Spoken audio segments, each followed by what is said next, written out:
Today's society is divided by class, family authority, and the complexity of human nature. Whether it's the Liu family or the Mu family, there are overt and covert power struggles between these two great families. They reveal countless sharp social issues in modern society. The Liu family possesses a mysterious File Zero, which seems to concern the family's future direction. The Mu family holds some confidential information, and its members are involved in various secret operations and missions. As for the Bei family, they're involved in slave trade and other little-known activities. Their internal sinister forces inspire fear. My name is Liu Minjing. I'm the young mistress of the Liu family and the leader of the secret organization Dark Kuei. Due to my family's decline, I've taken on the responsibility of reviving the family. September 18th, Lantern Festival. Honghu Theater was bustling with activity. Enchanting music drifted through the air. The popular performer Xue Qingyang's Dance of the Flower Fan moved the audience below and raised the curtain on our story. Late at night, I left the theater with Lu Ming. She's the young lady of the Liu family and my best friend. Seemingly attracted by Master Xue's handsome appearance, Lu Ming was swooning all the way. Just then, a thief wearing a baseball cap snatched the hairpin from her head. He started running into the crowd. That was a birthday gift from Ming's mother. It couldn't be lost. Lu Ming wanted to call the police, but I told her not to hurry. Then, despite her warnings, I went alone to retrieve the hairpin. Shortly after, in a small alley, I had the thief pinned under my foot. He never imagined that a seemingly fragile woman could possess such strength and could only wail on the ground. I forcefully broke one of his fingers, telling him not to steal from just anyone. Then I secured the recovered hairpin. The midnight bells had already rung, and I was timing myself thinking about completing my mission. I actually had an important task tonight. That was to intercept the Lin Hao files from Mu Fian, the son of the Mu family and a warlord. So I immediately started disguising myself, transforming into the appearance of a little beggar, and began running towards my destination. Just now, alarms went off at the police station. The Lin Hao files containing all evidence of crimes had been stolen. The perpetrator was Mu Fian. Taking advantage of the panicked crowd, Mu Fian turned and ducked into a small alley, only to run into me, who had been waiting there all along. After a brief exchange of glances, without any hesitation, Mu Fian grabbed my throat. I was pressed against the wall, barely able to breathe. He fiercely asked me which master had sent me. Just then, Mu Fian's wallet fell to the ground. A flash of inspiration hit me. I immediately put on a pitiful act, constantly explaining that I was starving and that's why I stole the wallet. His grip loosened slightly. I continued wailing, my stomach growling along. Mu Fian grabbed my hair, examining my face up and down. With tears in my eyes, I looked truly pitiful. So, Mu Fian pulled out some coins from his pocket and threw them at me, saying take it and turning to leave. Of course, I wouldn't let him leave, so I quickly grabbed the hem of his clothes, praising his good looks and kind heart. To escape quickly, Mu Fian didn't want to get entangled with me and forcefully shook me off. Just then, the exploding fireworks in the sky caught his attention. Now's the chance. I timed it perfectly and insisted on taking him to watch the fireworks, despite his objections. Surprisingly, Mu Fian didn't resist. I forcefully pulled him into the crowd, because I had never watched fireworks this close before. As we walked, I pretended to have my foot stepped on. I suddenly pulled Mu Fian down with me as I fell. The surrounding crowd was chaotic, creating instant confusion. He fell on top of me, our faces almost touching. Mu Fian immediately stood up and helped block the pushing crowd. As he got up, he muttered that he shouldn't have come. I held on to him desperately, crying out loudly that my foot hurt badly. Mu Fian became anxious too, shouting at the crowd behind to stop pushing. The opportunity came. I gently reached out, feeling his clothes. My hand touched something, finally got it. I quickly got up from the ground, agreeing that everyone should stay calm. Then hurriedly expressed my thanks, and plunged into the crowd. Watching me run away anxiously, Mu Fian wiped the sweat from his face, suddenly feeling something was wrong. He reached for his pocket. The item was gone. In the surging crowd, the thief had already vanished. Mu Fian stood there stunned, at a loss. After running far away, I held file 0 in my hands, walking while removing my wig and disguise. In recent years, our Liu family has been declining, suppressed by other families led by the Mu family, barely able to hold our heads up. The Liu family's power is already precarious. If someone said the Liu family suddenly vanished, I wouldn't be surprised. But as the only heir of the Liu family, I absolutely won't allow that to happen. Fortunately, I finally got the Lin Hao files. This will be an important bargaining chip for our Liu family's comeback. Returning to Liu Meng, I gave her back the recovered hairpin and told her it was late, suggesting she go home. Late at night, angry roars came from the Mu mansion. Regarding the intercepted Lin Hao files, the old master was furious, raising his hand to strike Mu Fian's face. Mu Fian grabbed his father's hand, coldly responding that he would definitely retrieve the files and find everyone who opposed the Mu family, one by one. His father's anger unabated, cursed Mu Fian as an unfilial son. The latter stormed out, thinking about finding that little beggar and torturing them severely. At this time, a phonograph played beautiful music. With the music, the popular performer Xue Qingyang was bathing in rose petals. A voice came from outside, saying the young miss had successfully completed her mission, obtaining file 0 from Mu Fian. Hearing this good news, Xue Qingyang poured a glass of red wine. A smug smile appeared on his face. Late at night, I played with the coins in my hand, thinking how generous Mu Fian had been. He must be furious now. Just then, there was a knock at the door. Opening the door, it was the butler. He approached me with a file folder, informing me of a new mission. The butler also told me that my father was very pleased with my acquisition of file 0. The old master repeatedly praised my competence, saying the Liu family's fate now rests in my hands. I took the file from the butler and began reading the mission details. This time, I would infiltrate the Beiyang Military Academy undercover as a young master. Yu Xiao became my new name. A week later, at the Beiyang Military Academy gate, I arrived there disguised as Yu Xiao. From afar, I saw a young man with brown hair in a ponytail walking towards me. That was my target, the Bei family's young master, Bei Xian, owner of the underground slave market. From what I knew, this guy had a volatile temper and was arrogant. Even at the military academy, few dared to provoke him. My current goal was to get close to him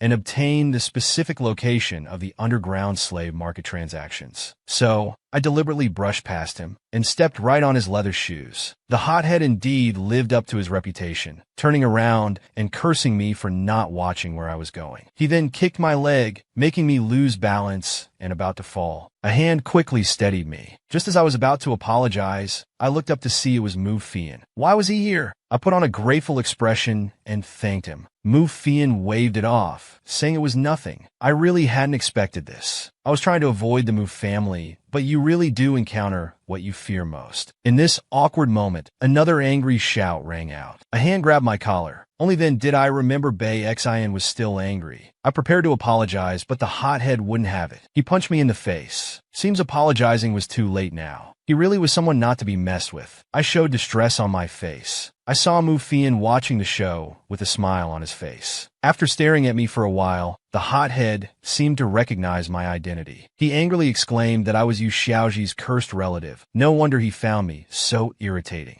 I quickly smiled apologetically, telling him that yes, I was his distant cousin Yu Xiao, and asked if he remembered me. Mu Fian grew impatient and urged Bei Xian to leave. So they knew each other. For the sake of the mission, I quickly tried to grab the hothead, wanting to build a connection for better protection. Bei Xian immediately got annoyed, shook me off telling me to get lost, then caught up with the departing Mu Fian. Getting beaten up really put me in a bad mood. I thought to myself, just you wait, brat. I'll tear you apart sooner or later. After completing the enrollment procedures, I was about to go to class. Before entering, the teacher told the students that a transfer student would be joining today. Under the expectant gazes of the students, I walked into the classroom and began my self-introduction. Looking around, I found Bei Xian sitting in the middle of the classroom. What a fate. I pretended to greet him enthusiastically, but he just sat there stone-faced, ignoring me. Seeing that we knew each other, the instructor immediately decided to assign me to the same dormitory as Bay Xin. Bay Xin objected immediately, shouting that it wouldn't work. The instructor naturally wouldn't tolerate such behavior, slamming the table and telling him to shut up, threatening him with solitary confinement if he said another word. Seeing his angry but helpless expression, I was quite pleased. I thought to myself, now that I'm here, you'll have to deal with it whether you like it or not. Walking to the back of the classroom, I found another familiar face, Mufian again. Why does he keep haunting me? I smiled but didn't speak to him. During lunch, I carried my tray around the cafeteria searching for Bay Xin. I found him sitting with Mufian. I really couldn't understand why these two were always together. I needed to find a way to get rid of Mufian, so I bounced around, shouting as I ran towards them. The hothead heard my voice and couldn't even hold his chopsticks steady. I pretended to trip and threw my food-filled tray towards Mufian, thinking to myself, just leave already, the further away from me the better. Unexpectedly, Mufian was agile, dodging to the side. With one hand, he redirected the tray right into Bay Xion's face. The hothead yelled, his face now covered in food. Being humiliated in front of everyone, Bay Xion couldn't take it. He roared and lifted a stool to beat me. At this moment, I was speechless and could only apologize while running away. Could Mufian really be my nemesis? That night, I lay in bed waiting for Bay Xion to return, but no one came after a long wait. Just as I was thinking about improving relations with Mufian, the dormitory door opened, and looking closely, it was Mufian again. I got up and asked if he had the wrong room. He pointed to the room number, telling me it was correct. He had switched with Bay Xion, and we would be roommates from now on. God, I was about to break down. How could I ever get rid of him? Seeing my plans disrupted, I showed clear displeasure. Mufian glanced at me and asked what I meant, wondering if I really wanted to room with Bay Xion that badly. I quickly shook my head in denial, explaining that I just only knew him here. Mufian looked disgusted, pointing out that I'd just been beaten this morning, yet still wanted to get close to him. He suspected I was a masochist. Early the next morning, I had just left the washroom. When I saw Mufian was already up, sitting on his bed lost in thought. He ignored my greeting, so I awkwardly walked toward my bed. Suddenly, a large hand grabbed my head. Before I knew it, I was pressed against Mufian's chest. What was this guy doing? Had he become suspicious of me? He sniffed at my head. I was terrified and quickly pushed Mufian away, asking what he was doing. I had no interest in men, no matter how handsome he might be. Seeing me trembling, that guy was also stunned. Then he awkwardly turned and ran to the washroom. He warned me not to get the wrong idea, saying he just smelled that my hair was getting musty. On the training ground, considering our cousin relationship, Bay Xion and I were placed in the same group. Because I always came last in physical tests, the instructor made us continue training after everyone else finished, until we passed. Bay Xion was unhappy again when he heard this, yelling that I was holding him back and demanding a different partner. I rolled my eyes, realizing that pretending was quite tiring, especially in front of the hothead. The instructor didn't coddle him, criticizing him for lacking team spirit and telling him that instead of complaining, he should help his teammate improve. After saying this, the instructor left to lead the next team, completely ignoring the hothead's rage. I pretended to look guilty and kept apologizing to Bay Xion. His face turned black with anger, threatening to beat me to death if I said another word. I urged Brother Bay to calm down, but unexpectedly, this guy really came after me hard after class. When returning to the dorm after training, Bay Xion's followers were tailing me. I wondered what they were up to. Two creepy guys rushed over and grabbed me from both sides. They dragged me into a storage room. As soon as we entered, someone closed the door. I saw it was that bastard Bay Xion. He held a wooden sign, coldly asking what should be done about all the trouble I'd caused him these past few days. I apologized with a terrified expression. Bay Xion didn't waste words and hung the wooden sign around my neck. He wanted me to go to each dorm room, admit I was a jinx, and let everyone there slap me. Looking down, I saw 6 large characters on the wooden sign that read, "Yu Xiao is a jinx." Clearly, he wanted to humiliate me in person. But that wasn't enough to satisfy him. This bastard suggested stripping off all my clothes and making me walk around outside naked. They found a dirty cloth to gag me and prepared to start. Listening to their shameless laughter, I became furious. Even if I died today, I'd make them pay. Thinking carefully, I couldn't fight back directly, or my identity would be exposed. I needed to use noise to attract others, preferably the instructor. With such a commotion, others would surely come. As I struggled desperately, the surrounding boxes crashed loudly. Seeing the situation might expose them, they all shouted to control me quickly. I kicked one minion's leg. He howled in pain. The hothead got angry again, cursing these idiots. One minion quickly increased his grip on me. I couldn't help but glare at him. The scumbag quickly withdrew his hand in fear. Seeing his hesitation, afraid of exposure, I pretended to look pitiful and about to cry, leaving him confused and unsure what to do. Just then, the door opened. Mu Fian stood at the door with a group of people, all complaining about the noise inside. Mission accomplished. I looked at Mu Fian with tearful eyes, begging for help, but he simply ignored it. The instructor's voice came from downstairs, telling us to go to sleep or we'd be running all night. The crowd quickly dispersed. Mu Fian called Bei Xian away, saying he needed to talk to him. With his prey escaping, the hothead was clearly displeased. But due to young Master Mu's request, he could only leave with a threat to deal with me later. Then he scurried away, finally saved.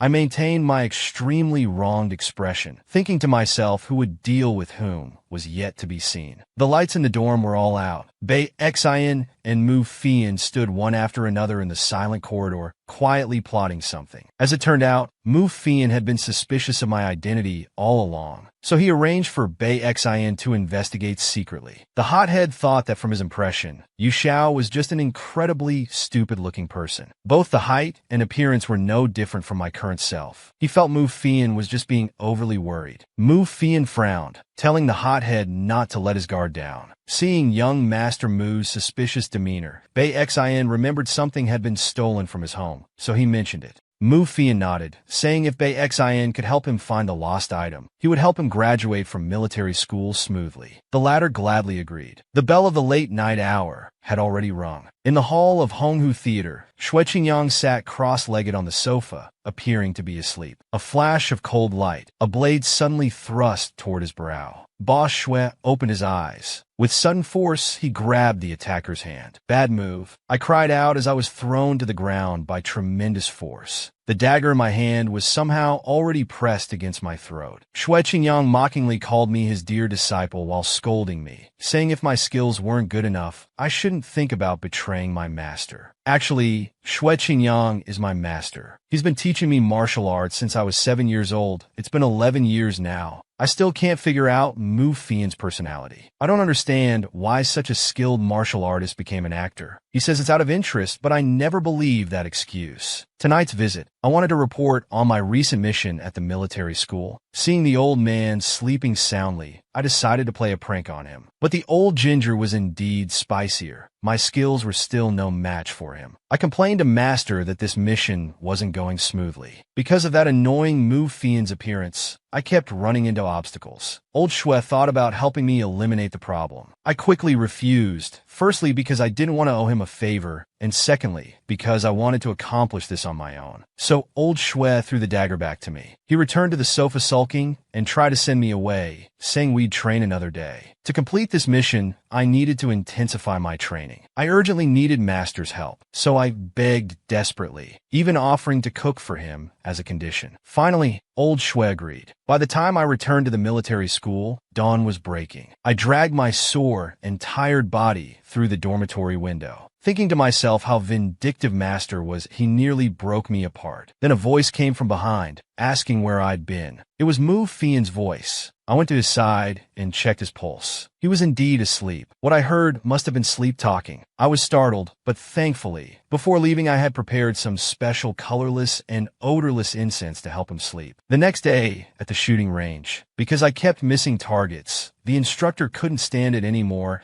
and threatened that I wouldn't be able to close my eyes if I didn't work harder. So I requested to stay behind after training to practice more. That nasty Bei Xian was overjoyed that finally no one would hold him back. After everyone left, thinking about the recent humiliation and that annoying Mu Fian, it was infuriating. I angrily raised my gun and fired, followed by a whooshing sound. A bullet went straight through the bullseye. Just then, I heard soft footsteps behind me. Turning around, I found the hothead sneaking out of the dormitory. So late at night, what's he up to sneaking around? Could he be making a move? I quickly followed him. Right after I left, Mu Fian came to the shooting range. He looked at my target, which was indeed terrible. Then his gaze shifted to a target beside it. 2 consecutive bullseye hits caught his attention. Mu Fian was stunned, recalling today's shooting practice. Besides him, no one else had hit the center. Just now, only I was practicing there, which raised his suspicions again. I followed Bei Xin to an old mansion. He went in and closed the door. I had to climb the wall to observe what was happening inside. I saw a group of slaves kneeling in the courtyard, both men and women, all bound with ropes. Bei Xin stood before them, and a servant handed him a paper that looked like some kind of order form. I understood now. This was a slave trade. Bei Xin mockingly kicked one of the slaves on the ground, a dark-skinned youth with long hair. The youth showed a fierce look in his eyes. Bei Xin cursed loudly and kicked him into the corner again. The youth looked up, and our eyes met by chance. I made a gesture to stay quiet. He quickly closed his eyes. The servant told Bei Xin that this youth was called Luo Ji. In half a month, he would need to escort these slaves to the slave market. Looking at those poor people below, I thought I needed to change my original plan. I had to make the hothead hate me even more. Time passed quickly. It was almost a month, and soon it would be time for another day off school. Classmates started gathering to celebrate. They wanted to take this chance to have some fun. Bei Xin and his followers were planning to go to Bale Pavilion. I stared at him intently while holding a bottle. How could such scum be worthy of anything? Seeing a wasp nest in the tree above his head, I immediately had a good idea. Just as I was about to turn around, I accidentally bumped into Mu Fian. He helped me up and scolded me for being clumsy. I was confused. Weren't you the one who tripped me first? This guy glared at me and asked if I disliked him. I quickly shook my head, saying he was handsome, had good grades, and came from a good family. Nobody in military school disliked him. I still underestimated this bastard. Mu Fian said if I didn't dislike him, then I must like him. What kind of logic was that? I spoke honestly on the spot. I hurriedly made an excuse about finding Bei Xin to escape. But after just a few steps, Mu Fian suddenly threw his glass bottle at me. He was still suspicious indeed. Was this a test? I didn't dare defend myself and had to let the bottle hit my head. With a crack, I felt cold on my forehead and blood immediately started flowing. Surrounding classmates all gathered around to see what was happening. I pretended to be in pain and started shouting loudly. Mu Fian pretentiously came over, clearly not expecting this scene. He suggested taking me to the infirmary. Despite my refusal, he helped me up and was about to leave. The surrounding classmates erupted in discussion, all speculating about my relationship with Mu Fian. They really love watching drama. Well, I'll give them something to watch. I flicked a small stone from my fingers, hitting the wasp nest from earlier. Unfortunately for Bei Xin, he was still standing stupidly under that tree. Suddenly, he started screaming as he got stung. Mu Fian was still playing dumb, showing fake concern for me, asking how I could be so unlucky to get hit by the bottle. I wailed loudly, thinking to myself, karma is watching. Just you wait, you'll pay for this someday.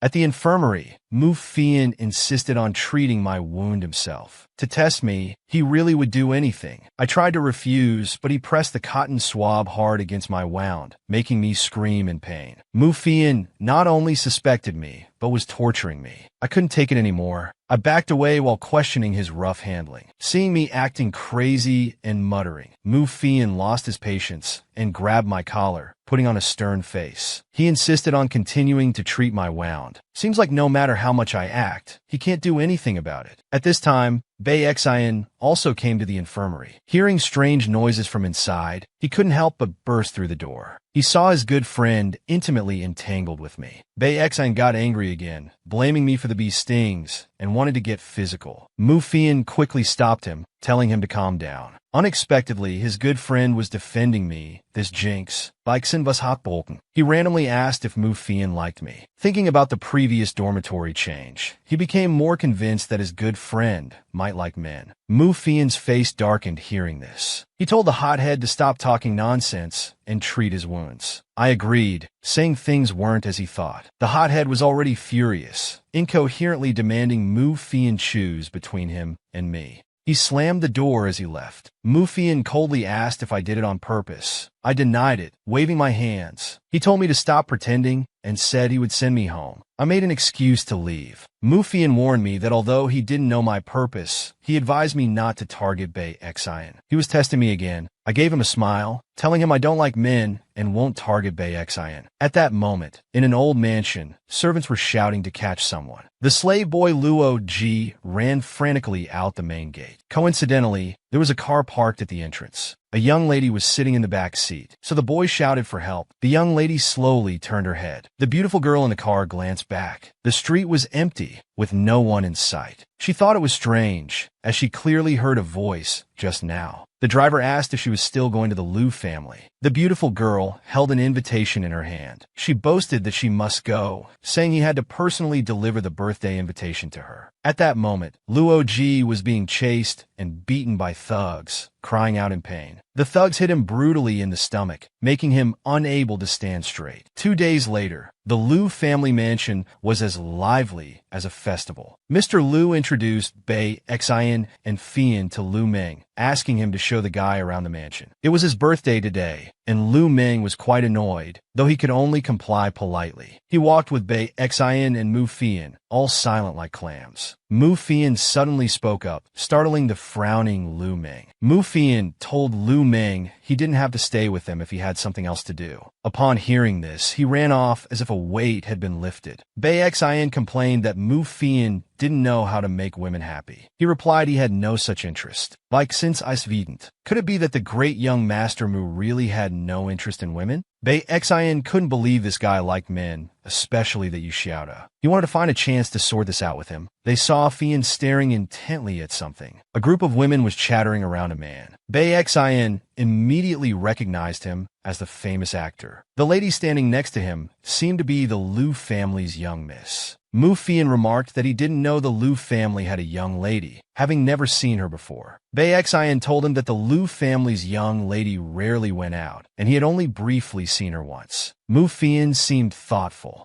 Bei Xian noticed his interest in Miss Liu and decided to play matchmaker. The women kept flattering Manager Shui, trying to build connections. Manager Shui smirked and said he already had a sweetheart, suddenly pulling me over and introducing me as that person. The women were skeptical. He secretly signaled me to play along. I widened my eyes in fear, warning him to let it go this time. I told the women that Qing Yang and I had known each other for a long time, unexpectedly calling him by his name. The old fellow showed a slight displeasure. At this moment, Lu Meng was searching for me everywhere. He was suddenly stopped by the handsome Manager Shui. He turned back puzzled. Manager Shui offered birthday wishes and asked for a favor. Looking at the elegant gentleman before him, he unconsciously nodded in agreement. I was also searching everywhere. Lu Meng was running around foolishly. Thinking about the birthday gift, I hadn't found a chance to give it to little Meng. Now Master had disappeared somewhere too. As I was thinking alone, suddenly someone came up to greet me. Looking up, surprisingly, it was that hothead. Why was he here? Bei Xian stood straight and introduced himself. I pretended not to know him. His sleazy appearance made me suspect he had ulterior motives. Seeing my coldness, he looked slightly displeased but still shamelessly asked if I was already engaged. I was already unfriendly, and he asked such an abrupt question. I really couldn't understand what he wanted. Bei Xian told me not to misunderstand, pointing to the distance, introducing his friend Mu Fian and wanting to set us up. The Mu family, I had certainly heard of them. Looks like this hothead was playing matchmaker again. Across the coming and going guests, Mu Fian and I looked at each other from afar. I felt that something very bad was about to happen. After a while, seeing Mu Fian still staring at me, it seemed everything was as Bei Xian expected. For Fian's future happiness, she decided to take a risk. Bei Xian poured a glass of red wine. He took out some prepared powder from his pocket and carefully sprinkled it into the wine glass. Gently swirling it, he thought once Fian experienced the goodness of women, he wouldn't like that Jinx Yu Shao anymore. I shifted my gaze from Mu Fian. Bei Xian handed me a glass of red wine, seriously asking what I thought about Mu Fian. I took the wine, thinking carefully. Bei Xian watched me nervously, looking at the wine, urging me in his heart to drink it quickly. He was so nervous his face turned red, not knowing where to put his hands and feet. I had already sensed something was off. Smiling, I grabbed Bei Xian and suggested we take a walk outside. Bei Xian agreed immediately, turning back to make a gesture to Mu Fian. I left with a sweet smile. Mu Fian looked bewildered, his face as dark as a pot's bottom. Outside, the noisy crowd gradually faded away. Bei Xin suggested we drink while talking. This fool, why did he have to act so eager? I raised my glass to toast with him. Bei Xin thought I was falling for it, about to speak. Unexpectedly, I poured my wine into his mouth, saying I didn't like red wine, and asked him to drink it for me.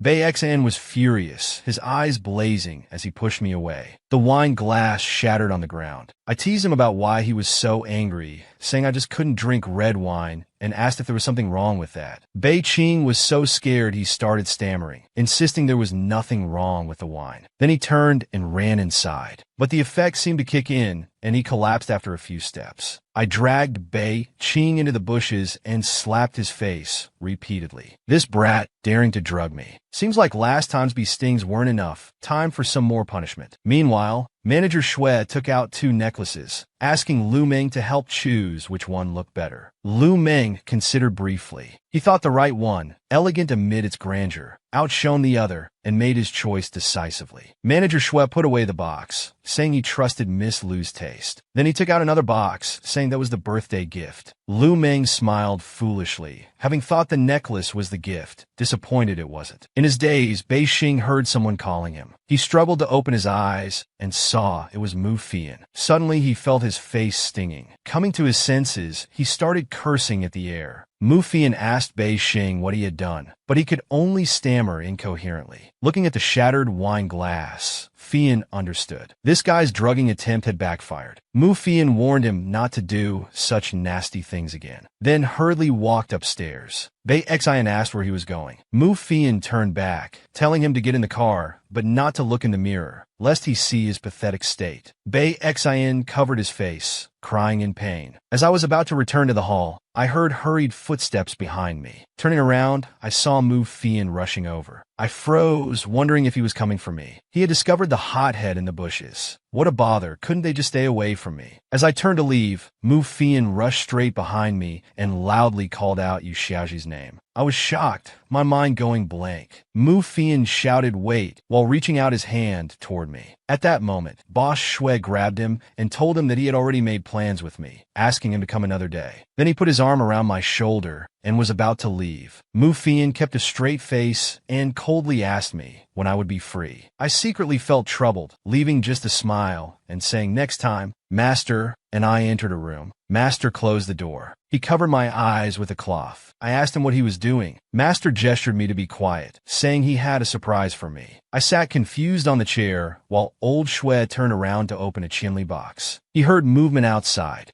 He saw Mu Fian peeking through the window like a thief. He snorted and walked away. I felt old Xue fumbling around my neck. Then he suddenly pulled off the black cloth from my face and happily wished me happy birthday. Looking at the exquisite necklace on my neck, I was stunned. My birthday wasn't until next month. Old Xue must have gotten it wrong. He said that's what outsiders think, but Master's words must be right. I pressed my lips together without speaking, feeling genuinely touched. I thanked old Xue. He looked at me and sighed, saying his good looks had no effect on me. I nodded, saying perhaps I'd seen too much of it. Then I prepared to go give Lu Nong his gift. Master told me to wait for him to take me home in the evening. I agreed and walked towards the door. After I left, Boss Xue's face darkened. He called Xue Fei to ask about the wound on young Mrs. Forehead. Xue Fei said it was from being hit by a glass at military school a few days ago, but they didn't know who threw it. Old Xue suddenly felt his disciple had grown up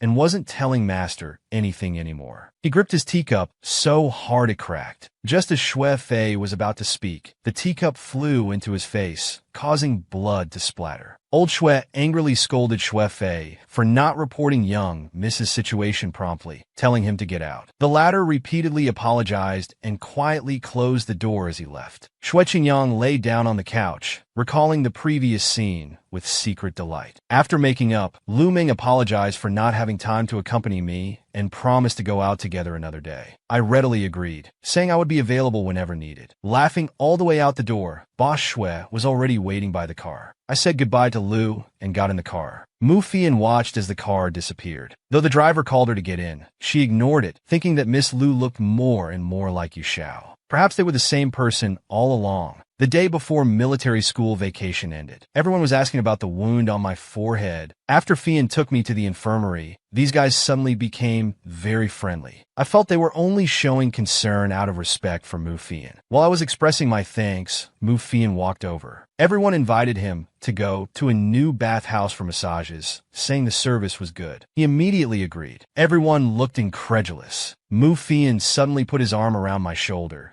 telling everyone there was one condition. He would go only if I came along. My face darkened. This guy was causing trouble for me again. I quickly declined, complaining that the scar on my forehead hadn't healed yet and couldn't get wet. Mu Fian was stunned, lifting my hair to check the wound. Everyone watched our intimate behavior and started gossiping among themselves. I absolutely refused to go. Mu Fian said to be careful. It shouldn't be a big deal. I grimaced and gave him a dirty look. Mu Fian pouted, saying I must go, unless I was hiding some unspeakable secret. I cursed silently in my heart. Everyone was talking nonsense. Mu Fian patted my shoulder, telling everyone to call a car and head to Yulong Bay right away. This guy wasn't giving me any chance to prepare. I was getting nervous and made an excuse to use the bathroom. Mu Fian wanted to come with me. I waved him off and hurried into the bathroom. I heard a threatening voice saying don't try to run. If I didn't come out in 3 minutes, Mu Fian would come in to find me. This was really big trouble. 2 hours later, in the north of the city, we found the bathhouse called Wanwan Longyu. Looking at the name, I felt this might not be a proper place. Just as I was thinking this, a group of flirtatious young girls were waving at the entrance. Soon they surrounded us, chattering and talking nonsense. A woman called by Giorgio approached with an infatuated look on her face. She pinched my cheeks and said she liked me. Seeing me stuck with Bai Giorgio, Mu Fian tried to come help, but several women blocked him, saying they would take good care of him. I was pulled into a private room with several girls surrounding me. They served me drinks, especially Bai Giorgio, who kept kissing my face. After some time, I became dizzy. When Mu Fian came in, he saw the table full of alcohol. His eyes widened. My face was red as an apple, with lipstick marks all over it. Mu Fian grabbed my hand, angrily asking why I drank so much. I said dizzily that I was very happy, but then thought again. Actually, I wasn't happy at all. These people were bullying me. They were all bad people. Seeing my unfocused eyes, Mu Fian started glancing at my open chest. It turned out to be flat. At this moment, he noticed someone sitting on the sofa nearby, holding a wine glass and watching the show. Mu Fian questioned if he had bathed with me. The person nodded, saying he was right next to me. Seeming to doubt his own thoughts, Mu Fian's eyes flashed with uncertainty. By then I couldn't hold it anymore and threw up on Mu Fian. His face turned black. Bai Giorgio could only tell him to quickly change clothes while she would take care of me. He had no choice but to go change first. 5 minutes later, when Mu Fian returned, everyone was gone. So he asked the girl there where I had gone. The girl said Sister Bai took me away, probably to rest in the innermost room. Mu Fian quickly went to look for me, pushing the door open. I was lying on the bed, with Bai Giorgio on top of me under the covers. I was calling out Sister. The kissing sounds gave people goosebumps. When Mu Fian suddenly burst in, Bai Giorgio screamed in surprise. Mu Fian was stunned. Bai Giorgio sat up straight, her bathrobe slipping down like a noodle. She tilted her head and asked Fian if he had entered the wrong room. He quickly averted his eyes, telling her to clean me up and bring me out. I was still calling out for the beautiful sister. Mu Fian was worried, telling Bai Giorgio he would wait outside, then slammed the door shut and left. I opened my eyes and sat up. Bai Giorgio asked how I got involved with her. I rubbed my eyes, saying it's a long story. She poked my silicone chest, telling me these things don't work well in good lighting. Actually, during those 3 minutes in the bathroom earlier, I had called Bai Giorgio. That's why she came to help. Mu Fian urged from outside, but Bai Giorgio said we weren't dressed yet, so he had to keep waiting. I thanked Bai Giorgio while getting dressed. She patted my head, telling me to be careful. I nodded firmly.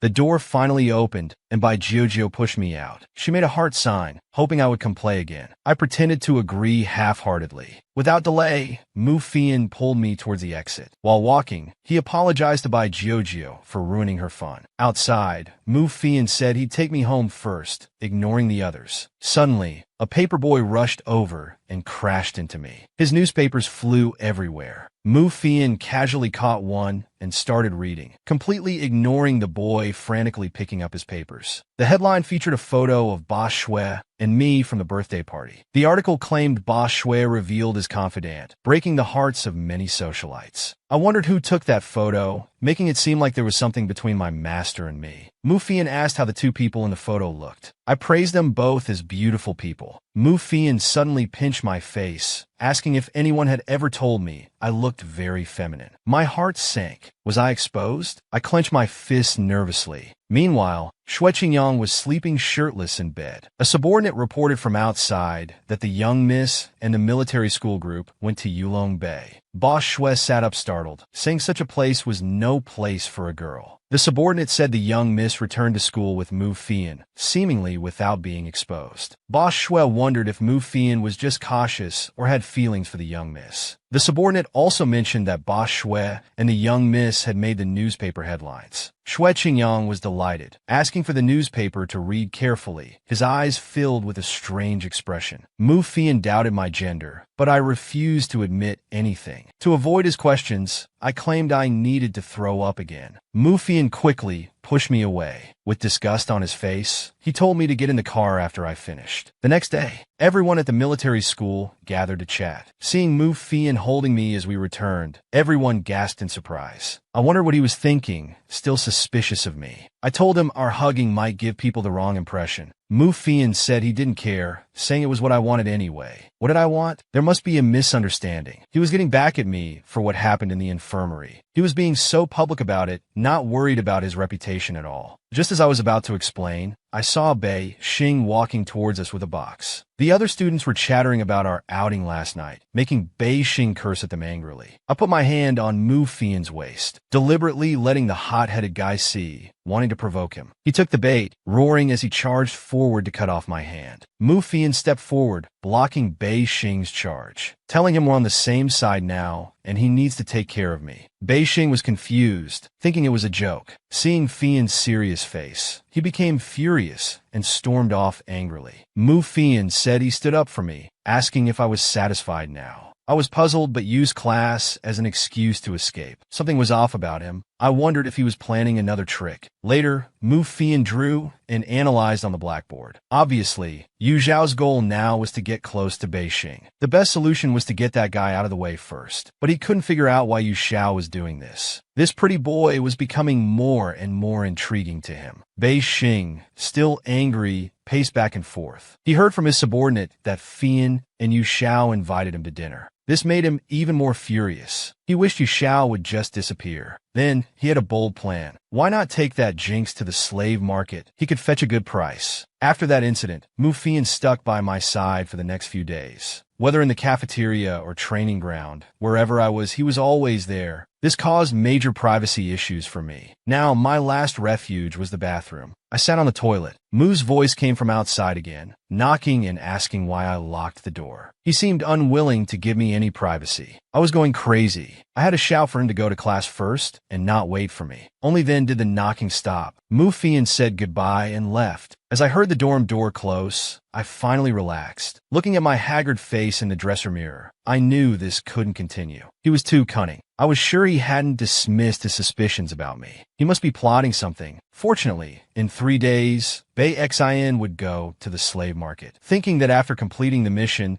I could leave this place and get rid of these annoying people, I silently encouraged myself. Through inquiries, Mu Fian learned that day at the bathhouse. The guy who bathed with me actually didn't see my body. After all, with county beauties right there, who would be interested in watching another man bathe? So there was still no conclusion about my gender. As Mu Fian pondered this, he unconsciously walked to a dorm room where Bei Xion's gang was plotting to sell me to the slave market. Mu Fian silently entered the dorm. By the time they noticed, he had been standing behind them for a while. They thought young Master Mu would be furious about this. Surprisingly, Mu Fian said he wanted to join in and asked about the detailed plan. That evening, as I was heading back to the dorm, my right eyelid kept twitching. They say a twitching right eye means trouble. I wondered if something bad was about to happen. Strangely enough, Mu Fian hadn't eaten dinner with me tonight and was nowhere to be seen. While I was wondering, I suddenly felt cold water splash over me. Who dared throw water at me? Looking up, I saw Bei Xion's lackeys laughing, still holding the water bucket they'd used. Furious, I wanted to confront them. Just as I reached the second-floor stairs, all the lights went out. Some students going upstairs complained about how strange it was and said they'd get the power room key from the instructor. After they left, I heard Bay Xian's gang behind me. They were looking for me. Sure enough, trouble had come. Just as I was thinking what to do, a hand suddenly covered my mouth from behind. Before I could react, I was pulled into a room. I saw it was Mu Fian who pulled me in, so I asked him to remove his hand. Mu Fian told me to be quiet and said everyone outside had planned this tonight. I nodded to show I understood, but he still wouldn't let go. He leaned to my ear, smugly telling me no one was on my side tonight, including himself. What? I realized this was his idea. As he spoke, Mu Fian started unbuttoning my clothes. With one forceful pull, my entire chest was exposed. However, things didn't go as Mu Fian expected. As my clothes came off, my flat chest was revealed before him. Seeing his dumbfounded expression, I cursed and punched him right in his dog face. After hitting him, I stormed off, ignoring the gang members searching for me in the hallway. Seeing their target appear, one of them cursed and tried to stop me, but Fian pulled him away. With a cold face, Mu Fian warned that he wouldn't spare anyone who bullied me in the future. The gang members were confused. Hadn't he agreed to join them? Why the sudden change? They discussed reporting to Brother Bei Xing, calling Mu Fian a traitor. Mu Fian called my name and chased after me. I stopped. Crying, I told him not to come closer and to stop following me. I thought Mu Fian would be different from those who bullied me. I was too naive. What terrible luck to meet someone like him. After saying this, I turned to leave without looking back. That guy seemed to realize his mistake and stood frozen in place. What he didn't expect was that after walking away, I could no longer contain my joy. Thinking about that fool's shocked and defeated expression was so satisfying. I hugged a tree and couldn't stop laughing. By now, the gang had gone to Bei Xian's dorm and told their brother everything that happened. The hot-tempered brother frowned in anger, unable to speak for a long while. He had been considering whether to sell me to the slave market, but now he was determined that I couldn't be allowed to stay. Since that day, Mu Fian stopped being so clingy with me. I kept acting cold and didn't want to deal with him at all. Even when he helped me get books I couldn't reach from the shelf, I showed no mercy, snatching the book and trying to run. Mu Fian pulled me back, frowning as he warned me not to provoke Bei Xing anymore, saying that even he couldn't stop that madman when he goes crazy. I thought to myself, how could I complete my mission without getting close to Bei Xian?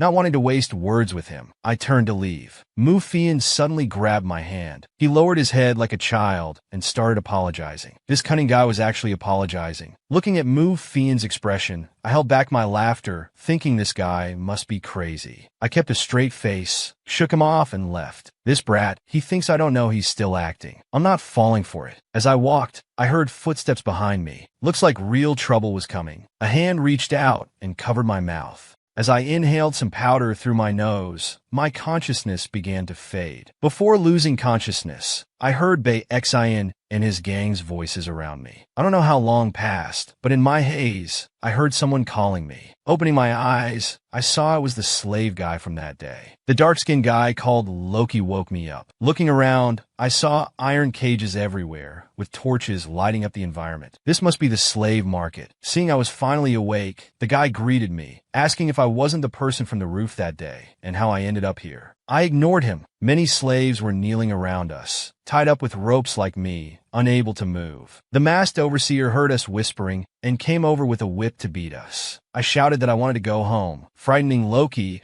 who quickly told me to shut up or I'd suffer. Sure enough, the overseer grabbed my collar and warned me to stop shouting. I kept yelling and bit his hand. Angered, he kicked me to the ground and called his associates to take me to the punishment room for a lesson. Just as I was about to be taken away, Loki rushed over and knocked away the overseer holding me. Loki stood in front of me, telling the overseers not to be too cruel. He really had a strong sense of justice. Unfortunately, they outnumbered us, and we were bound by ropes. The guy ended up taking a severe beating. The overseer he had knocked down stood up and warned that if someone important hadn't paid a high price for him, he would have been crippled long ago. Although Loki was beaten, he still begged for mercy on my behalf. He shouted desperately, pleading with the overseer to let me go. I was deeply moved by this scene. Although we had no real connection, few people would do this much for me. As expected, the guy's actions only fueled these villains' anger. They were definitely going to take me to the punishment room today. At this moment, I stopped crying and silently watched the suffering guy crying and cursing. As the punishment room doors slammed shut, the guy could no longer shout, only lying on the ground, waiting for the terrifying screams. Surprisingly, after a long while, the punishment room remained silent, not like someone was being punished at all. With a creak, the door opened from inside. I stood intact at the doorway, holding a blade. While wiping blood from the corner of my mouth, I coldly smiled at the overseers at the door. I had waited too long for this moment. Now I had dropped my disguise and was ready for a massacre. Everyone was stunned. They couldn't understand where this girl had come from. Amidst the gasps, I swung my blade, quickly dispatching all the traffickers present. After the battle, slaves called out female bodhisattva, while the dark-skinned youth stood frozen, staring blankly at me, standing in the pool of blood. In the military school dormitory, Mufian leaned by the window, wondering why I hadn't returned as lights out approached. Considering that Bei Xian had also disappeared after dinner, saying he had important business. What business? Mu suddenly wondered if it had something to do with me. At Honghu Theater, Xue Qingyang removed his stage makeup, thinking about my promise to cook for him. This naughty disciple really doesn't take her master seriously. Xue Qingyang smiled bitterly. Just then, a servant rushed in, hurriedly whispered something in old Xue's ear. Whatever it was shocked him, his pupils dilating and smile fading. Back at the slave market, Bei Xian was now tied up on the ground by me, roaring, demanding my identity and threatening to kill me. The funny thing was he thought I was Yu Zhao's sister, seeking revenge for my brother. I didn't bother with this fool, letting him roar helplessly on the ground. Under my threat, Bei Xian's underling got me a slave list. This was the ultimate goal of this mission. While the hot-tempered brother kept trash-talking, I knocked him out and told the underling to take him away quickly. Then, I raised the torch, wanting to burn this place to the ground. After today, this place would cease to exist. Fortunately, I got the list before the buyers arrived, saving me a lot of trouble. Loki hadn't left, standing behind me, hesitating. I glared at him, but unexpectedly, he knelt before me, shouting about wanting to become my disciple. I ignored him and walked towards the exit. When he tried to follow, I stopped him. I told him not to get involved with me if he didn't want trouble. He was stunned, not understanding why I was so cold, but he still clenched his fists, showing a never-give-up attitude. The roaring fires soon consumed the entire slave market. Xue Qingyang stood outside the fire, anxiously ordering his men to search for people. Meanwhile, Bei Xian limped out the gate, supported by his underlings. He saw Mu Fian already waiting there. Bei Xian exclaimed, asking how he found this place. Mu Fian, with an ashen face, replied that he went to Bei Xian's house first to find him. He then asked if Yu Zhao was also here. Bei Xian, nearly in tears, roared that Yu Zhao was actually a woman. The slave list had been leaked. The entire Bei family was likely doomed. Mu Fian froze. Everything had happened as she predicted. Now the most crucial thing was to catch the perpetrator quickly. That is me. When leaving, I couldn't find any cars. Fortunately, there were many horses behind the slave market, otherwise I wouldn't have known how to get back. While galloping away, I suddenly heard hoofbeats behind me. Someone was following. Looking back, it was that persistent Mu Fian again. He rode fast and caught up with me quickly. I glared at him fiercely. He jokingly asked if I wanted to return to school together. As he spoke, he grabbed my saddle and leaped onto my horse. I angrily told him to get off. Not only did Mu Fian refuse, but he also wrapped his arm around my waist, shamelessly telling me he couldn't ride and had to stay with me. As he spoke, he reached for my chest, wondering how a girl like me could make it so flat. I was furious, but couldn't do anything while controlling the horse. On a distant hilltop, Xue Qingyang was watching everything below. His seemingly playful eyes flashed with anger. That brat Mu Fian really made him angry. The horse ran faster, and Mu Fian held me tightly from behind. From identity to appearance, everything about me seemed fake. This displeased him greatly. So he grabbed my face, intending to verify what was real and what wasn't right there. I pushed his hand away, not knowing how he could be so shameless. Mu Fian said that was because I didn't know him well enough. The more shameless part was yet to come. Just then, several cross-shaped throwing stars flew towards his face with a whoosh. Mufian calmly dodged left and right. He even managed to catch one of the throwing stars. I knew these were Master's weapons. My savior had arrived. To help Master, I kicked hard against the horse's back, hoping to throw off this bastard. Seeming to sense my intention, Mufian quickly reached into my pocket and grabbed the list I had just obtained. I quickly tried to grab it back, but only caught a corner of the list. As Mufian fell backward, the list tore in half with a ripping sound. Though he fell off, he wore a triumphant smile. I wanted to turn back and grab it, but found Master had somehow already taken his seat behind me. Old Shwe pulled the reins, keeping the horse running forward. I was furious, shouting to go back. Old Shwe told me we wouldn't be able to escape if we returned. Mufian had brought many people. I had no choice but to compromise and think of another plan later. Dozens of cars roared across the grassland, their bright headlights illuminating the wilderness like daylight. The car stopped behind Mufian. A large group of people gradually got out of the cars. These were all Bay Exian's people. Mufian told them they were too late. The person who stole the list had escaped. A middle-aged man in a plaid shirt walked up to him and took the torn half of the list. Mufian stated that this incident was entirely due to Bay Exian's poor judgment, and no one else was to blame. After hearing the young Master Mu's explanation, no one present dared to complain. They could only turn their vehicles around and head back. On the way back, Master looked half dead, seemingly very uncomfortable.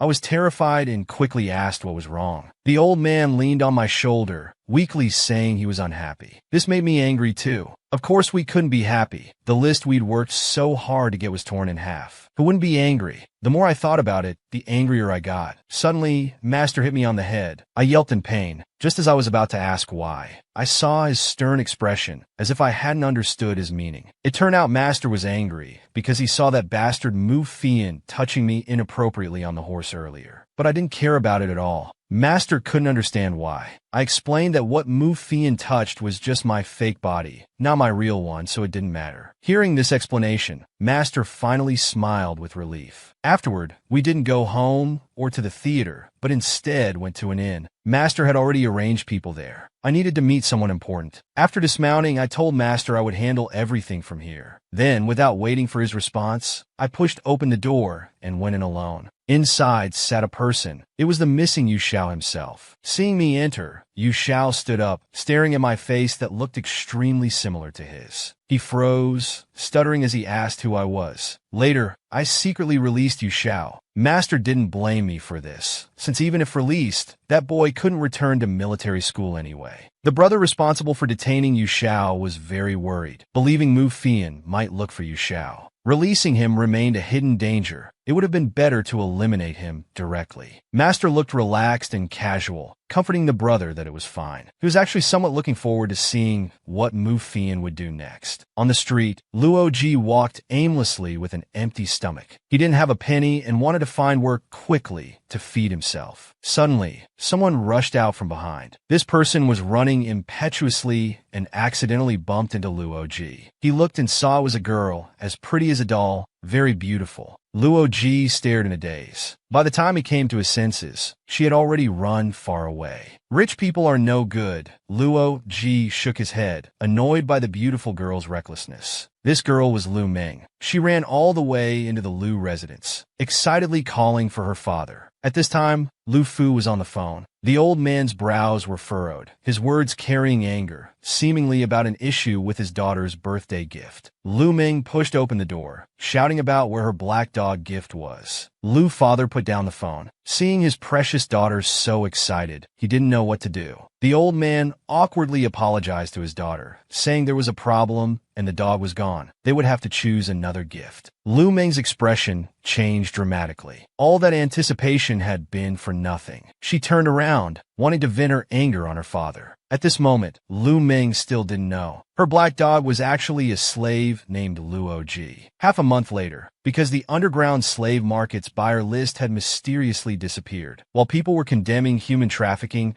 the Bay family also fell into an unprecedented crisis. Due to damaged credibility, shareholders of Bay family's businesses began withdrawing their investments. This incident not only devastated the Bay family financially, but also severely damaged their reputation. At this time, I was buying apples on the street. street. A suspicious man wearing a hat approached me and stuffed an envelope into my arms. I was stunned for a moment, thinking a new mission had arrived. Back at Homu Theater, I saw Master sleeping on the sofa in the hall. Don't know what sweet dream this old guy was having, but there was a smile on his face. I put the apples on the table, found a blanket to cover Master, then prepared to cook. I've already cooked more than 30 meals for him during this time. Need to figure something out. That evening, Bale Pavilion's branch was holding an opening ceremony. The scene was lively with songs and dances. Mu Fian came to celebrate as a business partner. The dancers on stage made him drowsy, wondering when he could leave. Following the host Miley's speech, an important figure was about to appear. Under the spotlight, a beautiful woman in a blue dress with golden hair appeared on stage. This is Miss Xiaochan, the expensive songstress star of Bale Pavilion. Mu Fian became interested, his eyes deeply attracted to this stunning beauty. I,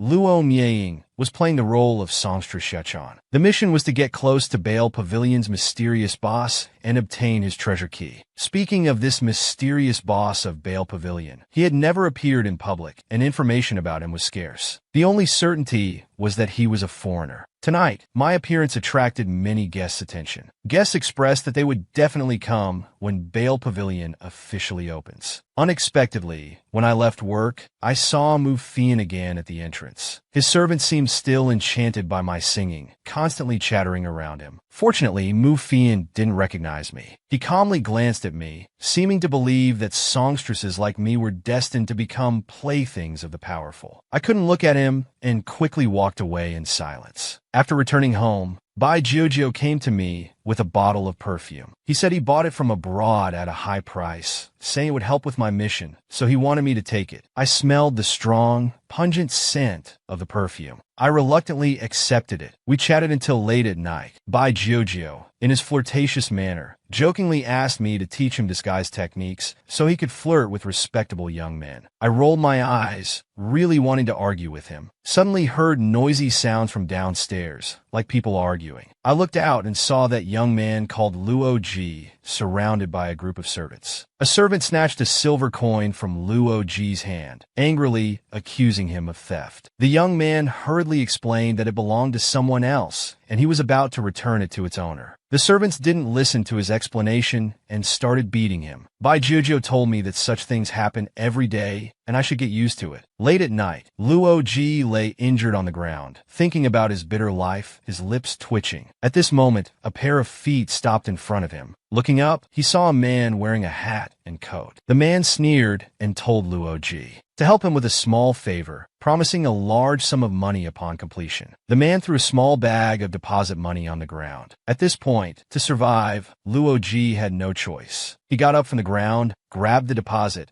and responded that he would help with anything except murder or arson. On Bale Pavilion's opening day, many people came. Mu Fian, entrusted by Mr. Liu, accompanied Miss Lu Meng for entertainment, watching the beautiful singers perform on stage. Lu Meng became infatuated again and stood up wanting to meet the performer. Mu Fian had a gloomy face, clearly not too happy. After finishing a song, I went backstage to rest. A group of noble young masters came looking for me, wanting to arrange entertainment for the evening. They even started fighting over this matter. Then I saw Lu Meng come in too. The scene became chaotic, frightening her into gesturing wildly. Suddenly, a hand pulled me into an embrace. Turning around, I found it was Mu Fian. This bastard declared I would be accompanying him tonight, telling others to leave. He seemed to be trying to help me out of the situation. The young masters asked if this was true. I thought dealing with Mu Fian would be much harder than handling these minor characters. Just as I was about to deny Mu Fian's words, he told me not to say anything, leaving the rest to him. Mu Fian held my waist and was about to leave. Those minor characters shouted not to be too overbearing. Mu Fian threw them a fierce look, saying, "So what if I bully you?" Those people were so angry they stammered, unable to say a word. Just as I was about to thank Mu Fian, she indicated no need, saying I should thank the lady inside instead. I looked and saw it was Lu Meng, who was waving hello to me. No wonder, I was wondering why this jerk would be so kind. Lu Meng wanted to get to know me, while Mu Fian stood aside with a stern face. Suddenly, he grabbed my hand. Little Ming and I were both stunned. We quickly asked if something was wrong. Mu Fian immediately let go, resuming a calm expression, saying it was nothing. Has this guy become suspicious again so quickly? Just then, with a waiter's announcement, the big boss of Bale Pavilion finally appeared. His name was Vikas, a middle-aged man wearing glasses. He introduced the two children beside him, one boy and one girl. The girl was called Savita, his daughter. She looked somewhat foreign, with darker skin and a red dot on her forehead. The boy was called Paka, his nephew. I thought he looked familiar, and after careful observation, realized he was the dark-skinned boy from the slave market. How did he suddenly become a young master, using a street urchin to pose as his nephew? Clearly, the boss of Bale Pavilion was suspicious indeed. Vikas stated that these two children would help manage Bale Pavilion's business in the future, hoping for everyone's support. After speaking, he came over to kiss my hand, expressing his honor at my joining and hoping I would showcase my talents. Still seeming uncomfortable, Luo Ji looked around and suddenly spotted Lu Meng in the crowd. Wasn't she the girl he had bumped into before? Lu Meng noticed Luo Ji staring at her, so she gave him a sweet smile, making him feel embarrassed. Meanwhile, Savita was staring intently at Mu Fian. This man was exactly her type. After greeting us, the boss went upstairs alone. What I'm looking for this time is Vikas's treasure key. According to intelligence, there are two keys, one large and one small, both made of pure gold. The large one is about 25 centimeters, not easy to carry. The small one is only 5 centimeters. I guess the key is upstairs. Although the possibility is slim, I can't let this chance slip away. Shortly after, the boss came back downstairs and walked towards the exit by himself. Good opportunity. I put down my wine glass and told Lu Meng I needed to use the bathroom. Little Meng said she needed to go too, so I had no choice but to go together. Earlier, I had already sabotaged the first floor bathroom. Upon entering, I headed straight for the second floor. A waiter came over and stopped us, saying the second floor was off limits to outsiders. I pretended to be anxious and told him the first floor bathroom was broken, begging him to make an exception. Seeing two beautiful women pleading, the waiter softened and finally agreed to our request, telling us to be quick. I expressed my gratitude and quickly pulled Lu Meng upstairs. At the bathroom, I let Lu Meng go first. After she came out, I told her my stomach wasn't feeling well and I might take a while. Lu Meng said it was fine and she would wait outside. Inside the bathroom, I quickly locked the door,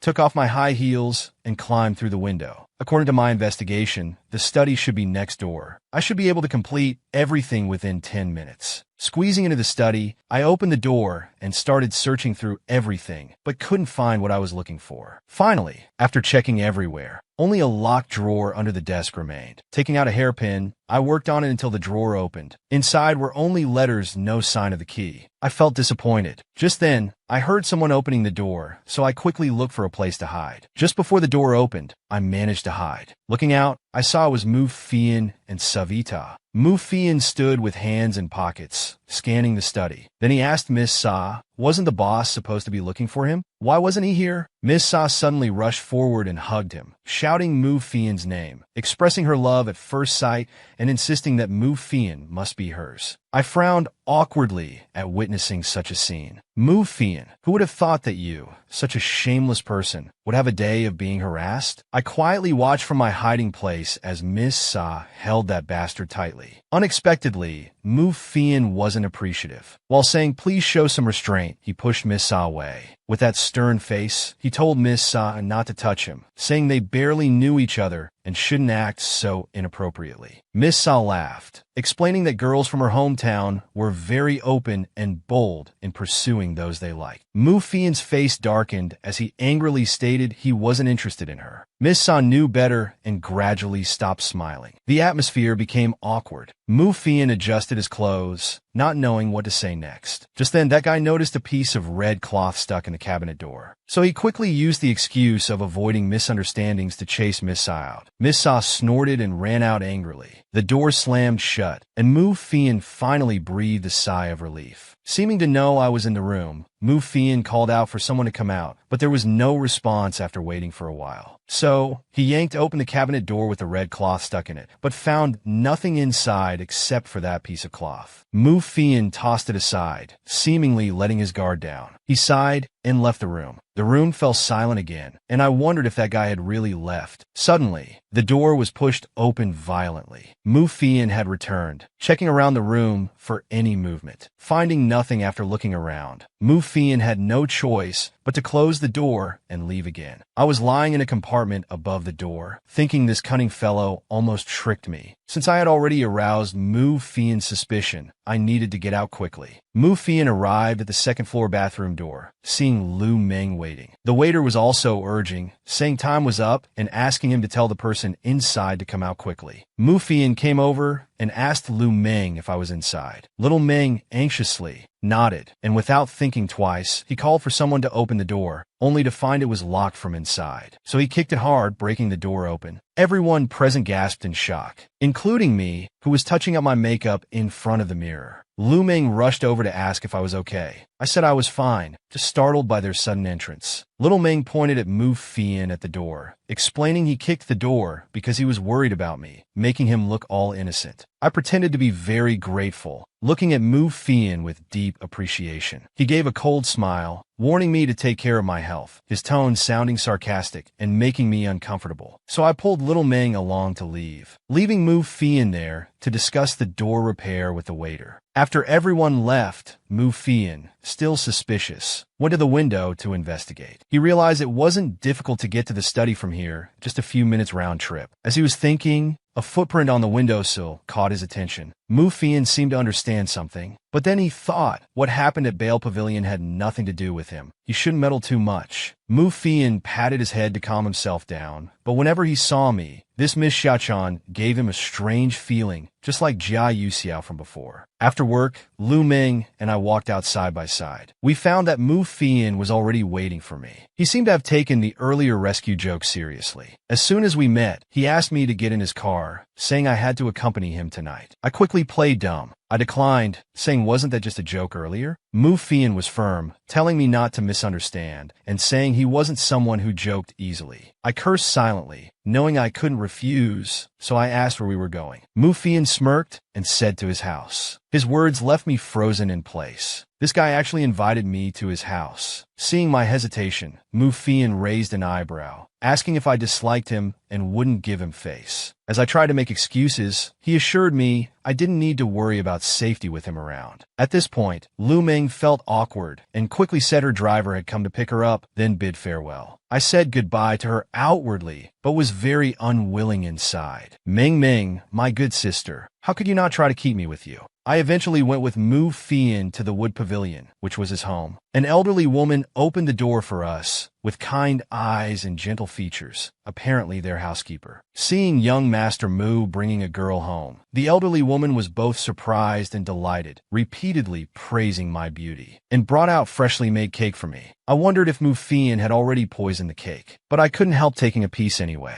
It was indeed delicious. Mu Fian took a sip of tea and asked where I was from. I said I was from Jinling. He kept asking about my parents, siblings, and future plans, endless questions that really annoyed me. So, I poured myself some tea and interrupted his interrogation, asking if he had feelings for me, since he was so interested in my information. This guy didn't even deny it, directly expressing his interest in me, with such a shameless expression. At this point, the housekeeper came over, startled by Mu Fian's directness, and quickly tried to correct his method of pursuing girls. Then, thinking again, she showed a happy expression, saying the young master finally had someone he liked. I secretly mocked, wondering if even the great young Master Mu had no one who liked him. How pathetic. Mu Fian told me not to feel troubled. He said he was just straightforward by nature. I smiled without speaking. Then Mu Fian prepared to pass me a piece of cake. Just as his hand reached in front of me, Mu Fian suddenly shuddered, knocking over a full cup of tea on the table. It spilled all over me. This old fox. I suppressed my anger, really wanting to kill this bastard right there. Mu Fian pretended to be panicked. He quickly apologized and asked Aunt May, the housekeeper, to take me to change clothes. This guy clearly did it on purpose and now was trying to act nice. Perhaps he knew I still had things from Bale Pavilion on me. My face darkened, thinking it was too dangerous to stay here with this old fox. So I stood up to leave, but Aunt May insisted I stay, apologizing for their poor hospitality. Seeing the old lady's sincere insistence, I found it hard to refuse. So I decided to stay a bit longer. I offered to help clean up the table, which made Aunt May beam with joy. Mu Fian asked another servant, Xiao Ju, to prepare clothes for me. I picked up the remaining tea from the table, intending to go to the kitchen with Aunt May. With Mu Fian's back turned to me, my anger grew, and a mischievous idea came to mind. I shouted, pretending to trip on my dress, and lunged forward. The teacup and teapot all flew towards Mu Fian. By the time he realized what happened, he was completely soaked. His face turned black with anger. I frantically grabbed a handkerchief and slapped it right on his wet bottom, and gave it a good squeeze while I was at it. Surely, he couldn't take this anymore. I waited for Mu Fian to get angry and kick me out. Surprisingly, Mu Fian could really hold his temper. He asked with a strange smile if I could remove my hand first. I quickly let go, complimenting his well-trained, elastic bottom. His face couldn't have looked worse as he rambled that if I wanted to squeeze again, I was welcome anytime. I could barely hold back my laughter. I had to bend down and help Aunt May clean up the mess. Mu Fian shouted for the servants to take me to change clothes. Aunt May was still inexplicably happy, muttering that people really act differently around someone they like. She took the clothes from Xiao Ju, wanting to personally help me change. At this moment, Mu Fian watched me leave, his mind full of doubts. As a new geisha, I had been too bold in front of him. When Xiao Ju called Mu Fian to change clothes, he finally came to his senses. He called Xiao Ju over to arrange something. Aunt May led me to a guest room and laid out a light purple qipao on the bed for me to change into. After Aunt May left, I looked at the room's decorations. As expected of the wood pavilion, even a guest room was quite grand. Just then, I heard faint singing coming from near the bed. Listening carefully, I realized it was coming from upstairs. It sounded like a woman singing. I'd heard that the Mu family only had father and son. Could it be a servant? It didn't seem like it. Perhaps Mu Fian was keeping a secret lover. What I didn't know was that at that moment, a woman in white was dancing gracefully in the attic of the Mu mansion. She was humming beautiful melodies. This person was Mu Li, Mu Fian's elder sister. I couldn't worry about that now. I hurried to change clothes. The problem was the qipao was too tight and small. I had nowhere to hide the letters I'd stolen from Bale Pavilion. With no choice, I could only stuff them into my bra. I needed to find an excuse to leave quickly. After changing, I went out. As soon as I opened the door, I saw Mu Fian standing at the doorway, taking off his pants with his chest exposed. I froze. He could no longer contain himself and shouted, asking why I was in his room.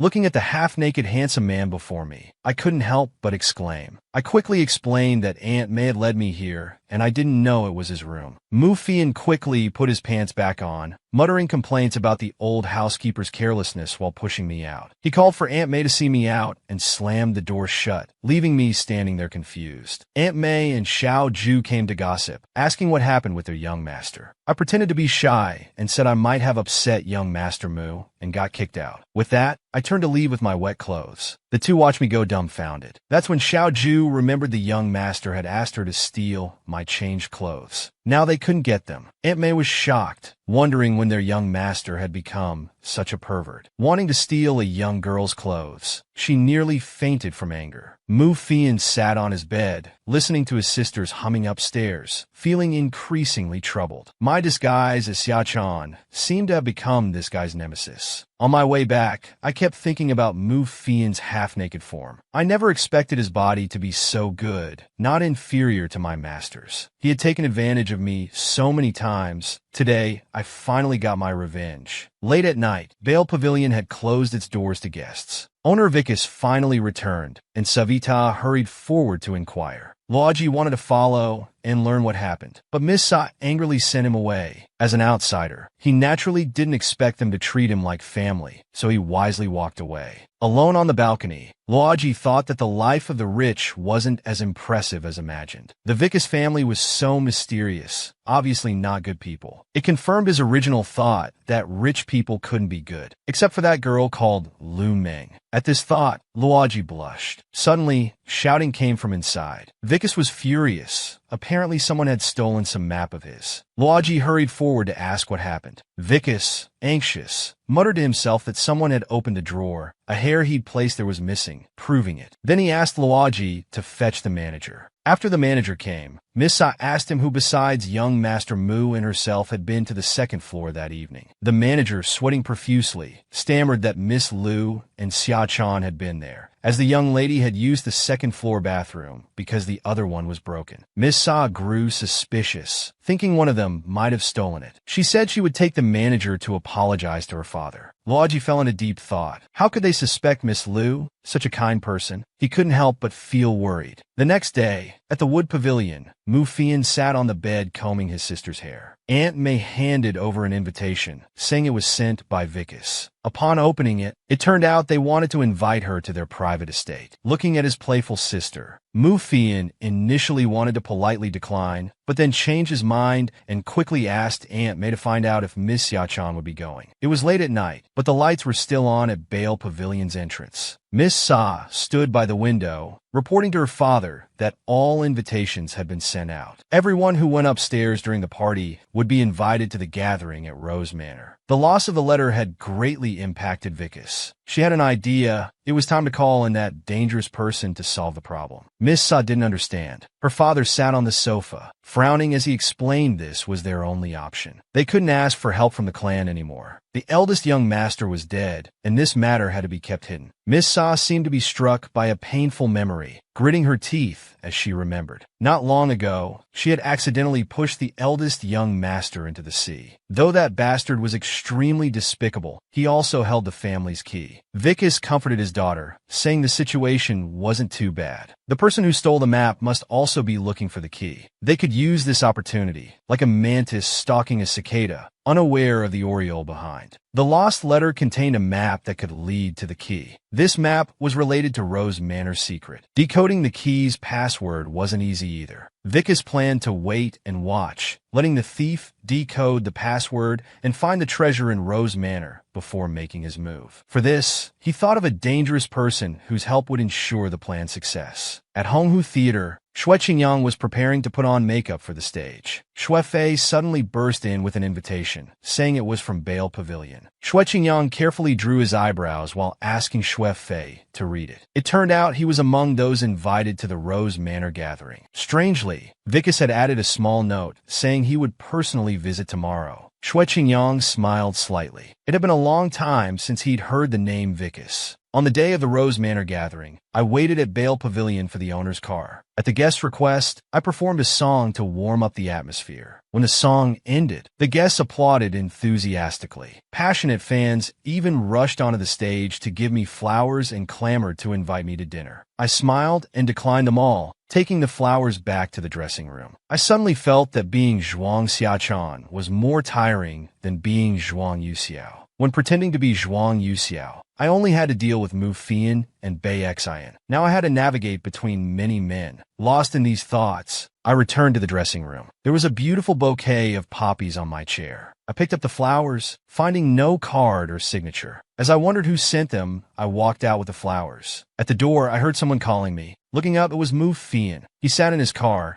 telling me Vicus's car had problems and was running late, likely unable to make it tonight. He noticed the flowers in my hand and asked who sent them. He noted that among all the flowers, I had only taken this bouquet, showing how much I liked it. I kept a straight face, thinking it was none of his business who sent them. The guy extended his hand gentlemanly, inviting me to ride with him. I was quite familiar with Mu Fian's personality by now. The more I avoided him, the more interested he became. The more he suspected someone, the more he would pursue them. Because of this, I was actually afraid of him. Perhaps if I went along with it, he would quickly lose interest in me. So I took Mu Fian's hand and politely got into the car. He drove us to a ferry dock. There was a butler sent by Vicus there. To reach Rose Manor, we needed to take a boat under his guidance. Mu Fian told me not to find it strange, The manor was completely surrounded by rivers. On the boat, that bastard showed his professional fake smile again. He pinched his nose and asked if I liked wearing strong perfume. Seeing his discomfort, I felt quite pleased, so I smugly asked if he didn't like it. That guy showed a disgusted expression, saying he preferred fresher scents. I mocked him, saying he must have dated countless women to have gained such knowledge. We continued bickering until we finally reached Rose Manor. The tall castle had no lights on. Under the pale moonlight, it looked quite eerie, giving off an ominous feeling. Because the roads in the manor were narrow, cars couldn't pass through, so the butler had to trouble us to ride horses to enter. Riding wasn't a problem, but that guy only brought out one horse. There were two of us. How were we supposed to ride? Sharing was not an option. The shadow from our last encounter hadn't faded yet. Just as I was about to rush forward first, Mufian took 3 quick steps and jumped onto the horse. He declared that if I wanted to ride, I'd have to sit behind him, otherwise I'd have to wait. I got angry, cursing his lack of gentlemanly manners, and tried to pull him down. Just then, the horse started running. When I pulled Mufian, he fell off. Before he could get up and yell at me,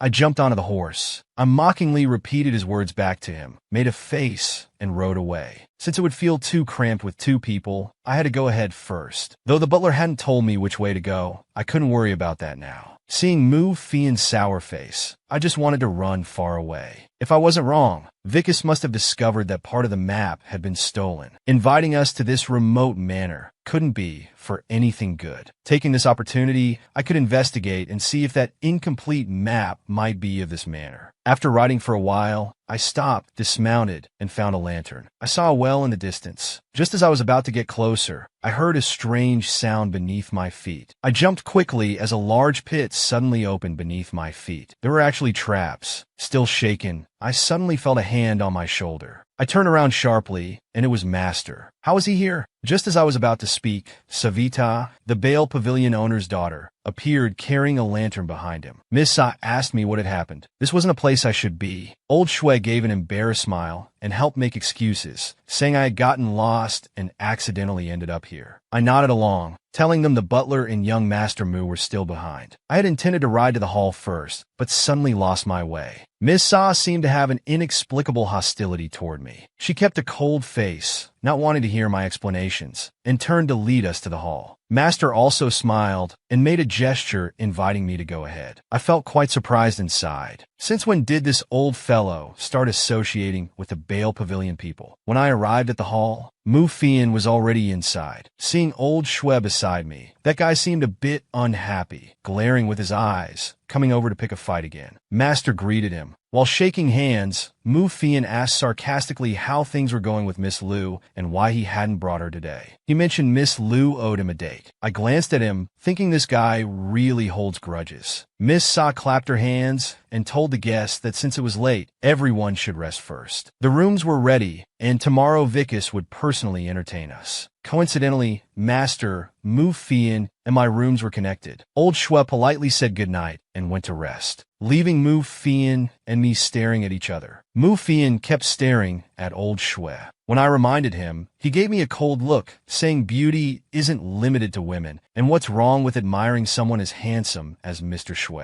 I see. Master was indeed beautiful, attracting not just women but men too. Mufian said goodnight and went in. It wasn't early, so I thought I should rest too. The next day at breakfast, I discovered Lu Meng was also present. He had been drawn into this after all. Strangely, that dark-skinned guy sat next to me, constantly staring at Xiao Ming. Seeming to notice I was watching him, the dark-skinned guy quickly picked up a glass of wine and drank awkwardly. As we were eating, Vicus suddenly stood up, announcing he had prepared a game for everyone, saying the winner would receive a grand prize. He asked us to open the envelopes prepared on our tables. I had a premonition. Opening it, it was indeed a map fragment. I didn't know why he would voluntarily bring it out. Vicus explained that the game involved using our map fragments to explore the manor and find unexpected surprises. He added that tomorrow we would draw lots to form groups and see who could find the place marked with a red X on the map. Of course, the maps were incomplete, and only one person's map had the red X mark. Everyone else would have to guess where this place was. It really was an exciting and surprising game. As I was thinking about what to do next, Lu Meng came over and pulled me along, wanting to take a walk together. Having nothing else to do, I nodded in agreement. The dark-skinned guy showed a disappointed expression. What was this guy planning? At night, Lu Ming had already gone to sleep. I was piecing together the map while wondering what Vicus's intentions were. Having so many people search for his treasure seemed unreasonable. Then suddenly I understood. Perhaps he himself didn't know where the treasure was. That well from yesterday was suspicious. I decided to check it out again when I had the chance. When I went to the hall, I saw Master passed out drunk on the sofa. That guy had drunk who knows how much, and no one was taking care of him. So, as I helped him to the restroom, I felt like a nanny in front of him. Just as I was about to leave, old Shui mumbled something. He suddenly pulled me into his arms. His eyes were hazy, and he was talking about spending the spring night together. Master's face was flushed red. I really don't know how much he had drunk to get in this state. I asked if he knew who I was. The old guy mumbled, seemingly mistaking me for the real Miss Yachan. I'd never seen him like this before. He looked just like a big demon, lying on the bed all seductively, complaining about the heat. Lucky it was me. If it had been someone else, Master would have been in real trouble. He was being way too careless. I asked if Master liked Miss Yachan. Surprisingly, he admitted it. I really don't understand why both Mu Fian and he liked this type. Since the old guy was confused, I thought I'd try to get some information out of him. So I brought up how he considered Miss Lu his soulmate, asking if he was changing his mind. Old Shui opened his hazy eyes, saying in his heart, I was just a kid, nowhere near comparable to Miss Yachan. This made me furious. So his disciple was just a shield to be used and discarded. Not wanting to deal with the old man anymore, I angrily stormed out. But right outside the door, I ran into Mu Fian, seeing me coming out of old Shui's room. His veins popped with anger, though he still managed to put on a professional fake smile to greet me. I didn't give him a pleasant response, just casually acknowledged him. But Mu Fian, that old fox, was not only shameless, but also quite vindictive. Maybe because of my poor attitude, he came closer and blamed me for pulling him off the horse, injuring him so badly he couldn't sleep from the pain. I didn't want to argue with him, so I just gave him a friendly smile and told him to be more generous. Then quickly escaped back to my room. Mu Fian was parched with anger and was about to get some water. Suddenly, he heard movement behind Mr. Shui's door. Obviously, it was Shui Qingyang eavesdropping. Mu Fian stopped and called out to the door, mocking Mr. Shui for falling in love with everyone he meets. First Miss Lu, now Xia Chan. Then he proudly declared that he was actually just like old Shui. There seemed to be tension in the air, as if Shui Qingyang behind the door had been challenged. I couldn't help but curse Mu Fian as a little fox in my mind. The next day, the drawing results came out. Luckily, Master and I were in the same group. Lu Ming and Pa Ka, also known as Luoji, were grouped together. Poor Mu Fian ended up with his love at first sight, Miss Sa. This really amused me. Actually, Vicus's helper was the actor Shui Qingyang. He found the right moment to approach Mr. Shui, telling him to have his people ready, and stated that once they got the item, Mr. Shui could immediately take the other half. The latter nodded with a smile. The game officially began. Master and I walked in silence, first arriving at yesterday's suspicious dried well. He told me to wait up top, then jump down with one flip. The old guy seemed strange today, as if deliberately avoiding me. He barely spoke to me at all. After waiting for a quarter hour with no response from Jean Li, I grew impatient. So I shouted Mr. Shui down the well. After calling for a while with no response, I couldn't wait anymore. Then I also jumped in.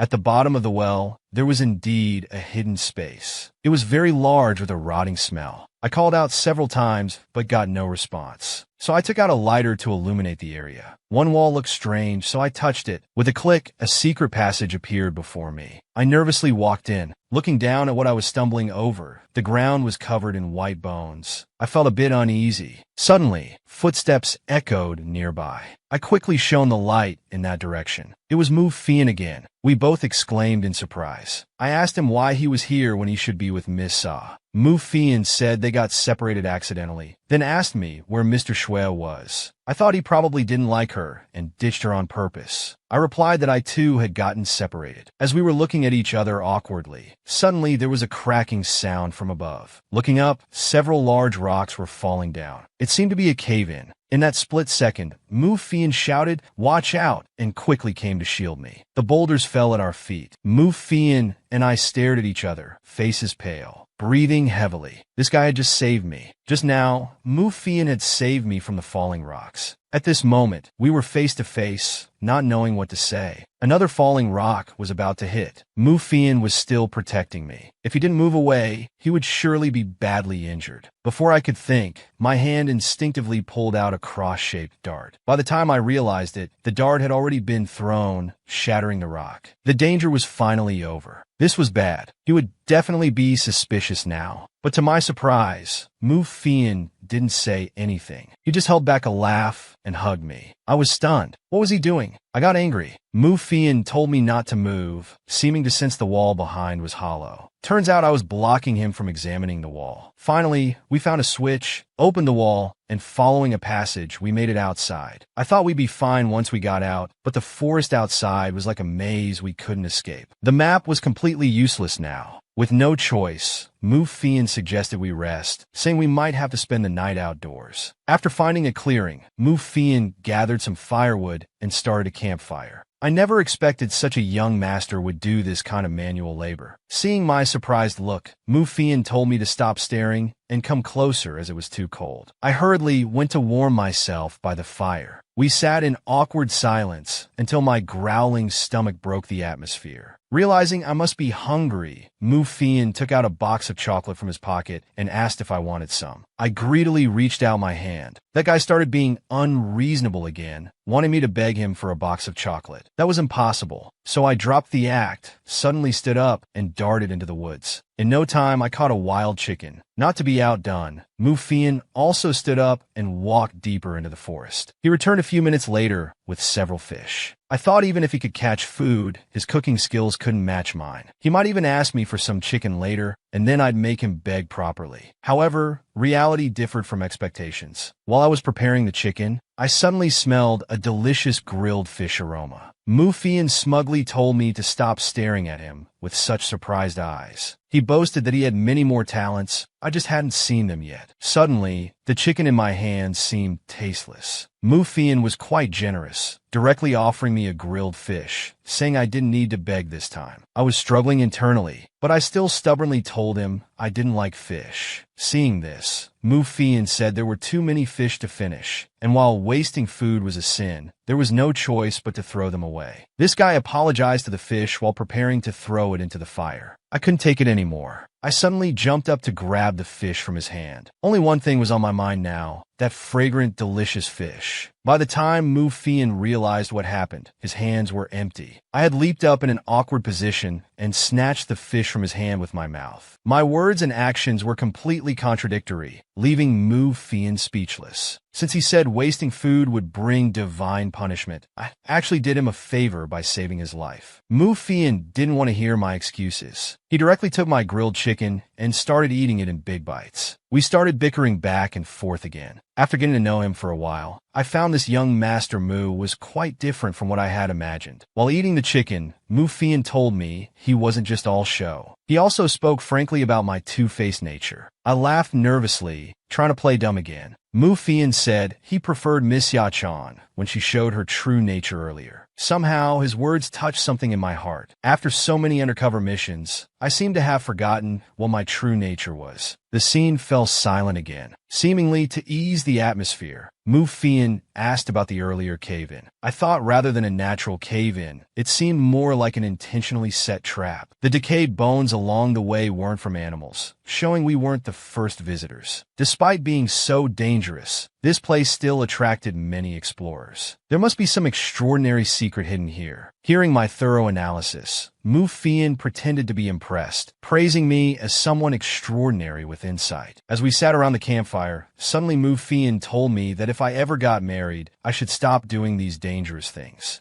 This comment made my heart skip a beat. Could he know all my secrets? Then, Mu Fian stared at the fading sunset and spoke slowly. Unlike men, women in current society can only depend on their husbands. To live a peaceful and happy life, they should be well-behaved and create a warm home. I froze, remembering my father's teachings since childhood. In our Liu family, I was the only one left with legitimate bloodline. Father told me that even as a woman, I shouldn't lose to any family heir. My mission was not only to glorify the Liu family, but also to strengthen the entire family's influence. I needed to prove that our Lu family couldn't be trampled by other families. For this, I had to work harder than others and invest more effort. After all, father was still waiting for the day I would become the family head. Thinking of this, I couldn't help but stand up and shout at the sky. It was both a release and a reminder. Women are not inferior to men. If they want, they can have grand ideals and pursue their ambitions. Why should women depend on men? Before talking about peace and happiness, how many men don't have multiple wives? I don't understand these things. The world is still too unfair to women. In my view, peace and happiness come from one's own efforts, not from vague begging and submissive behavior. Through my shouting, many similar emotions poured out. Mu Fian was stunned. I told him that even his father had married several wives. Even his mother couldn't define true happiness for women. Faced with these complex truths, Mu Fian fell into deep thought. He seemed to return to the day his mother passed away. She lay on her deathbed in a white dress, while he and his sister cried uncontrollably. In contrast, their father was out enjoying himself with his concubines. His mother's death was merely one less bowl at the table. At this moment, Mu Fian was sad and angry. I continued talking endlessly. I didn't notice the change in Mu Fian's face. I only felt a sudden gust of wind. I was already pinned to the ground by that guy. Mu Fian shouted that he wanted to show me the difference between men and women. I wasn't sure what madness he was up to now. Meanwhile, Xue Jinyang was still fumbling his way through the dark passage. Having heard the sound of collapse, he was somewhat worried. But thinking of the urgent matter at hand, he had to continue forward, comforting himself that his annoying disciple surely wouldn't follow. At this moment, that shameless Mu Fian was pressing down on me, up to who knows what mischief. He was very strong. I couldn't break free, so I could only mock him about being pulled off his horse earlier. But this pervert still wouldn't let go. So I had to use my ultimate move, a fierce kick to his groin. Mu Fian dodged and ducked. He managed to escape from my kick successfully. He cursed that a lady shouldn't do such things. I frowned silently. His behavior wasn't very gentlemanly either. I really didn't know which words had angered him. The atmosphere turned ice cold. Finally, Mu Fian was the first to change his attitude and apologize to me. For a moment just now, this guy seemed to show a very hurt expression. At this time, Lu Ming and Luo Ji were slowly making their way through the dense forest. The two seemed lost, and a wolf's howl came from somewhere. Lu Ming froze in fear and quickly asked Luo Ji if they might encounter wolves. Luo Ji was also sweating profusely. To comfort Lu Ming, he said there couldn't be wolves in this place, and that Vicus would surely come to get them after being missing for so long. Misfortunes never come alone. By midnight, heavy rain began to fall. Fortunately, Mu Fian found a small cave that could provide temporary shelter from the rain. I suggested we spend the night here. Mu Fian looked around at the environment, then glanced at me. It was a bit awkward, being alone with the opposite sex. Suddenly, I had a bright idea. I picked up a piece of dirt from the ground. I started drawing a line on a large stone slab behind us. Mu Fian looked confused by my behavior. I told him that tonight this line would be our boundary. Whoever crosses it, hands over the line get broken, feet over the line get broken. Regarding this harsh proposal, Mu Fian strongly agreed. We rekindled the campfire and gathered around to chat. Mu Fian warned me not to easily share those outspoken views with others. Once you become a public figure, you must be careful with your words. Many ill-intentioned or jealous people would make a big deal out of it. This guy was actually showing concern for me. He believed that I was still vulnerable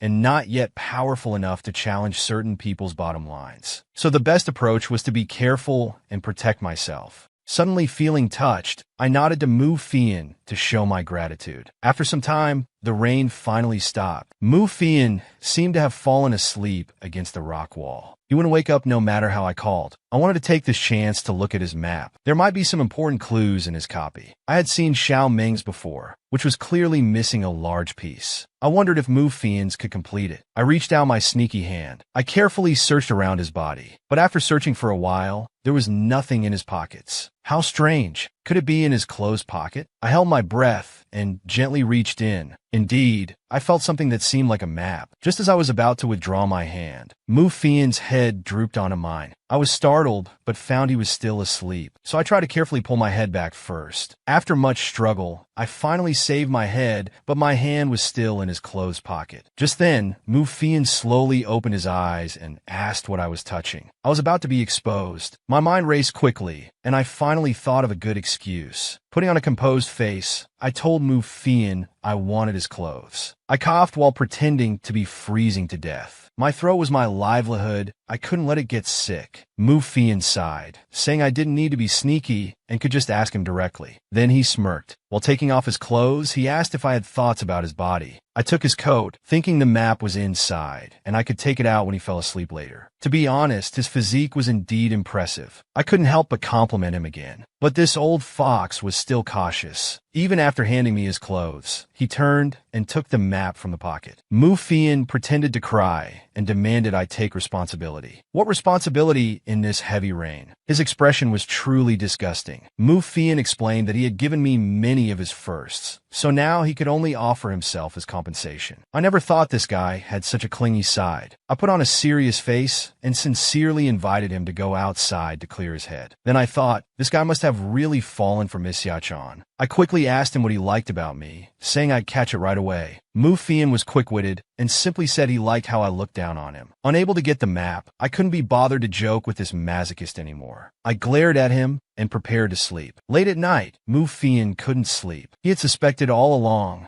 My purpose in approaching him was for the map. As the strong perfume faded, a familiar scent triggered his suspicion. Mufian thought of a secret disguise technique. Perhaps I was the same person as Jia Yuxiao from before. This time he wouldn't use the aggressive methods from military school. He wanted to slowly unveil my true identity. Meanwhile, Xue Qingyang reached a bronze door with his torch. Previously, suddenly, there was the sound of mechanisms turning, and countless flying needles shot down like rain. Xue Qingyang flipped his body, dodging all the needles. Landing steadily, he pushed open the door. In the torchlight, he saw a huge red mark on the ground. In front of it sat an exquisite wooden box. To be safe, Xue Qingyang picked up a stone and threw it at the box. A flash of cold light, and sure enough, a flying sword sprung out, grazing past his ear and embedding itself in a stone pillar. Xue Qingyang walked forward and took out a golden key from the box. One key had been found. Still one more to go. Old Xue breathed a sigh of relief, thinking I must be waiting anxiously, and decided to go find me first. In my drowsy state, I heard crisp bird chirping. Light hit my face. It seemed day had broken. I opened my eyes, suddenly realized I was hugging someone soft. Looking down, it was actually Mufian. That guy was also awake. We quickly separated, the atmosphere extremely awkward. Mufian quietly asked whose boundary was crossed. I ignored him and ran away using finding water as an excuse. Damn it, how did I end up embracing this guy? This is terrible. It's all because I slept too deeply. Someone took advantage of me, and I didn't even know. I suspect that bastard used some trick. All day long, he's thinking about taking advantage of me. I realized I couldn't stay with Mufian anymore. I need to split up with him quickly and regroup with Master. If this continues, who knows what other troubles might arise. However, what I didn't know was that Mufian had noticed my doubts. My current awkward behavior reminded him of Yu Xiaoxiao back then, showing an eagerness to get away from him. So Mufian suggested splitting up to search for the exit, saying it would be more efficient. He proposed meeting back at the same spot in half an hour. Before he finished speaking, I had already eagerly turned to leave, verbally agreeing. My feet were already quickly stepping in the opposite direction. After walking for a few minutes, I sensed something was wrong, so I quickly ducked into some bushes. Sure enough, Mufian soon followed. This guy was actually tracking me. I knew he had been suspicious of me. Every time I meet him, the mission becomes extremely difficult. Mufian looked around, seemingly searching for me. I moved to get a better look, but accidentally stepped on a branch, making a crisp sound. Mufian suddenly turned his head and started calling my name in this direction. But my mouth was already covered by Master, who had appeared from nowhere. Mufian called my name throughout the forest. After he walked away, I asked Master to let go quickly. The old guy still wanted to tease me, covering my eyes and telling me not to move. I pushed him away, angrily accusing him of tricking me again. Old Xue pressed his index finger against my forehead. He blamed me for running around everywhere, making him worry. I retorted that he left without explaining clearly, leaving me stuck between staying and leaving. Old Xue put on that stern face again, saying he saw me embracing that brat Mufian. This old fox must have been watching for who knows how long, just waiting to laugh at me. I sneered. I accused Master about teasing me that night, suggesting our master-disciple relationship had grown distant. No wonder he kept making fun of me. The old man grinned, affectionately patted my head, and put his arm around my shoulder to leave. Strangely, old Shuen knew the correct path. Mu Fian and I had wandered around here for ages without finding the exit, yet the old guy moved about freely. This made me suspicious again about Master's relationship with the Bale Pavilion people. Old Shuen noticed me staring at him and grinned again. I thought again, Master had been so good to me. How could I suspect him? I asked if he found anything in the well. Old Shue said there were only some old drains inside, nothing else. I told him what I had seen and heard when I went down the well earlier. Master frowned, but said nothing. Almost 2 days had passed. If there was still no news, I wanted to look somewhere else. Unable to dissuade me, old Shue had to accompany me again. Things didn't go smoothly. Until evening, Master and I searched the entire tunnel, but found nothing. We could only return to the manor. In the hall, most of the game participants had returned. They were complaining, saying the game wasn't fun at all. They were trapped in the woods and almost couldn't get out. Vicus wore a fake smile and apologized to the guests, saying he wasn't very familiar with that place either. He then promised to give everyone a satisfactory response.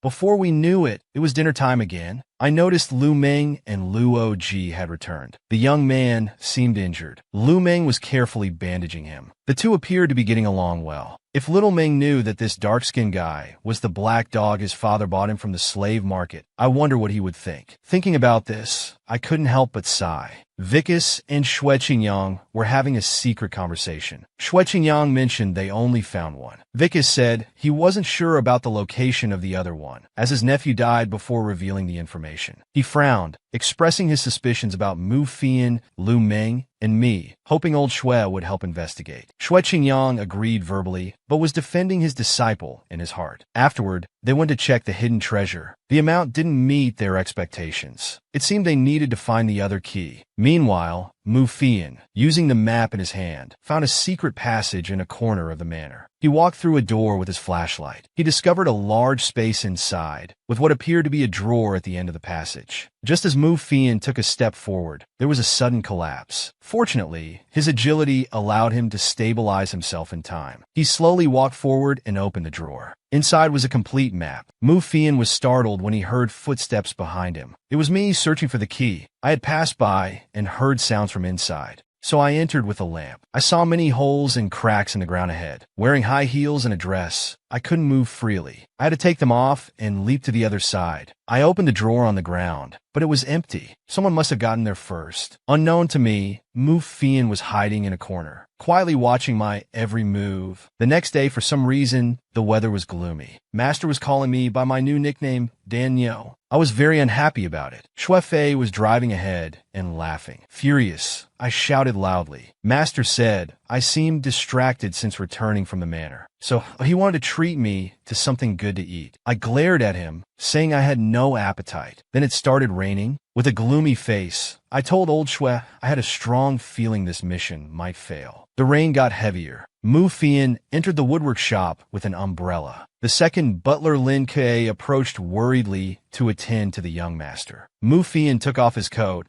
and asked Uncle Lin to gather 10 skilled fighters and inquire about Xia Chan's performance time. Uncle Lin, clearly a longtime fan, almost jumped with joy at hearing Xia Chan's name. He blurted out immediately, Miss Xia's performance would be at 8 p.m. the day after tomorrow. Mu Fian showed a hint of anticipation. There were some things he needed to prepare in advance. On the night of the performance, while doing my makeup, the makeup artist complimented me on my popularity. There were many guests today, with fans waiting outside even without tickets. Despite the heavy rain, it couldn't dampen their enthusiasm. I looked in the mirror at my elaborate makeup, feeling a hint of melancholy. After thanking the makeup artist, I prepared to go on stage. Before I even appeared, the audience's cheers were already rising like a tide. Mu Fian sat smugly in the VIP section, planning tonight's scheme. Uncle Lin's men were in position, blocking all theater exits, with some mixed among the audience. Today, he was determined to bring Miss Xia Chan before him. He was ready to find out who this Xia Chan, or rather Yuxiu, really was.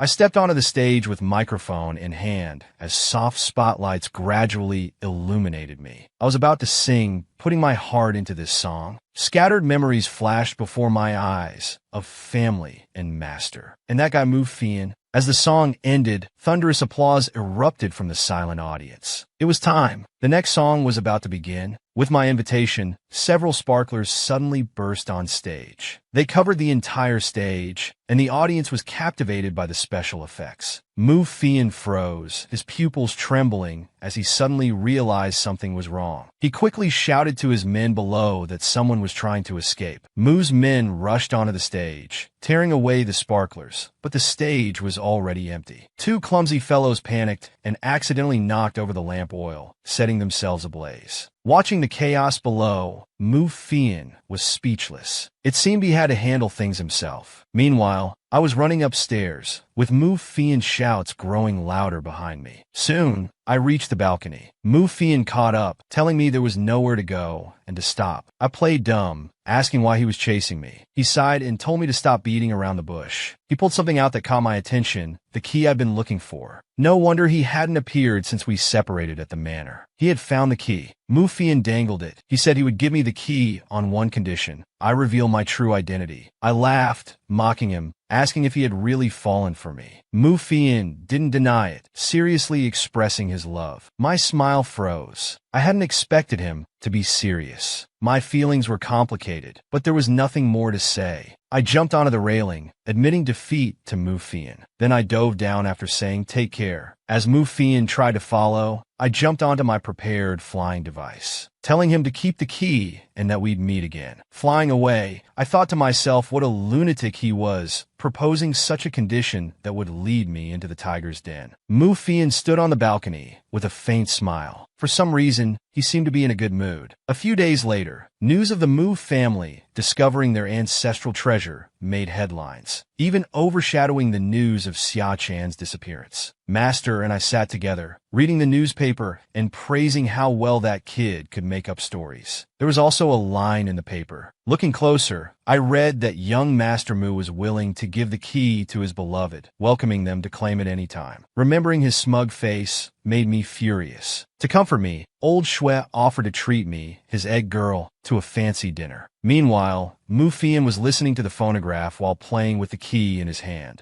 Who would have thought the real treasure wasn't in Vicus's manor at all? Only a map was there. The Mu family benefited this time. Mu Fian was happy, but he couldn't help thinking about the person constantly on his mind. Recently, the weather had become increasingly unstable. Many ships arriving in the capital encountered sudden storm surges, with numerous vessels and lives lost at sea. A week later, crowds gathered at the dock for the commotion. The Mu family servants surrounded an unconscious white-haired girl. They shouted that they'd finally found her and needed to inform Master Mu. Meanwhile, Mu Fian stood frozen in place. His father had just told him that his fiancée, Yunjiu, was on her way. I, Luo Minjing, was to impersonate Yunjiu, daughter of the Mu family's old friend. The real Yunjiu had perished in the recent shipwreck, leaving no remains. Unexpectedly, I would be meeting Mu Fian again so soon. Another mission. This time, I, Luo Ming, would impersonate Yunjiu, who had died in the recent maritime disaster with no remains found. I hadn't expected to meet Mu Fian again so quickly. Inside, Master Shui Qingyang sat grimly on the sofa, asking Shui Fei beside him about my current mission progress. Shui Fei replied that the Mu family would pick me up today, and I should have arrived by now. Sensing Master's worry, Shui Fei complained that Lu Feng had assigned me too dangerous a mission, questioning my father's motives. Master thought father had become overly ambitious after I successfully stole Lin Hao's files. Plus, after my last mission's failure, he wanted to attempt something bigger this time. Facing Shui Fei's doubts, Master said I was too respectful of father, following Lu Feng's every word, making his advice useless. Shui Fei sighed that no father should use their children like this. Master dismissed him. After closing the door, Shui Fei sighed that the Master still cared deeply about me. I wondered how my relationship with Master would change once I knew the truth. Inside, Master walked to the window, thinking he had no right to accuse others of using me. Meanwhile, at the Mu Mansion, Uncle Lin was showing me around. I marveled at how quickly I'd returned to the Lin family. I stared intently at the handsome gardener nearby, my eyes sparkling. The gardener felt uncomfortable under my gaze. Uncle Lin called me twice and tapped my shoulder before I turned around. Seeing Uncle Lin's shocked face, I wondered if my performance had been too exaggerated. I persisted by asking Uncle Lin if there were any private establishments with handsome men catering exclusively to women. Hearing Uncle Lin had never heard of such places, I turned away pretending to be disappointed. Watching my behavior, Uncle Lin worried about how many times Mu Fian might be cheated on after I married into the Mu family. Upon learning of his fiancée's arrival, Mu Fian left home and temporarily moved to the Beijing residence. After confirming that Bai Jiujiu was normal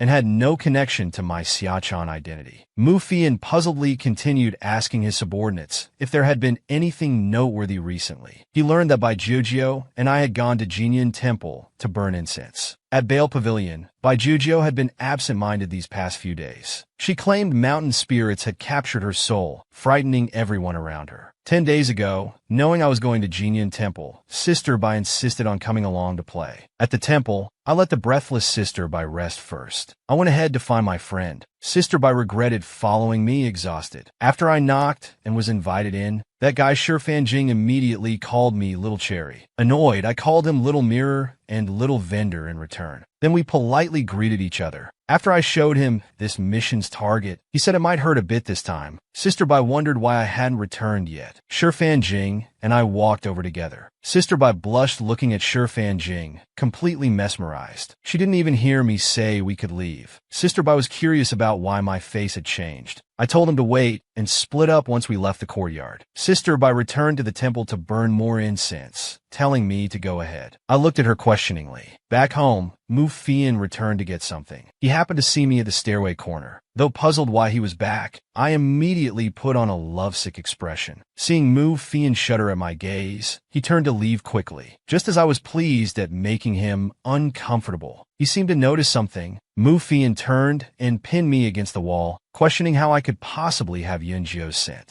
Not knowing what he meant, I quickly lowered my head, insisting I was Yunjio. Mu Fian questioned why I wouldn't look at him directly. I quickly raised my head to look at him, sincerely. Saying it was because he was too handsome for me to look at, I pretended to faint. Mu Fian quickly caught me, wondering what was wrong. I told him I get weak-kneed, seeing beautiful people. Hearing my answer, Mu Fian's mouth twitched. Thinking how different I was from Xiachan, Mu Fian instructed Uncle Lin to move his luggage back immediately. Then teased me to call him Brother Fian. I felt he was doing this on purpose, getting revenge for how I'd made him uncomfortable earlier. He made me say it 3 times. The last time I finally shouted it out loud. Then I ran back to my room. Mu Fian reminded me not to forget dinner together. I agreed reluctantly and ran back to my room. I didn't notice that Mu Fian seemed to have sensed something. That evening, Sister Bai got lost in Jinyan Temple's inner courtyard while looking for Shi Fanjing. Young monk Yuan Kong happened to see her suspicious behavior. The temple was closed, and the inner courtyard was off limits to outsiders. Sister Bai explained she was lost and didn't know this area was restricted. She persuaded the young monk to guide her to Shi Fanjing. Finding that her usual tactics weren't working, then young monk Yuan Kong was bribed by Sister Bai with food and agreed to take her. Yuan Kong led Sister Bai to Shi Fanjing's courtyard. He went in first to find his senior brother Shi Fanjing. Shi Fanjing wondered why the young monk had finished his tasks so quickly. Yuan Kong hurriedly explained his purpose. Bai saw Shi Fanjing looking over. Sister Bai greeted him enthusiastically. Mu Fian looked at the exquisite wine and food on the table, praising Lin Shuran with satisfaction, then sat down quietly waiting for me to come eat together. But how could I possibly come? So the longer Mu Fian waited, the darker his face became. After 2 hours, I still hadn't arrived. Mu Fian ordered Uncle Lin to check where I was. Only then did they learn I had gone to Yu Xian Pavilion and hadn't returned. Though not knowing what Yu Xian Pavilion was, just hearing its name, Mu Fian's mind was filled with unpleasant thoughts. Meanwhile, Shuefei reported to Master that I was in the shop, surrounded by companions. Master smiled knowingly, saying I knew how to choose good company. Shuefei worried the shop was too shocking and might cause trouble. Master said not to worry. Just then,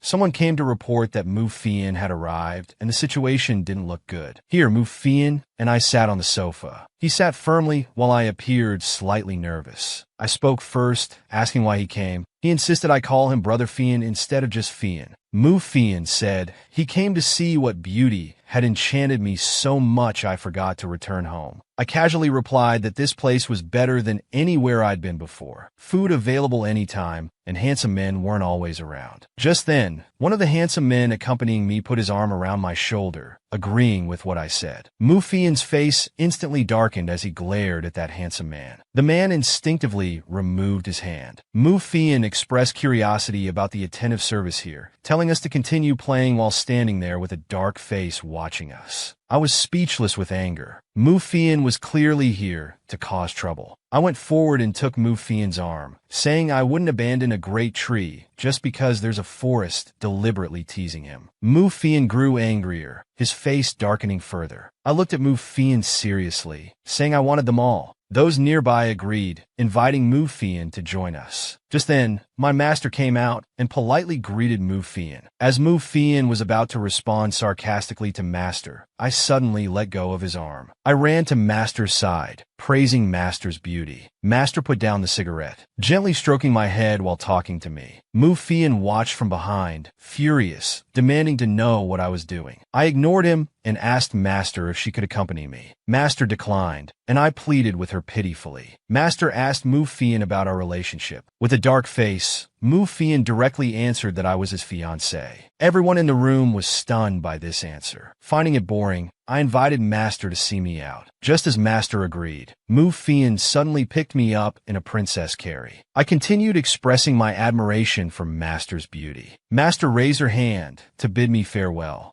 Mufian found it strange that I, who usually became weak-kneed at the sight of beauty, could now bounce around actively. Feeling slightly guilty, I played along, saying I was still weak, and asked him to carry me all the way home. Mufian agreed with satisfaction. Then, Master invited me to watch a play at Hong Hu Tower this weekend. I looked back at Master, reminding me to be careful. Mufian pushed my head back forward. I wondered why Mufian was suddenly so attentive to his fiancée. I thought to myself what a scoundrel he was, then let out a muffled groan. Neither of us noticed that someone had taken a photo of Mufian carrying me princess style. Back at the Mu Mansion, Mufian asked Aunt May to prepare bath items for me, saying such places weren't clean. The bedtime milk I asked Aunt May to prepare was intercepted by Mufian, who added something to it, then had Xiao Ju bring it to me. Watching Xiao Ju's figure, Mufian secretly thought about testing my true identity tonight. After the milk was delivered, I felt something was wrong as soon as I drank it. That night, Mufian came to my room, knocking on my locked door while remarking how this was necessary even at home. After entering, Mufian tried various methods in disbelief, but couldn't find anything wrong with my face. However, trusting his intuition, looking at my sleeping face, some strange thoughts occurred to him. Looking down, he saw my deeply cut neckline. He quickly covered me with a blanket. Mufian reflected on how sneaking into a young lady's room at night seemed perverted while slipping out of my room. Early the next morning, I woke up feeling comfortable, marveling at how well I slept at Mufian's house. I hadn't realized I was already exposed, still thanking whoever gave me the sleeping pills. After getting up, I stood by the window, planning how to use this identity to gain the trust of Mufian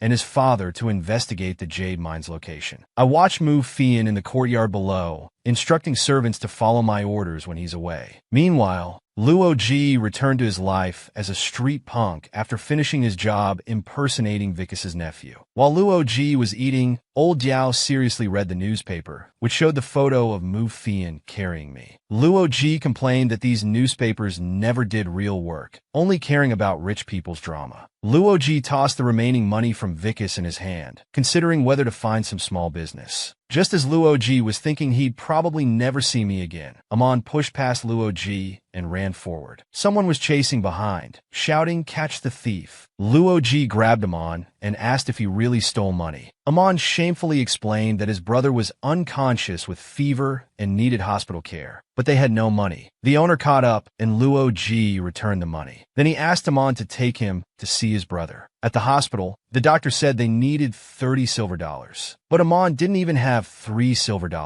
The doctor said there was nothing he could do and turned to leave. Luo Ji watched the scene, struggling with a decision. He thought about giving all his remaining $29 silver, which would waste all his previous efforts. Finally, Luo Ji made up his mind, saying he had 29 silver dollars and would pay the remaining one later, asking the doctor to save the person first. But the doctor insisted it wouldn't work without the full amount. Luo Ji grabbed the doctor's collar and questioned him. Just as the conflict was about to escalate, Lu Ming appeared, asking what was happening. Luo Ji turned his head away, not wanting Lu Ming to see him in such a sorry state. The doctor explained the situation to Lu Ming. It turned out this was the Lu family's hospital. Lu Ming looked at the unconscious child. She ordered the doctor to take the child to emergency immediately. The doctor continued explaining that hospital rules didn't allow it. Only after Lu Ming vouched for it using her father's authority did they take the child to emergency. Lu Ming wondered if she had been too harsh using her father's name for the first time.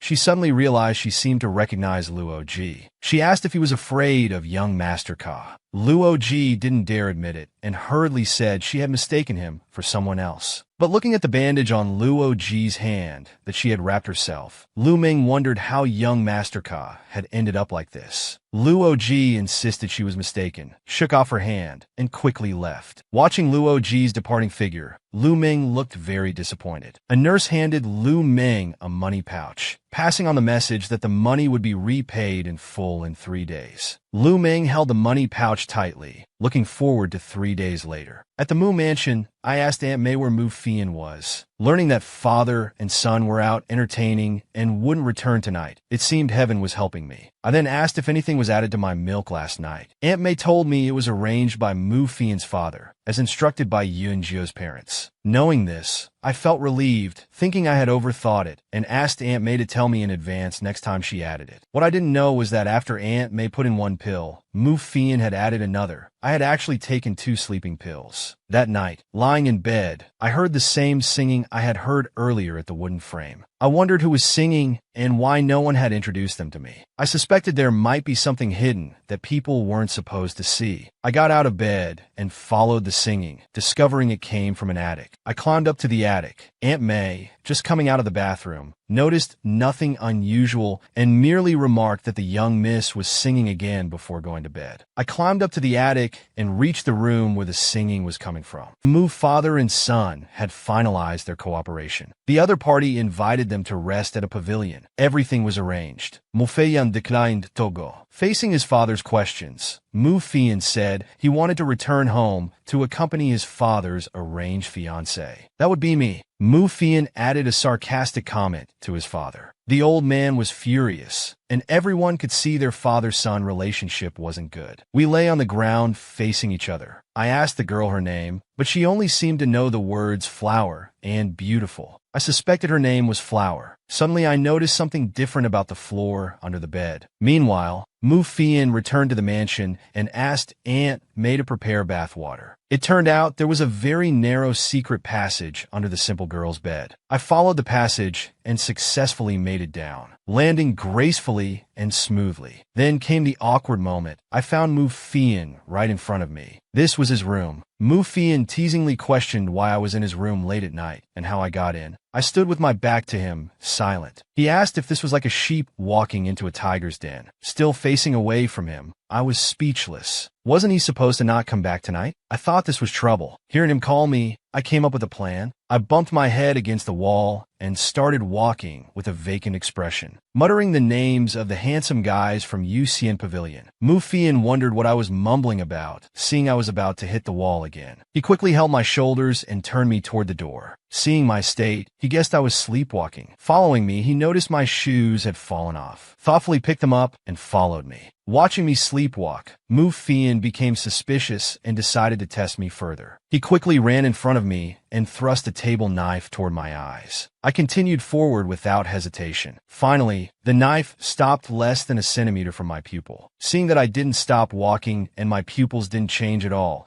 he finally dismissed his suspicions and believed I was really sleepwalking. While calmly reaching for the door, I cursed inside about how suspicious he was. Mu Fian was worried about waking a sleepwalker, fearing it might frighten me to death or make me stupid. Seeing me about to walk into the courtyard, he quickly placed the shoes in front of me, which I naturally put on. After following me around the courtyard for a long time, Mu Fian grew sleepy. Then he picked me up princess style to carry me back to rest. In Mu Fian's arms, my feet kept kicking as if walking in a dream. I suddenly stopped kicking and pulled Mu Fian's clothes over my head like a blanket. Then I nuzzled against his chest. When Mu Fian softly asked me to remove my head, I bit his chest. After a good night's sleep, the next morning, Mu Fian sat across from me eating a hearty breakfast, still feeling pain in his chest. When he asked if I hadn't slept well because of my dark circles, I froze. I smiled and told him I had a nightmare about being hunted down, thinking to myself, this scoundrel nearly stabbed my eyes out last night. I cheerfully told Mu Fian that in my dream, the scoundrel chasing me fell into a cesspit and split in two. Hearing this, Mu Fian spat out his food in anger. We continued talking about his dream. While internally mocking Mu Fian's romantic dream, I smoothly asked about the wedding night. Mu Fian regretfully told me just as the wedding night was about to happen. He woke up. I advised Mu Fian to be like me, embracing love freely. Aunt May handed Mu Fian today's newspaper. He said his heart wasn't as big as mine and asked about my weekend plans. I said I had a date with a beauty to watch opera and asked if he wanted to come. Learning Mu Fian was busy, I was secretly happy as I could meet with my master to discuss recent events. Unexpectedly, Mu Fian suddenly saw in the newspaper the names I had muttered last night, realizing they were from Yu Xian Pavilion. He quickly said he would accompany me on the weekend. My attempts to dissuade him failed, so I had to go with it. At Honghu Tower on the weekend, Mu Fian sat beside me, watching speechlessly as I stared lovingly at my master performing on stage. Mu Fian pondered what I was plotting by pretending to be his fiancée. The first time at Yushao was for the slave market list. The second time at Xiachen was for Vicus's treasure. Unable to figure it out, Mu Fian felt very uncomfortable. Just then, amid the commotion on stage, I stood up worriedly watching my master faint. At the hospital, we learned that master had gastric bleeding from excessive drinking and needed several weeks of treatment. Shuefei sincerely apologized to everyone gathered outside the ward. Mu Fian complained beside me about how an opera singer shouldn't drink, wondering if they didn't care about their voice. I worried about my master. Mu Fian held my shoulder, wanting to take me home. I turned toward the ward, and he questioned where I was going. I pitifully said I needed to check on the beauty, feeling too worried otherwise. Tears welled up in my eyes. Facing Mu Fian's doubts, tears streamed down my face. I just couldn't bear to see a beauty suffer. Mu Fian was speechless at how easily I cried, commenting that if I didn't fix this bad habit, I'd run out of tears. Just as I thought Mu Fian would let me visit, he grabbed my neck and dragged me away. That night, I came to Master's ward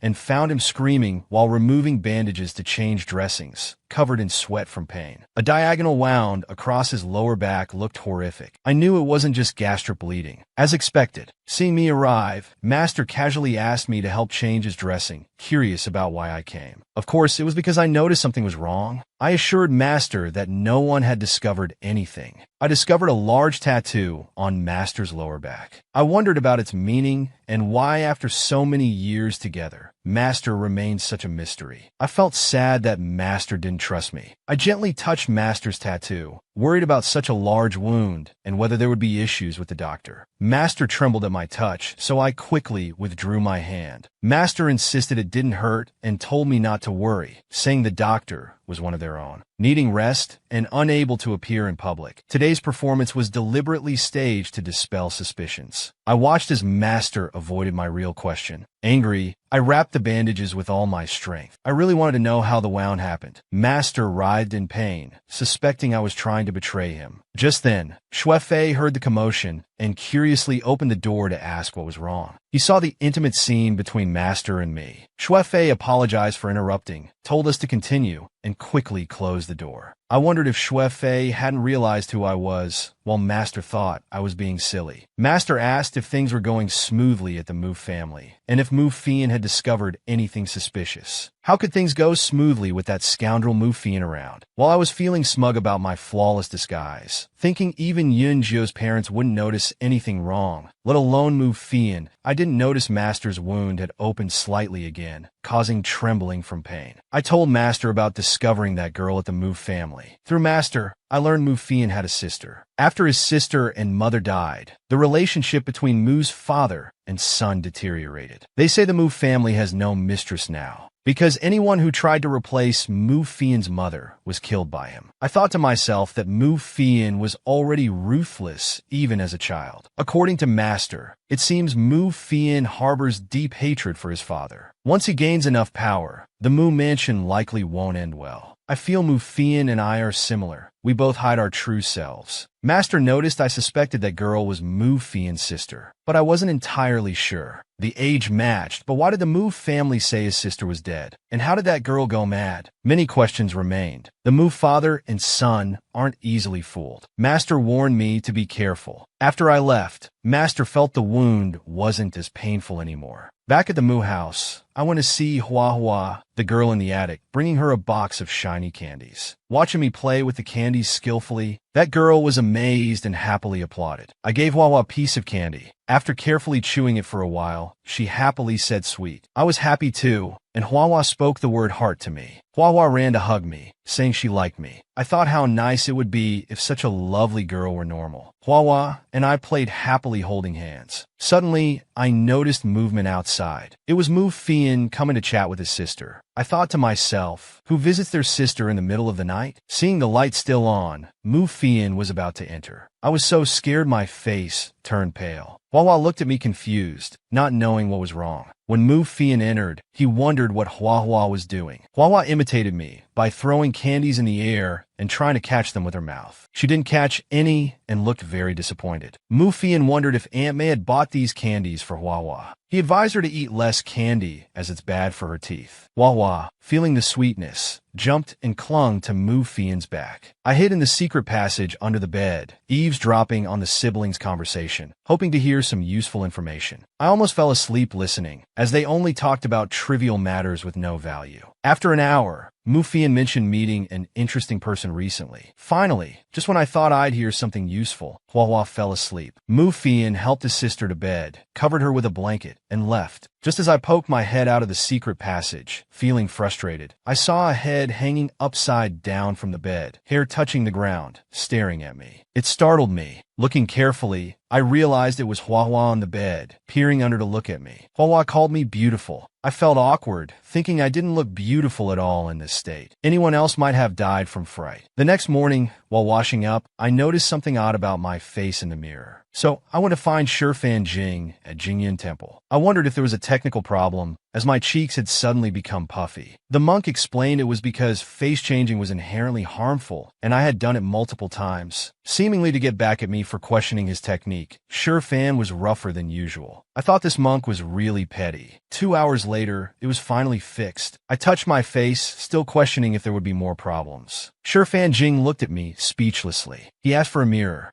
I knew this monk didn't have any mirrors here, so I turned to leave. Just then, Shifan Jing called me back, seemingly wanting to ask about one of my friends. How annoying. He called me Xiaoingzi again. While I was wondering which friend he meant, Shifan Jing helplessly pinched his nose bridge and told me to go. As I walked out of Jingyan Temple wearing sunglasses, I didn't notice Sister Bai and young monk Yuan Kong sitting nearby chatting. Yuan Kong was eating food prepared by Sister Bai while advising her. Sister Bai sat there looking dejected. Sister Bai teased the young monk about asking his senior brother to catch demons. The young monk was scared and asked if demons were really that frightening. Sister Bai, looking at the adorable young monk, stopped teasing him and expressed her true feelings. It turned out Sister Bai liked Shifan Jing, especially his eyes that showed no desire and remained untainted by the secular world. It seemed just looking at Shifan Jing could bring peace to Sister Bai's heart. The young monk thought it strange that Sister Bai came often just because she liked his senior brother's eyes. Sister Bai explained she had fallen for his senior brother, love at first sight with Shifan Jing. She asked the young monk if he understood love at first sight. He both nodded and shook his head, clearly confused. Sister Bai continued explaining that she hoped his senior brother would leave monkhood and marry her. The young monk understood about leaving monkhood and looked surprised.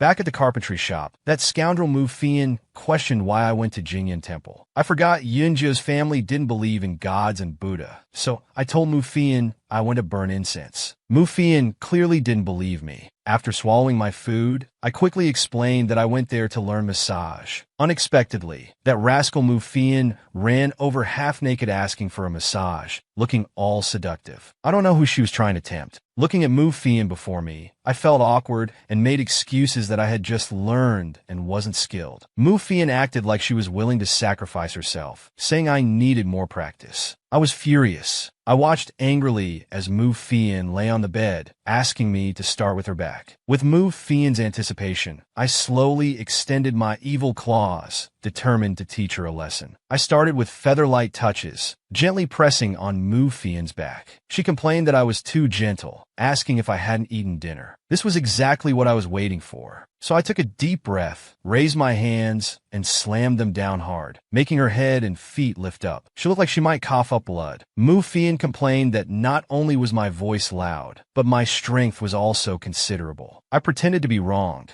saying Brother Fian was hard to please, first complaining I was too gentle, then too strong. I thought to myself, since you're asking for it, don't be afraid of what's coming. Mu Fian, that rascal, gritted her teeth and pretended to be fine, asking me to continue. Of course, I didn't hold back. I kept slapping frantically, until 15 minutes later, when my hands were bright red. That scoundrel Mu Fian was clearly trying to make things difficult for me. Now we were both suffering, just hurting each other, neither feeling like they gained any advantage. Mu Fian criticized my massage skills, asking if I only learned because the monk was handsome. While reaching for Mu Fian's bottom, I agreed that she knew me well. I continued our banter, saying that nowadays being handsome isn't enough, you need to have a skill too. Mu Fian turned over, grabbed my hand, and complained that I, usually so brazen, now wouldn't even spare monks. Seeing Mu Fian grab my hand as I tried to pinch her bottom, I thought this rascal still had some shame. When she wouldn't let me pinch, I awkwardly said she was hurting my hand. Mu Fian told me to just continue massaging above. I yawned sleepily, wanting to go to bed, but that rascal Mu Fian wouldn't let me leave until I gave her a proper massage.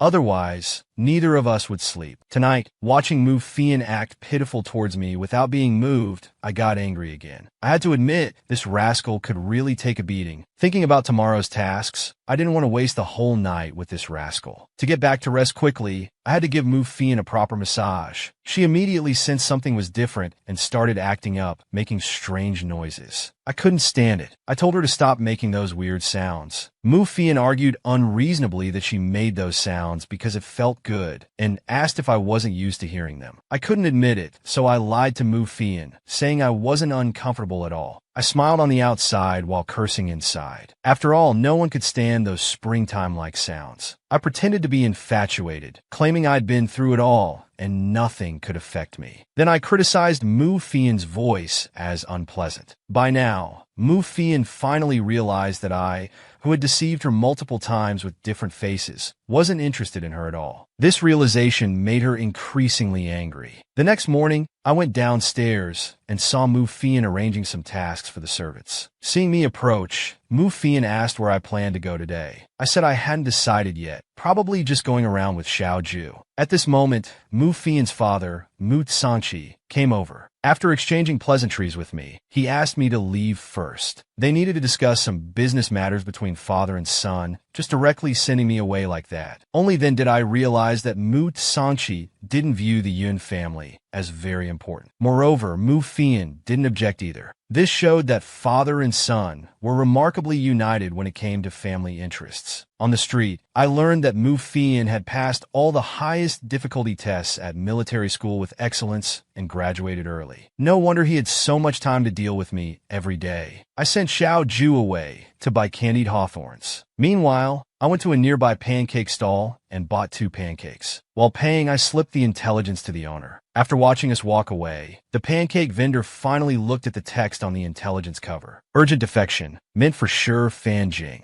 Enter Cloud Temple. Shi Fanjing looked at the letter asking him to clean up, criticizing my ridiculous lie about learning massage from monks. Just as Shi Fanjing was helplessly pinching his nose bridge, young monk Yuan Kong came in saying Sister Bai had come again. Really don't want to see her? Shi Fanjing initially refused firmly. But when he heard his juniors say that someone came asking this morning if there were monks teaching special massage techniques, Shi Fanjing quickly asked what was said. Learning that the visitors had my picture and the young monks told them there was no monk teaching special massage. Shi Fanjing stopped Yuan Kong as he was turning to leave, asking him to invite in Lady Bai. Back at the wooden mansion, I learned from Aunt May that Mu Fian had been out for a while. I knew it. With Mu Fian's suspicious nature, he definitely wouldn't believe my lie from last night. He must be on his way to Jin Yun Temple now. Sure enough, Mu Fian was asking Uncle Lin how much longer until they reached Jin Yun Temple. I hoped the monk had time to prepare. At this time, Mu Fian arrived at Shi Fanjing's place. After a brief greeting, he got straight to the point, saying Master must have met his fiancée me. Shi Fanjing pretended to be confused, not knowing who Mu Fian meant by fiancé.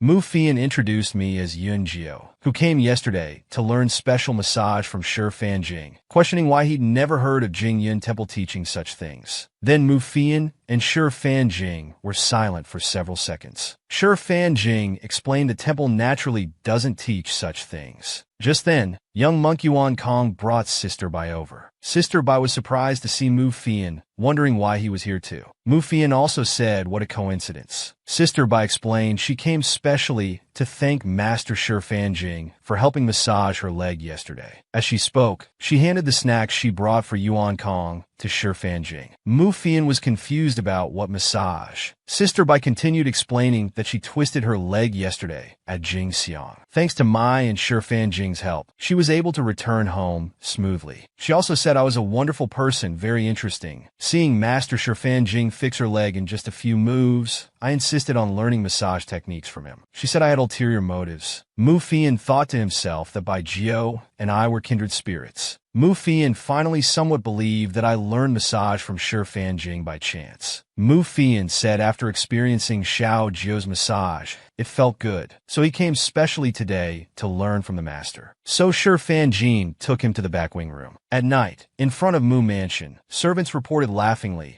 that Bai Jiao frequently visited Jin Yun Temple because she had fallen for a monk. Mu Fian angrily questioned if falling for a monk wasn't ridiculous, then arranged to continue monitoring Bai Jiao. Mu Fian became suspicious of Sister Bai and planned to find a chance to question her. After finishing the massage lesson with Mu Fian, Sister Bai hadn't left yet, touring Shi Fanjing's living quarters. Facing Shi Fanjing's gratitude, Sister Bai made an outrageous request, hoping to kiss Shi Fanjing. The young monk beside them curiously asked what a kiss was. Shi Fanjing ordered Yuan Kong to see the guest out. Sister Bai persisted, saying if not a kiss, then at least a hug with Shi Fanjing, but was directly ordered to leave. Mu Fian returned to the wooden mansion just as I was about to go out. After learning I was going to Yu Xian Pavilion, he helplessly let me go on my own. After entering the room, Uncle Lin reminded Mu Fian that I was his fiancée. Frequently mixing with men like this wasn't good for the Mu family's reputation. Hearing Uncle Lin's words, Mu Fian felt this indeed wasn't good. He thought about opening a similar night spot like Yu Xian Pavilion at home, so I wouldn't go elsewhere. Lin Shu was shocked by Mu Fian's idea. At the Lu family hospital, although 3 days had passed, Lu Meng still waited for Luo Ji every day. This silly boy, not knowing if he was waiting for himself or for that silver dollar. Tightly clutching the silver dollar, afraid that after returning it, there would be no more connection with Lu Meng. Finally, Luo Ji surrendered to reality, feeling unworthy. He randomly asked someone nearby to deliver the silver dollar to Lu Meng, then quickly ran away. When Lu Meng received the silver dollar, her face showed deep regret, seeming to catch a glimpse of young Master Paka. Lu Meng chased after Paka. I, who happened to be passing by, also saw Lu Meng's figure. After asking the driver to stop, I chased after her. Lu Meng got up after tripping over a wooden board, confused about where she had unconsciously run to. Looking at Lu Meng before me, I was thinking how unsafe it was for a wealthy young lady to be out so late at night. Danger appeared. 3 thugs surrounded Lu Meng, harassing her while preventing her from leaving. I clenched my fists, thinking these dogs must have a death wish tonight. Lu Meng backed away in fear. As she was about to slip and fall, I quickly caught her. I told her to close her eyes and not speak. Lu Meng obediently nodded. Then I went to deal with those thugs. I covered half my face with my hair. The 3 were startled by my appearance. Using the pretext of playing a game to add excitement, I successfully lured 2 of them into a dark alley. The remaining 1 followed, warning not to play too fast. Though Lu Ming was worried about me, she still obediently kept her eyes closed and stayed quiet. The two men were asking what game we'd play. I lifted my skirt and pulled out the weapon strapped to my leg. Successfully took down two.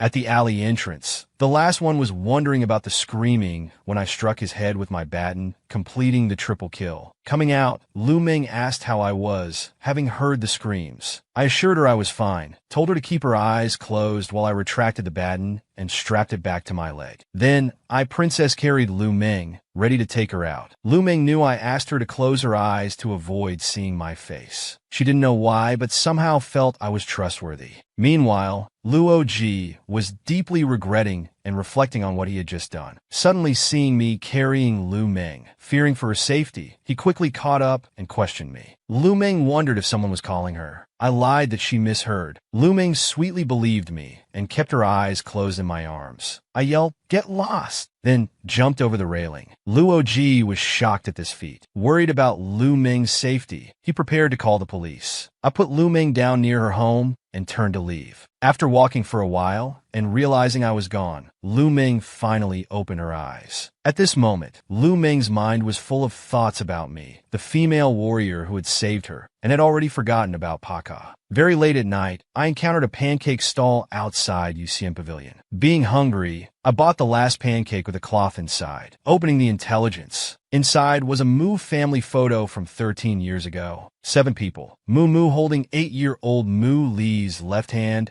and 6-year-old Mu Fian's right hand, standing in the middle. On the left were Mu father and second Mu. On the right stood third Mu and a stranger. I wondered who the man on the far right was. There was no information about him in the known investigation data. The next evening, I searched around but couldn't find Mu Fian. I thought at this late hour, he must be out socializing again. At this time, Mei and Uncle Lin were already asleep. Thinking Hua Hua might recognize the person in the photo, I decided to find her. While wondering why I hadn't heard Hua Hua's voice tonight, and if she was already asleep, I unexpectedly met Mu Fian in Hua Hua's loft, coming to have a late-night heart-to-heart with his sister. He called out to me, and I foolishly pretended to be sleepwalking again. This time I pretended to play mahjong. Mu Fian looked at me suspiciously. Remembering what he learned from doctors, it's best not to wake sleepwalkers directly, but rather guide them back to bed. He found it troublesome. Mu Fian stared at me intently, making me feel scared. He wanted me to teach him mahjong later. The more Mu Fian looked at me, the more he thought my lips seemed to have something on them, looking very delicious. He leaned in, held my chin, and after careful inspection, decided it was cherry-flavored. Just as this scoundrel was about to lean in for a taste, my pupils contracted in fear. Unknown to me, Mu Fian had keenly noticed this detail. Mu Fian's face instantly darkened. He realized I had been pretending last time too. While I was wondering why his face had darkened, he decided to play along, holding my face and preparing to turn the act into reality. I quickly pretended to win at mahjong with a pure straight and pushed him away. Slowly waking up, I looked at Mu Fian in confusion. Wondering why I was there, I told Mu Fian I just dreamed of winning lots of money playing mahjong. Then I questioned why Mu Fian was so close, asking if he was trying to kiss me. Then I acted like a lovesick fool, dramatically inviting him to kiss me, pretending to be very fond of him. Mu Fian told me I had been sleepwalking. I had to act innocent and clueless, still wanting to kiss him. Mu Fian completely lost interest due to my behavior. I took the chance to slip away. Mu Fian suspected I had discovered his sister. Back in my room, I sighed at how dangerous that was. That scoundrel Mu Fian almost took advantage of me. Somehow, I thought I had been discovered. Meanwhile, at the police station, Luo Ji, for making a false report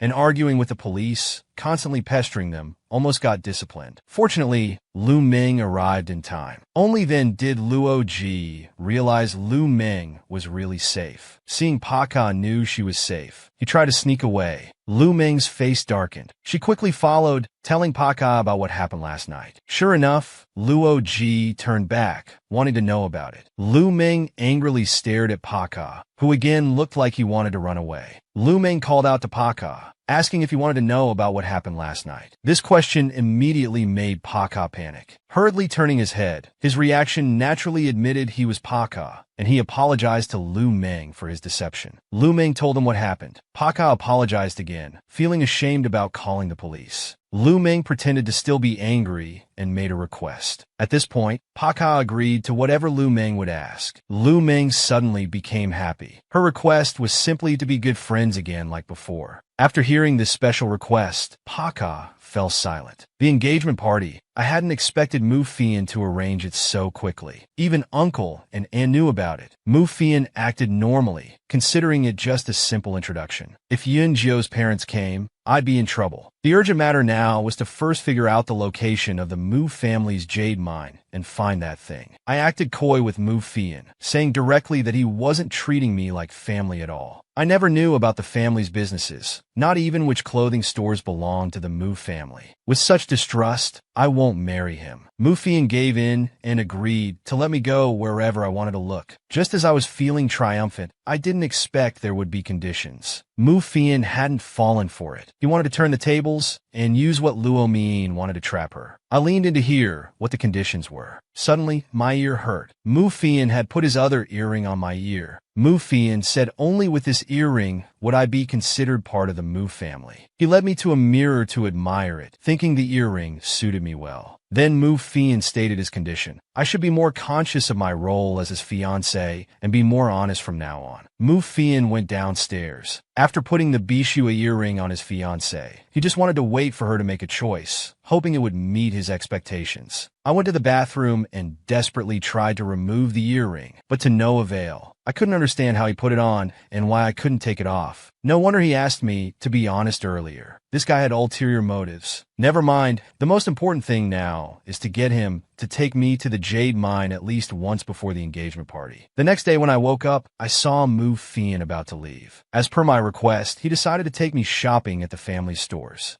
Seeing this guy offering his arm, I reluctantly took it. On the street, Shui Qingyang and the servant saw Mu Fian and Lu Minjing shopping. Suddenly, Mu Fian leaned close to my ear, mentioning that once the earring was on, it couldn't be removed. I pretended not to believe it and tried to remove it under the pretense of wanting to wear different earrings, but Mu Fian refused. Shui Qingyang followed behind them, his expression revealing concern for his disciple. The servant believed the young miss could definitely complete the mission, but Shui Qingyang felt the mission was going too smoothly, and there seemed to be something odd about the earring. Mu Fian took me into a clothing store, where the staff warmly welcomed us. Mu Fian told me to pick out clothes I liked while he looked at men's formal wear. I pretended to browse clothes while thinking about how to get to the jade mine. Since this was the first time he brought me to a Mu family store, I shouldn't be too hasty, lest I raise suspicions. Mu Fian suddenly appeared behind me, wearing his chosen formal wear for my approval. I complimented him outwardly, but I knew this guy wasn't a good person. He handed me a wedding dress. Surprisingly, he had even chosen my outfit for the engagement party. Could this be real? Mu Fian eagerly awaited seeing his fiancée in the wedding dress. How troublesome. It's not even a real engagement, yet I have to play along. From inside the fitting room, I heard a servant discussing something with Mu Fian. They were talking about the jade mine. From the sound of footsteps, something big must have happened. Mu Fian hurriedly left. The staff explained that Mu Fian had left due to an emergency. I pretended to be understanding, but inside I worried about what trouble might have occurred at the jade mine. I heard the doorbell ring, indicating new customers. When the door opened, it was my master. Master pretended to greet me casually, and I responded in kind. Seeing Master arrive, the store clerk had an admiring look. Indeed, Master was a star wherever he went. Master's servant sent the clerk away under the pretense of getting clothes. I looked around to make sure no one was nearby. Finally, I could talk freely with Master. I asked about Master's injuries. From his words, I learned that he had recovered. I reported to Master that everything was going smoothly, but he teased that Mu Fian truly liked me, even giving me the family heirloom to wear. Master told me about the earring's history. It was called the Bishua earring, only passed down to recognized direct descendants of the family. Mu Fian's earring was passed down after his grandfather's approval years ago. I asked Master how to remove the earring. Though he seemed troubled, he assured me there would be a way.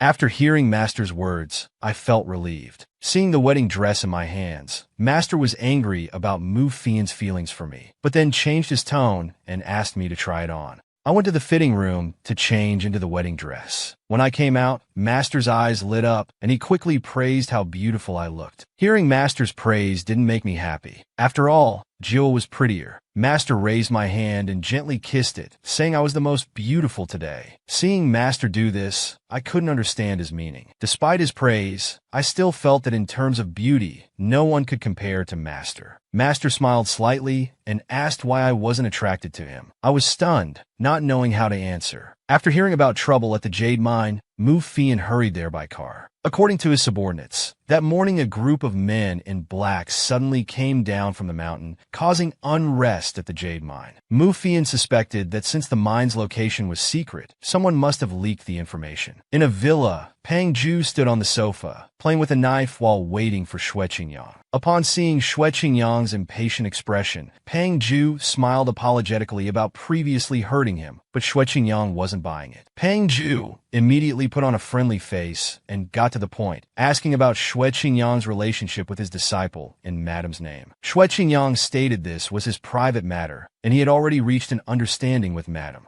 But Pang Ju, under Madam's orders, continued inquiring. Xue Qingyang refused to reveal anything. So Pang Ju threatened Xue Qingyang in Madam's name. Seeing Xue Qingyang's stubbornness, he suggested going to find his disciple instead. Xue Qingyang remained unmoved and didn't stop him. After leaving, Pang Ju couldn't figure out Xue Qingyang's thoughts and cursed him as someone who relied on his looks. After Pang Ju left, the servant worried about Luo Minjing's safety, also unable to understand Xue Qingyang's thinking. But Xue Qingyang sat calmly on the sofa, seemingly unconcerned about his disciple. Hearing the servant say this, Xue Qingyang was lost in thought, thinking of his disciple's gentle and lovely face. Mu Fian and his group arrived at the Jade Mine. They dealt with all the men in black. Though they resolved the situation quickly, he was annoyed that his new formal was stained with blood. His subordinates managed to capture one survivor. Mu Fian wondered about the identity of these men in black, who would rather die than reveal their origins. Just as Mu Fian was about to use methods to make him talk, the black sunflower pattern on the man's neck was discovered. Moreover, all the men in black had this pattern. Seeing this sunflower mark, Mu Fian fell into deep thought. Who said this girl was stupid? She's beaten me so many times. Though reluctant, I had to admit she was better. After losing 10 chess games in a row, I didn't want to play anymore. I lost every time. Lying on the ground, I thought about today's events, wondering what happened at the Jade Mine that got Mu Fian so agitated. Suddenly, I remembered the photo in my pocket. Pointing to the man on the right, I asked Hua Hua if she knew him. Unexpectedly, Hua Hua became terrified upon seeing his face, as if trying to escape something. Mu Fian returned home, disappointed about not seeing his fiancée in the wedding dress today. Suddenly, he heard a scream from upstairs. It sounded like something happened to his sister. Seeing Hua Hua's terrified expression, I couldn't understand why she screamed at the photo. I quickly went to ask what was wrong. Mu Fian suddenly rushed upstairs, anxiously asking what happened, then went to comfort his sister. He suddenly turned and glared at me fiercely, asking again what happened. Seeing Mu Fian's expression, I was momentarily speechless. Mu Fian saw the photo on the ground and seemed to understand what happened. He angrily ordered me to get out, then threw the photo at me. My cheek was cut by the flying photo. Aunt May heard Hua Hua's screams and came upstairs, finding me there. Seeing Aunt May, Mu Fian asked her to fetch Dr. Chung. He hugged Hua Hua, comforting her that the bad person wouldn't come anymore. Hua Hua cried, begging Mu Fian not to leave her. I didn't know what I'd done to shock Hua Hua so badly, only that I'd made a terrible mistake. After examining Hua Hua, the doctor indicated she couldn't handle any more shock. Her recovery would depend entirely on her ability to overcome this. Mu Fian blamed himself for being careless. Before leaving, the doctor consoled him not to be too upset. After seeing the doctor off, I wanted to ask about Hua Hua's condition, but Mu Fian walked past me without a word. Mu Fian recalled a painful childhood memory. That day, because of training, Mu Fian wasn't with his sister. Returning at night, he witnessed his sister being assaulted. He grabbed scissors from the table and stabbed the attacker to death. The attacker's blood stained him. Mu Fian regretted that if he hadn't left that day, his sister might not have suffered this fate. In a secluded place, I held a gun to Dr. Cheng's head, demanding to know what had happened to Hua Hua. Though reluctant to disclose patient information, under threat of death, the doctor revealed everything. I learned about Hua Hua's situation. I was shocked to learn she had been assaulted as a child, causing her current state. I was angry at the perpetrator's actions and felt guilty about my behavior. I needed to apologize to the Mu siblings. I returned to the Mu house, but found the door unlocked and everything dark inside. Suddenly, an angry roar came from somewhere. I immediately became alert. As I was about to kick in the direction of the sound, I realized it was Mu Fian. He reeked of alcohol. I couldn't tell if he was drunk or trying to get revenge on me. He cursed again about Hua Hua's attacker. I realized he was drunk and mistook me for that perpetrator. Never mind, he's too drunk to deal with. He suddenly charged at me. I wondered if I could knock him out. Unexpectedly, he collapsed after a few steps. Whatever, I might as well take him back to his room. The drunken Mu Fian seemed to smell a familiar fragrance in his dream. I finally managed to carry him upstairs and put him on the bed. I'm exhausted. Is that blood on him? Maybe from the jade mine? After covering him with a blanket, I decided to leave. Unexpectedly, Mu Fian hugged me from behind. He seemed lost in memories, third uncle holding his dead friend. He angrily questioned Mu Fian why he killed his friend, but Mu Fian didn't answer, instead threatening to feed his friend to the dogs. Hearing this, third uncle threatened to tell his brother. Mu Fian held scissors to third uncle's throat, revealing that his friend had assaulted his sister. Third uncle couldn't believe his friend would do such a thing. Mu Fian begged him not to tell his mother and asked him to call a doctor. Third uncle took away his friend's body, terrified that Mu Fian could do such a horrible thing. Mu Fian's father, upon learning about his daughter's assault, slapped third uncle. He ordered that this shameful incident must be kept secret. Regarding his daughter's trauma-induced condition,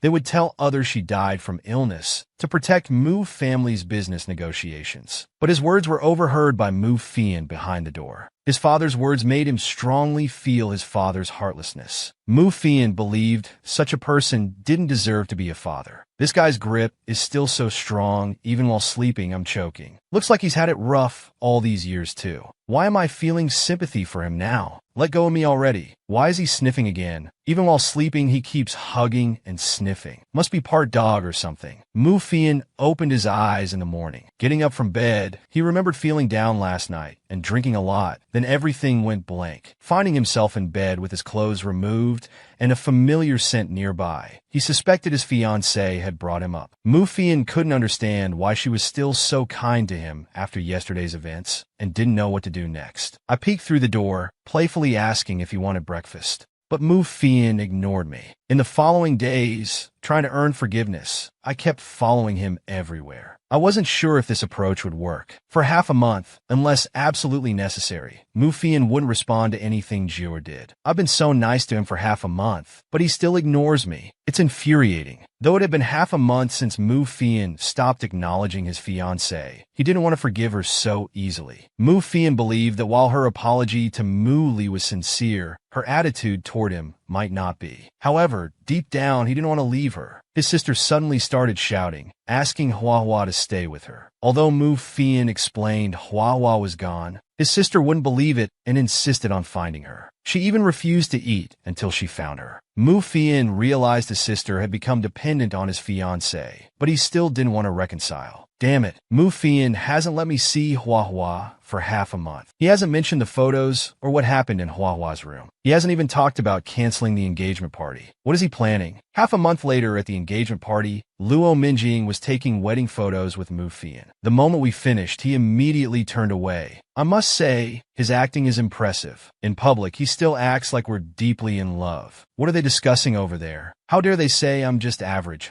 When I wanted to go to the bathroom, he actually offered to accompany me. I quickly refused. Some people who heard Mu Fian wanting to accompany me were filled with envy. While going downstairs, I suddenly met Master. He praised how beautiful I looked in the wedding dress today. He secretly warned me to be extra careful not to reveal anything in front of Yun Jio's parents. Then he left. Watching Master's back, I thought about the question he asked that day. However, he never mentioned it again after that. Master's mischievous nature hasn't changed at all. Shui Qingyang certainly attracts attention wherever he goes. At this moment, he suddenly noticed that Jiwer's parents had arrived. I suddenly heard someone calling Jior's name. I looked back, and sure enough, his parents had arrived. Looking at his parents, I was also worried about completing the mission. I happily ran to Mother, acting as if I hadn't seen her in ages. The parents politely asked Mu Fian to take good care of me. Seeing this, Shui Qingyang thought the plan was successful and turned to leave. Suddenly, an explosion came from behind. Shui Qingyang was also startled by the sudden explosion. At the wedding banquet, everyone rushed to escape after hearing the explosion. The Yun couple called out for their daughter while being surrounded by flames. I decided to jump over to save them. Seeing my action, Mu Fian hurried to follow and protect me. Although we faced the flames, we were fine. The Yun couple was also safe and sound. After they expressed concern for their daughter, I smiled and assured them I was fine. Unexpectedly, the back of the wedding dress was torn. Because of this, Jior's mother discovered that the birthmark that was originally on her daughter's body had disappeared. Only then did I understand that she had a birthmark on her waist. Shui Qingyang chased Pang Ju to the rooftop. He discovered that the explosion at the wedding venue was Pang Ju's doing. Unable to find Shui Qingyang's disciple, Pang Ju had been following him, waiting to see when his disciple would appear. Pang Ju didn't deny causing the explosion. He was frank about his destructive tendencies. Shui Qingyang remained calm. On the surface, he accepted Pang Ju's stalking, but inside, he had long wanted to eliminate him. Looking down, Pang Ju spotted young Master Mu and his fiancée.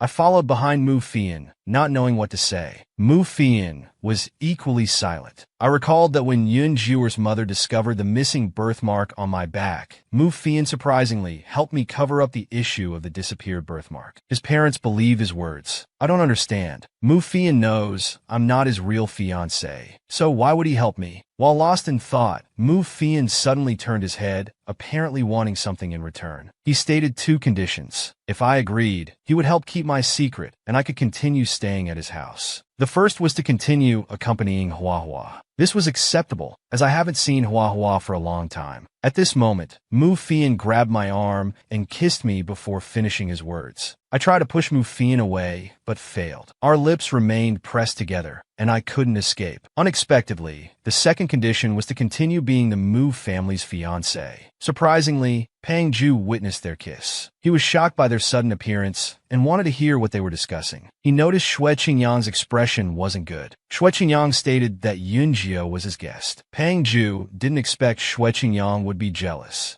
Shui Qingyang responded by referring to their business relationship, but in his heart, he was still thinking about his disciple. Seeing his thoughtful expression, Pang Ju couldn't help but doubt Shui Qingyang's previous words. At night, I was alone in my room, wondering why Mu Fian would help me and how he discovered me. Could it be that he actually fell in love with me? No. Who would love someone mysterious with unclear intentions lurking around them? Perhaps he wants to uncover the forces behind me. So that's his purpose. I threw a punch at Mu Fian, who suddenly appeared in my room. He blocked the attack and told me to think it over carefully. He believed if Yun Jio disappeared, the Mu family would be implicated, so he wanted me to continue the pretense. Things have become so troublesome. Lying in Master's arms, I pestered him to answer the previous question. Master likes me, right? But Master didn't answer directly, instead asking about my thoughts. Master is so cunning, never mind if he won't say it. Master held me tighter, asking again if I really liked him. Of course, Master is the one I like. The disciple in Shui Qingyang's arms suddenly disappeared. Then he saw his disciple before him, actually falling in love with Mu Fian, and stating directly that he had never answered whether he liked her or not. Shui Qingyang watched his disciple kissing Mu Fian. He suddenly became panicked, angrily calling his disciple back to his side. It was just a dream. After Shui Qingyang woke up from the dream, everything from the dream was still vivid. His mind was filled with images of his disciple with Mu Fian. He tossed and turned, unable to sleep. Yun Hao got up to use the bathroom at midnight. He was startled by his wife's open eyes. He asked Yun Hao if their daughter had any changes. Yun Hao awkwardly replied that Yun Jio hadn't changed much, just that their daughter was now a woman. Hearing Yun Hao's improper answer, his mother hit him hard. Yun Jio's mother suddenly thought of their deceased child. They couldn't lose their daughter now.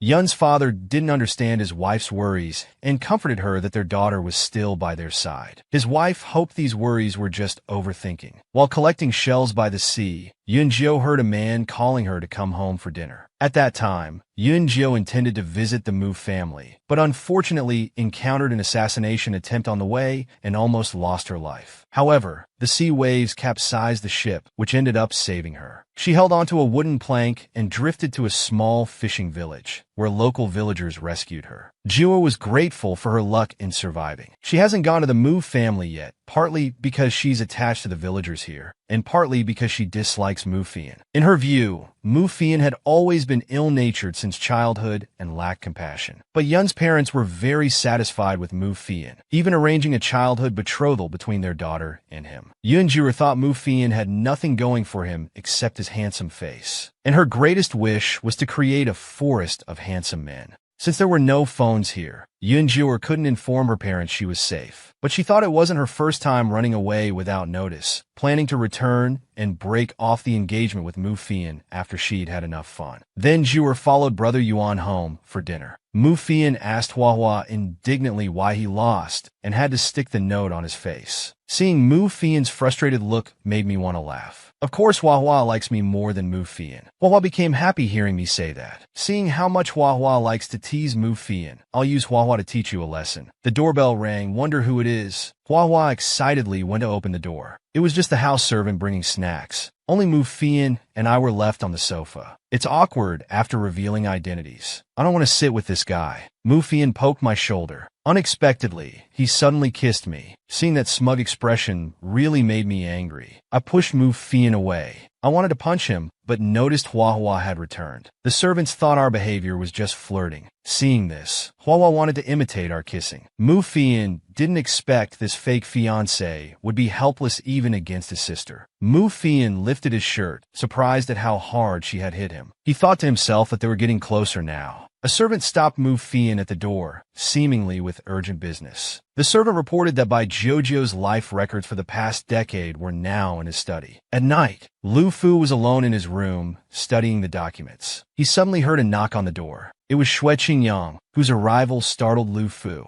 Unexpectedly, as soon as Xue Qingyang entered, he asked Lu Fu to call his daughter back. Lu Fu was shocked, worried something had happened to his daughter. Xue Qingyang suspected Mufian had become suspicious of his fiancée and wanted to withdraw his disciple. Lu Fu believed they needed more patience with someone as difficult as Mufian. He also wondered if Xue Qingyang lacked confidence in his disciple, while Xue Qingyang was actually concerned about his disciple's safety and had to decide to withdraw. Hearing this, Lu Fu said if his daughter agreed, she could be withdrawn. Xue Qingyang understood he needed to ask his disciple's opinion. Then he left the Lu family. Before leaving, Xue Qingyang thought about how Kuei's group had disappeared. He asked Lu's father if he had sent them out. Hearing this, Lu's father showed displeasure at Xue Qingyang's question, but before he could answer, Xue Qingyang had already left. After leaving the Lu family, Xue Qingyang was certain that Kuei's people were directed by Lu's father, though that group was likely in grave danger. He realized that in Lu's eyes, his daughter's life was worth less than his ambition. However, Xue Qingyang also believed Lu's actions benefited him. Everything was under his control. Just felt like something was missing in his heart. Outside Yuxian Pavilion, Pang Ju, who had been watching Xue Qingyang, noticed Mufian's fiancée coming out alone. Pang Ju suspected they had some unspeakable secret. I entered Yuxian Pavilion and was led by the waiter to meet my master. Master expressed concern about the explosion from 2 days ago. I couldn't understand who would dare to openly challenge the Mu family at their wedding banquet. They must be busy now dealing with the aftermath for the guests. Master suddenly asked about the culprit's identity. I hadn't paid attention to that these days and didn't know why Master brought it up. Then Master asked about the mission's progress. I didn't want Master to know my identity had been exposed. I feared the mission would be deemed a failure and worried more that Father would consider me useless for not completing it. Master seemed to know the mission had faced setbacks, but didn't punish me. Instead, surprisingly suggested withdrawal. Through Master, I learned of Father's thoughts, but I still wanted to continue. Unexpectedly, Master strongly insisted on withdrawing me. This was unexpected. In Yuxian Pavilion, 2 drunk men were discussing rumors about Mu family's fiancé and Xue Qingyang. Pang Ju, who had followed, saw everything. Learning they were in the VIP area on the 3rd floor, he naturally wanted to go up and look. He checked each room on the 3rd floor, finding them all locked. Suddenly, at one room, he sensed those two were next door. Just as I was about to tell Master my thoughts, unexpectedly Master removed my clothes and embraced me. I looked back and saw someone had come in. Then I burrowed into Master's embrace. Master angrily ordered that person to get out. That person was apparently looking for his wife. Leaving the room, Pang Ju secretly mocked Xue Qingyang's behavior, wanting to make public the news of his affair with Mu Fian's fiancée. Master and I sighed in relief. Fortunately, we fooled him. Master pinched my face so hard just now it really hurt. I asked Master about that person's identity. Master gave the same answer as that person, a husband looking to catch his cheating wife. It was really scary just now. I placed both hands on Master's hands, determined to ask Master for another half-month. If the mission wasn't completed by then, I would agree to withdraw.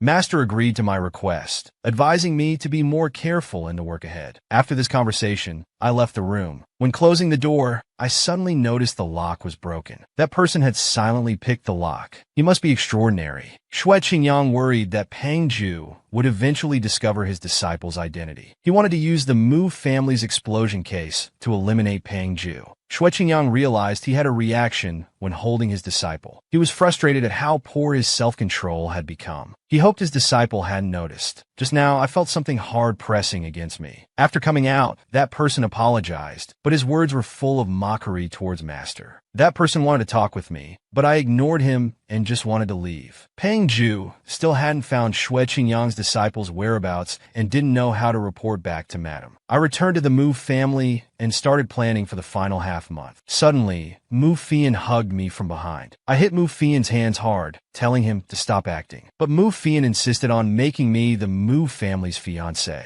Is there something wrong with his head? How did he become suspicious of me? Unexpectedly, he came closer, as if knowing what I was thinking. Mu Fian said if I revealed my identity, he would explain why he became suspicious of me. Seems there's no room for negotiation. Mu Fian then examined my face, wondering why it looked exactly like Jiuer's. I could see determination in his eyes to get to the bottom of this. His gaze frightened me, as if I were his prey. I covered my chest, pushed Mu Fian away, and didn't answer his question. Strange that he didn't ask why I was impersonating Jiu.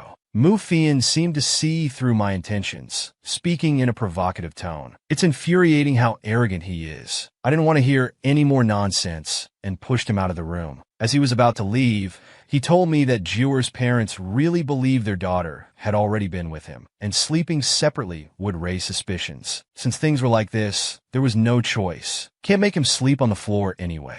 This guy just lay down on the bed on his own, refusing to get up no matter what. I tried hard to pull Mu Fian off the bed, but he absolutely refused. Why did Yunjio's parents come in? Mu Fian hugged me from behind. Given the situation, I couldn't say anything more and had to pretend to be asleep. Damn, what nonsense is he talking about? I'll strangle you. It was funny seeing him enduring the pain, but not daring to make a sound. Then Mu Fian sent Jiuer's parents away. I told Mu Fian to leave, but he said he was afraid Jiuer's parents might return and stubbornly refused to go. I could only remove his hands. Mu Fian stared at his fake fiancée. He knew it was too early to make her reveal her true identity, but he would definitely keep her firmly in his grasp. I lay in bed thinking about the next steps of the plan. Earlier, Mu Fian was checking by Jojo's records and learned that she was bought by the Liu family at age 6. Afterward, Bai Jojo served as the Liu family young lady's study companion. But 2 years later, Liu's father sent Bai Jojo to an ordinary family. Later, at 16, Bai Jojo left her hometown to make a living, tired of studying. 2 years later, Bai Jojo returned and joined Bale Pavilion. She quickly became a popular socialite. Mu Fian wondered why Bai Jojo's 2 years of working experience were blank. He learned from servants that Bai Jojo had visited Jinyan Temple with Miss Liu. After burning incense, Mu Fian suddenly remembered that Yun Jiuer had also been there before. Mu Fian discovered that whether it was Yu Xiao, Xiachan, or Jiuer, Bai Jojo was definitely connected to them. Mu Fian suspected that the fake Yun Jiu, Bai Jojo, and Luo Mieying already knew each other. He also didn't understand why Bai Jojo, as Luo Mieying's study companion, left after 2 years. Combined with Luo Mieying's previous contemptuous attitude towards him, Mu Fian quickly developed a theory. The one impersonating Jiu window was Luo Mieying. While Mu Fian was deep in thought, servants brought in Whale's invitation. The content of the invitation seemed to align with Mu Fian's intentions. After reading it, Mu Fian accepted the invitation. Meanwhile, he called Mr. Wales, who sent the invitation, seemingly wanting to ask for a favor. Being so mysterious early in the morning, I don't know where Mu Fian wants to take me. After driving for a while, Mu Fian finally said he was taking me to discuss business and meet some friends. When he mentioned meeting Luo Minjing, I tried hard to control my expression, maintaining my usual calmness. Fortunately, he didn't notice anything. Mu Fian actually said he wanted to get to know Luo Minjing better. You won't be able to see her today anyway. I wanted to ask who had enough influence to invite all these families, but Mu Fian didn't answer. Just arrived, and his friend came so quickly, talking so much right away. How annoying. Oh no, why did they notice me? Mu Fian's friend made a brief self-introduction. Not bad looking actually. Mu Fian suddenly pulled his friend aside. In front of his friend, Mu Fian still concealed my identity. Mu Fian took a fruit wine from the waiter and handed it to me. Just then, a voice called out to Mu Fian. It was Wales. It was clear that Wales and Mu Fian were very familiar. I didn't expect this gathering was organized by him. How did I not receive any information? Since there hadn't been any transactions, Lin House files were still with father. Seeing Mu Fian go to talk with Wales, his friend came over and immediately started asking how Mu Fian and I knew each other. This guy is so nosy, wanting to know everything. I couldn't be bothered to answer and told him to ask Mu Fian instead. After all, aren't you very concerned about your brother Mu Fian? What? The Liu family has arrived? Then father must be here too.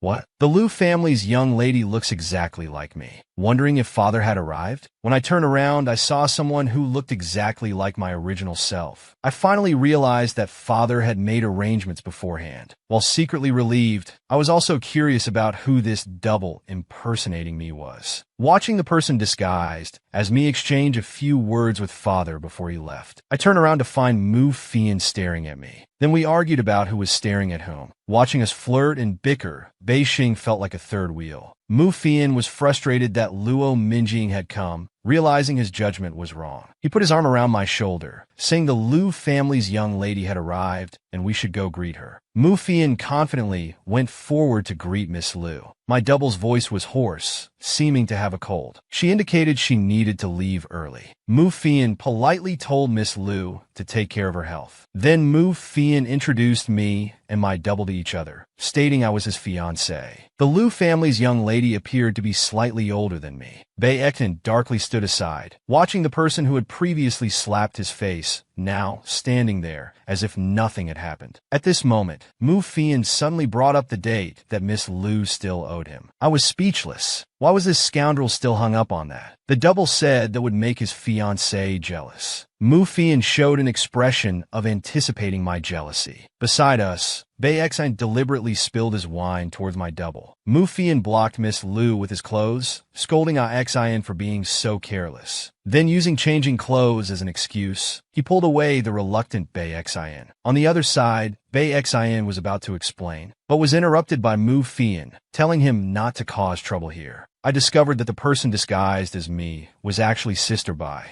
Wales wondered if it was because Miss Liu had something special with Mu Fian that he asked for help to ensure Miss Liu's invitation. Originally, the Liu family wasn't even on the guest list. This was the first time Mu Fian had asked for his help. Mu Fian stood by the window, back to Wales, his blue eyes gazing into the distance. He said there was nothing special, brushing off the topic with a laugh. Wales then brought up the matter of Lin Hao's missing files, demanding an explanation from Mu Fian. After some hesitation, Mu Fian turned around. He had guessed that Wales already knew the whereabouts of Lin Hao's files. Wales, who had been looking grim, called him a little fox and burst into laughter, telling Mu Fian that he had indeed received news about Lin Hao's files. Due to his urgent return to Europe, the transaction had been delayed. Before Wales could finish, Mu Fian knew he had ulterior motives. Wales said he could tell Mu Fian the transaction location and let him deal with the person who embarrassed him however he wanted, but the Mu family must provide appropriate compensation. At Jinyan Temple, Sister Bai dramatically covered her face, crying in pain. After experiencing the pain of face changing, Sister Bai couldn't understand how I could endure this. There were no mirrors here at the temple to check her face. Sure, Fan Jing was thanking Sister Bai for helping her out this time, but Sister Bai suddenly pushed her down on the bed, creating an ambiguous atmosphere. Sister Bai didn't want to hear empty thanks. This was her second time helping Shi Fan Jing. She planned to calculate both favors plus interest and have Shi Fan Jing repay with her body. As Sister Bai's lips drew closer, almost about to kiss her, Shi Fan Jing's mind was spinning from this situation. Seeing Shi Fan Jing frozen, this time she didn't push her away. Sister Bai's heart was pounding excitedly, thinking if she couldn't seize this opportunity, her years in the entertainment circle would have been wasted. However, Sister Bai didn't know why she was so nervous. Just as she was about to kiss her, Shi Fan Jing's head was buzzing with Sister Bai's heartbeat. A red pill was placed into Sister Bai's slightly open mouth. Sister Bai fell to the other side of the bed, covering her mouth with a darkened face, wondering what Shi Fan Jing had fed her and if it was poisonous. It turned out to be medicine for throat recovery. Shi Fan Jing thought since Sister Bai had helped her twice, she wouldn't pursue her improper behavior. She got up, distanced herself from Sister Bai, and asked her to leave. Sister Bai persistently refused to leave, thinking Shi Fan Jing couldn't do anything about it. Clearly, she didn't know this monk well enough. Shi Fan Jing grabbed her hand and pushed her out, slammed the door shut with a bang, while asking Yuan Kong to see the guest out. After being pushed out, Sister Bai was confused for a moment before turning around, frantically knocking on the door,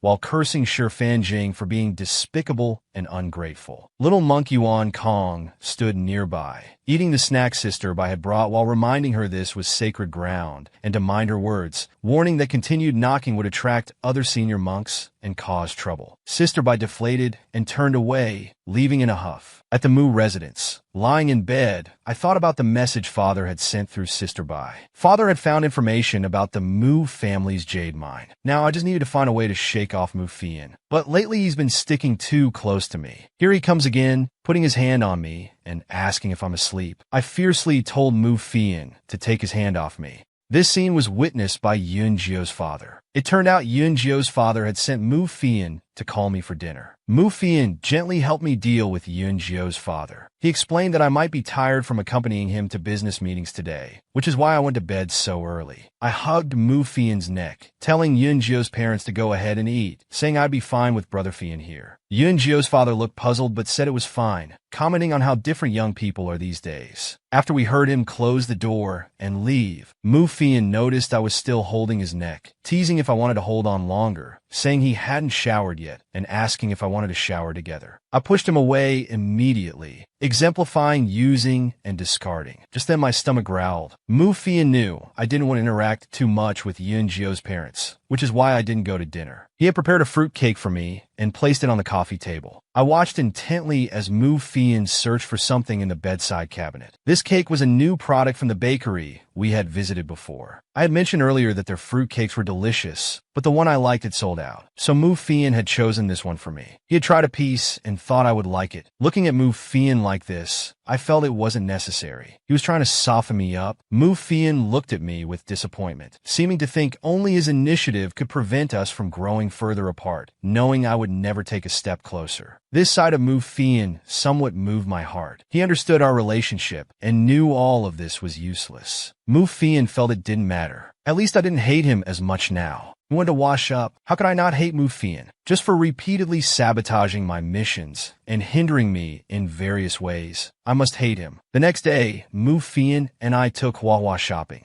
We were all excited. This was Huahua's first time out in many years, and she was clearly happy. Mu Fian went to buy food for Huahua while we waited. Because it was too crowded, I took Huahua to a different spot. When Mu Fian returned, he couldn't find us. Then I ran to him anxiously, telling him Huahua was missing. I quickly explained that I had gone to buy candy for Huahua, telling her to wait under the tree, but when I returned, she was gone. Mu Fian looked very anxious, saying we should find Sister quickly, since she hadn't been out for so long, and anything could happen. I decided to go back to the Mu house first to get help. After some hesitation, Mu Fian agreed to let me go back for help. He hoped nothing would happen to sister. On my way back to the Mu residence, I noticed someone following me. I suspected they were Mu Fian's people. He still didn't trust me, which was typical of him. I got into the car father had prepared. He had thoughtfully prepared clothes in the car. Along with a wig, I stepped on the gas, hoping to quickly reach the jade mine and meet up with our people. Mu Fian stood at the entrance of the Mu residence, anxiously asking if she had been found, sweating profusely. A subordinate pointed to a girl being carried princess style, asking if that was who they were looking for. Hua happily greeted Mu Fian. Mu Fian was confused about how his sister could be so intimate with a stranger. He shielded his sister behind him and demanded to know who this person was. This person was Zhuang Xian, an employee at the corner cafe. I had given him a generous tip earlier to take care of Hua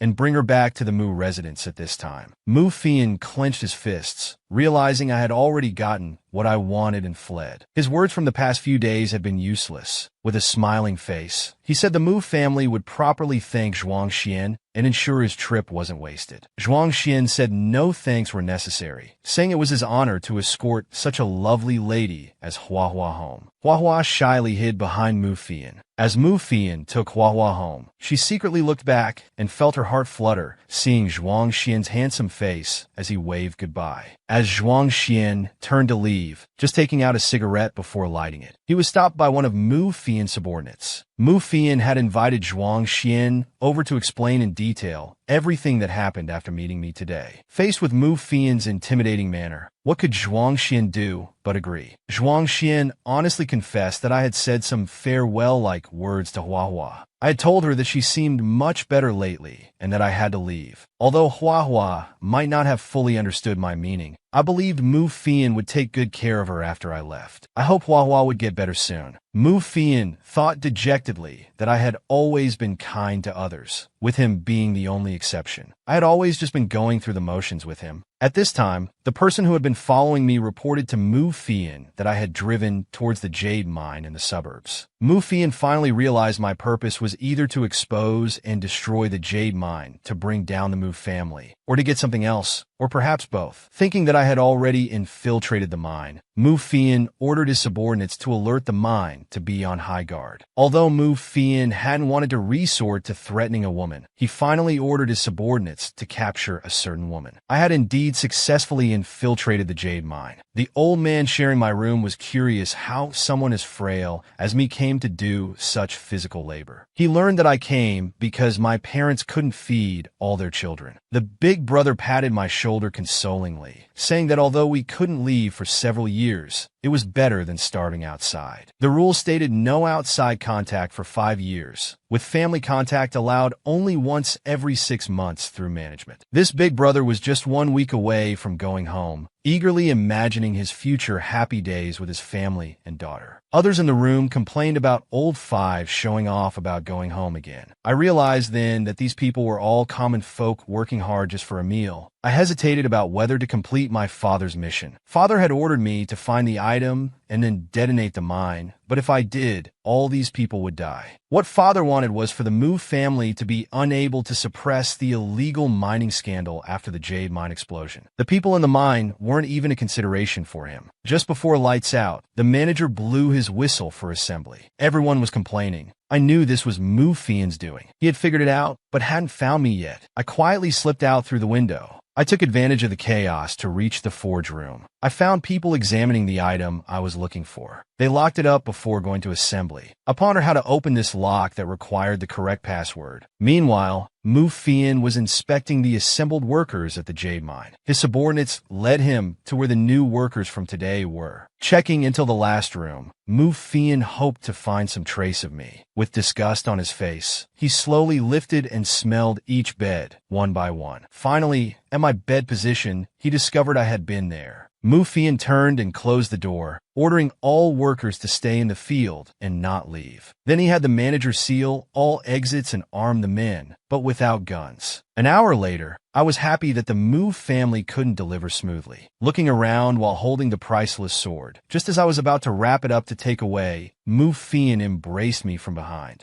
He grabbed my hand, thinking it would be dangerous if I dropped it. Only then did Mu Fian realize this was what I wanted. After staying by his side for so long with careful planning, I had failed again. I elbowed Mu Fian in the stomach, then took the chance to turn and distance myself, glaring at her fiercely. Mu Fian felt she should be the angry one. I didn't want to hear nonsense, just wanted to know what she wanted. Seeing I showed no sentiment and wouldn't yield to either kindness or force, Mu Fian asked what I would do if I were him. I said I would probably just kill him. Seeing my attitude, Mu Fian became furious, suspecting I might strike him or have other backup plans. I pulled out an explosive device from my chest, threatening to take everyone down if they didn't let me leave. Just as Mu Fian showed disbelief, it exploded. Now it was my turn to look incredulous. I had definitely removed all the fuses. After the explosion, Mu Fian lay on the ground, one hand supporting his head. My parting gift was unexpected for him. Then I realized they hadn't told me all the bomb locations. Elsewhere, and Kuei's people claimed this was the family head's order. Shui Qingyang was just an outsider, while Kuei was ultimately part of the Liu family. Shui Feijin couldn't stop them and could only watch helplessly as they detonated the bombs. With a grim expression, he thought about reporting to his master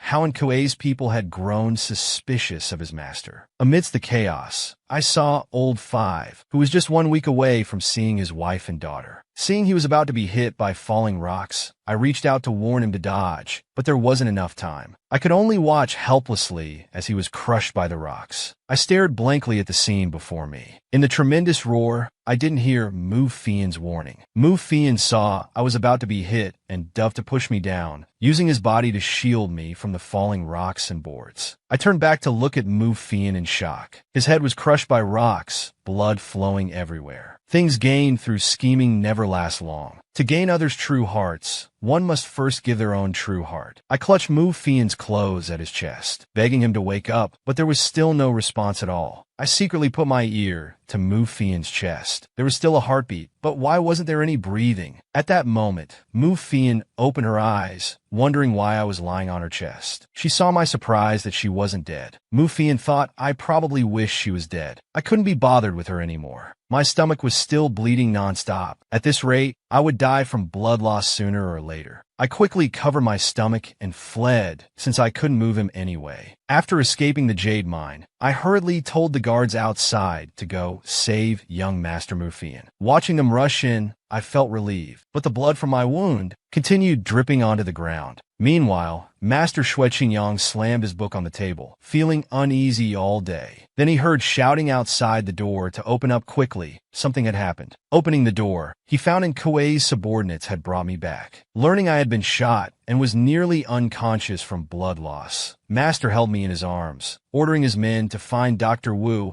and prepare Type B blood, while telling Shui Fei to get the emergency medical kit. Master prepared to remove the bullet. Hearing Master's voice, I slowly opened my eyes. Master comforted me, saying it would be fine once the bullet was out, telling me not to speak. The worried Master scolded Shui Fei for being as slow as a turtle today, reminding him not to forget the anesthetic. My hand slipped out, holding the mission target, and handed the sword to Master. This time, I finally didn't disappoint Master and Father. Master looked at me with pain in his eyes, thinking what a fool, silly disciple I was. Master had said that compared to these things, my life was more important. But in my heart, I just couldn't bear to disappoint Father and Master. Shui Fei prepared the tools for bullet extraction. Master carefully cut open my clothes with scissors and tossed them aside. Looking at my body, Master fell silent, realizing I had grown into a young woman. After covering my chest, Master took a deep breath to calm his disturbed thoughts, preparing to extract the bullet. As I fell unconscious, my mind kept replaying images of Old Five and Mu Fian, constantly blaming myself for hurting them. Old Five was about to go home to see his wife and daughter. Why did he have to die? Mu Fian had been so good to me. Why did I hurt him? They all kept asking why. Why wasn't I the one who died? Master questioned Dr. Wu why there wasn't enough blood. They urgently needed it, but suddenly the clinic didn't have enough. Both Type B and O blood weren't sufficient. Even emergency requests from other hospitals couldn't guarantee supply.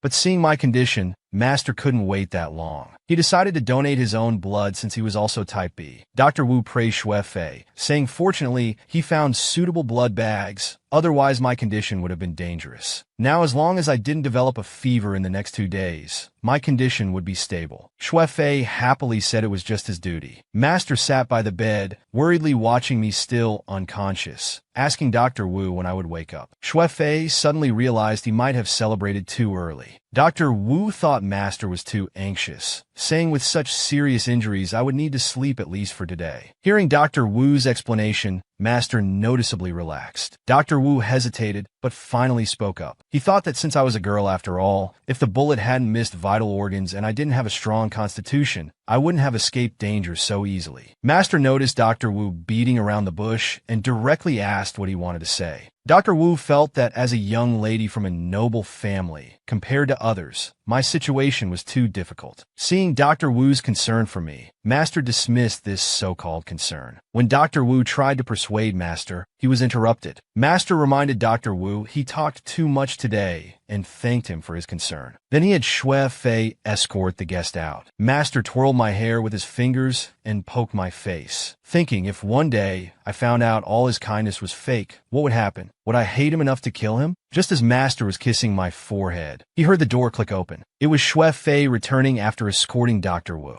Seeing this scene, Xue Fei quickly stammered incoherently, saying he didn't see anything. Master told Xue Fei to go rest, thanking him for his hard work today, saying he would personally take care of me. Xue Fei nervously asked if Master had fallen in love with me. Seeing his master's puzzled expression after hearing this question, Xue Fei quickly explained that it was because of Master's attitude towards me and sometimes his actions. Since things were different from the original plan, he wondered if Master had fallen for me. Master interrupted Xue Fei, asking how many years he had followed him and if he remembered their oath. Xue Fei had been following Master for 23 years and 4 months. Back then, Master was 5 and Xue Fei was 4. They had made a blood oath at Ouyang Kang's grave. Remembering those scenes from the past, Xue Fei apologized to Master with regret for saying things he shouldn't have. Master said it was fine and told Xue Fei to go. At the hospital bedside, Aunt May asked Uncle Lin why Mu Fian's father hadn't come to visit her yet. Mu's father now hated Mu Fian so much he wanted to kill her himself. How could he come? But father-son grudges shouldn't last overnight, especially with such chaos. The Mu family was just angry. It would be better after a night's sleep. Mu Fian woke up, opening her eyes, feeling the sunlight was so harsh. Aunt May was delighted to see Mu Fian awake, quickly preparing things to help her sit up, asking about her eyes. Though the doctor said Mu Fian's eyes were fine, and she felt they were okay, she learned from Aunt May that she had been unconscious for 3 days. Aunt May brought hot water for Mu Fian, about to let her drink, when they heard commotion outside the room. Aunt May instantly became irritated, asking old Lin to check what was happening outside, wondering if it was those annoying reporters trying to harass Mu Fian again, telling him to drive them away quickly. Mu Fian guessed these reporters were here about the jade mine explosion and her injury. Aunt May told her to rest well and not worry about these troubles. They planned not to tell Mu Fian about the Yun family matters yet. Seeing Aunt May's concern, Mu Fian comforted her, then learned from her that her sister was doing well at home. Then Mu Fian thought of me, wondering where I had gone, if I had become another unrecognizable person again. Just when we had gotten closer, everything returned to square one. Mu Fian instructed Lin and Aunt May to tell the reporters outside, and Mu's father, that he was still in a coma. Then she wondered why the Mu family wanted this too. Lin and Aunt May left as Mu Fian needed to rest. Mu Fian thought that if I had any conscience at all, knowing he was still in a coma, I would come to check on his condition. Between anxiety and determination, she made up her mind. Even if I didn't come looking, she would find me like searching for a needle in the sea. Meanwhile, Master watched me sleeping restlessly, wondering if I was about to wake up. 3 weeks later, many reporters were still surrounding, asking about Mu Fian's condition, whether Miss Yun's disappearance was true, when the Mu family would respond about their private mining, and whether the father-son conflict was real. Bei Xin angrily scolded these reporters for being inhuman and unproductive. In the hospital room, Lin Shu and Aunt May wondered why Mu Fian looked so dejected, as if she had lost all color. Mu Fian was extremely upset. For 3 whole weeks, news of her serious injury was everywhere, yet I still hadn't shown up. It was truly the height of heartlessness. Mu Fian instructed Lin Shu and Aunt May to prepare, as she would be discharged in 3 days. She wouldn't wait any longer. That night, Mu Fian, lying in her hospital bed, heard movement and knew someone had come. Looking at the sleeping person before me, I reached out to touch her bandaged forehead. Mu Fian guessed it was me from my scent. I looked at the person who didn't seem seriously injured but wouldn't wake up, very puzzled. Crouching down and standing up to observe carefully, wondering if there was blood clotting in her brain that hadn't dispersed, and if we needed to find a reliable doctor. Mu Fian wondered what I was doing, if her fake sleep had been discovered. I was about to go ask the doctor when Mu Fian saw I was leaving. She quickly pretended to just wake up wanting water. I brought over some water. Mu Fian was still calling for Uncle Lin, refusing the water, steadily catching the water that Mu Fian pushed away. Mu Fian demanded to know who I was and where Lin Shu and Aunt May were. I had knocked Lin Shu and Aunt May unconscious in the next room. Taking a deep breath, I simply said it's me to identify myself. Knowing it was her fiancé, Yunjiu, Mu Fian looked delighted after I confirmed my identity. Thinking she would now want to drink the water, I handed her the water and turned to leave. Mu Fian called out to wait, trying to get up and chase after me, but got tangled up. She was about to fall from the bed. I quickly rushed forward to catch her, then demanded to know what she was doing, saying patients should stay in bed. Mu Fian hugged me, resting her chin on my shoulder, asking me not to leave, to stay with her for a while, because she was afraid of the dark. Mu Fian's eyes seemed not to have healed at all. I asked Mu Fian to let go first, but she stubbornly refused, acting unreasonable. During the struggle, I gave a gentle push, barely using any force. Who knew Mu Fian had become so fragile? She fell backward, about to hit the ground. I quickly reached out to grab her. Mu Fian fell back, pulling me down too, and I ended up on top of her. Oh no, I felt my wound reopening. I told her to get up quickly and pushed hard. She pretended to be in pain and pressed down again for the second time. I suspected she was doing this on purpose, but since Mu Fian became like this because of me, I felt guilty. Mu Fian's hand accidentally pressed against my wound where blood had already soaked through my clothes. Puzzled by the smell of blood, Mu Fian suddenly pulled open my clothes, asking how I got injured. Only then did I realize that scoundrel hasn't left. Mu Fian nervously tried to explain, but I didn't want to hear this scoundrel's explanation. I left Mu Fian curled up sitting on the bed, dejected and wanting to explain. Walking out of the hospital room, I ran into the night nurse. Visiting hours were already over. The nurse asked whose family member I was. I couldn't be bothered to answer and just left. Mu Fian got up and came over to explain that I was her family member. The nurse was delighted to discover that Mu Fian, who had been in a coma for 3 weeks, was finally awake, and she could even walk. The nurse immediately called for the doctor. After a thorough examination, Mu Fian was discharged smoothly. I want to ask Father Lu Feng about the jade mine explosion, although Father tried hard to explain, stating that those who disobeyed orders had been executed and promising it wouldn't happen again. However, a dark cloud remained in my heart that was difficult to remove. Master learned from his subordinates that I had withdrawn quite a bit of my money from the bank to compensate the deceased miners' families. He sighed,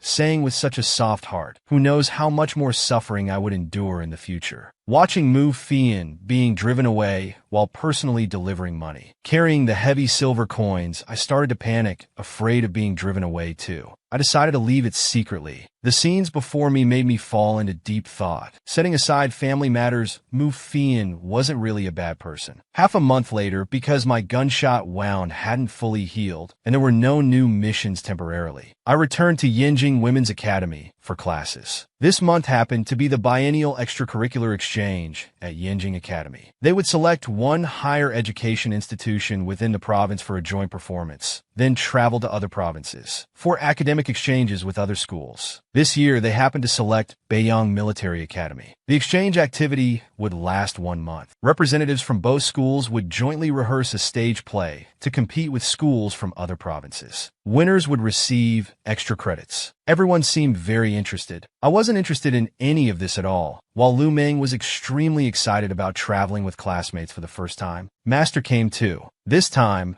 as one of Yinjing Academy's visiting team teachers, mainly responsible for directing the stage play. As always, he received enthusiastic support. I could understand inviting Master, but I couldn't understand why Mu Fian, who had already graduated, was here too. It turned out that Mu Fian, as Beiyang Military Academy's only early graduate outstanding student, was also invited as one of the team teachers in charge of discipline. The train to Jinling would depart in 20 minutes. Mu Fian saw me and felt something was different from last time, guessing it might be because of the student attire. On the crowded train, little Meng struggled with the suitcase, refusing my help. Mu Fian came over to give him a push. We thought she would be in our compartment, but after greeting us, she said she needed to return to her own compartment. Mu Fian just came to make contact with me. After leaving, Mu Fian was extremely excited because she knew it was me from the scent. But thinking about the missing earring, she became very upset, wondering in disbelief how it was removed. She planned to confirm it again later. The train rumbled forward. Students who were eating received notice to go to the conference compartment at 7:30 for a meeting after dinner. During the meeting, while everyone was away, she sneaked into my and Lu Meng's room. That scoundrel had checked the room number in advance. Mu Fian finally confirmed that I was the person who had been staying by her side. Mu Fian wondered how the earring was removed and if I had thrown it away. Hearing rustling sounds from the bathroom, Mu Fian quietly opened the door to peek. Her eyes widened in shock at the figure before her. Mu Fian quickly turned away, wondering why I hadn't gone to the meeting. She thought I must have been bandaging wounds just now. Mu Fian thought the gunshot wound couldn't have healed so quickly. It must have been from the gunshot she heard when she was knocked unconscious. Thinking about how I, a girl, had such a serious injury,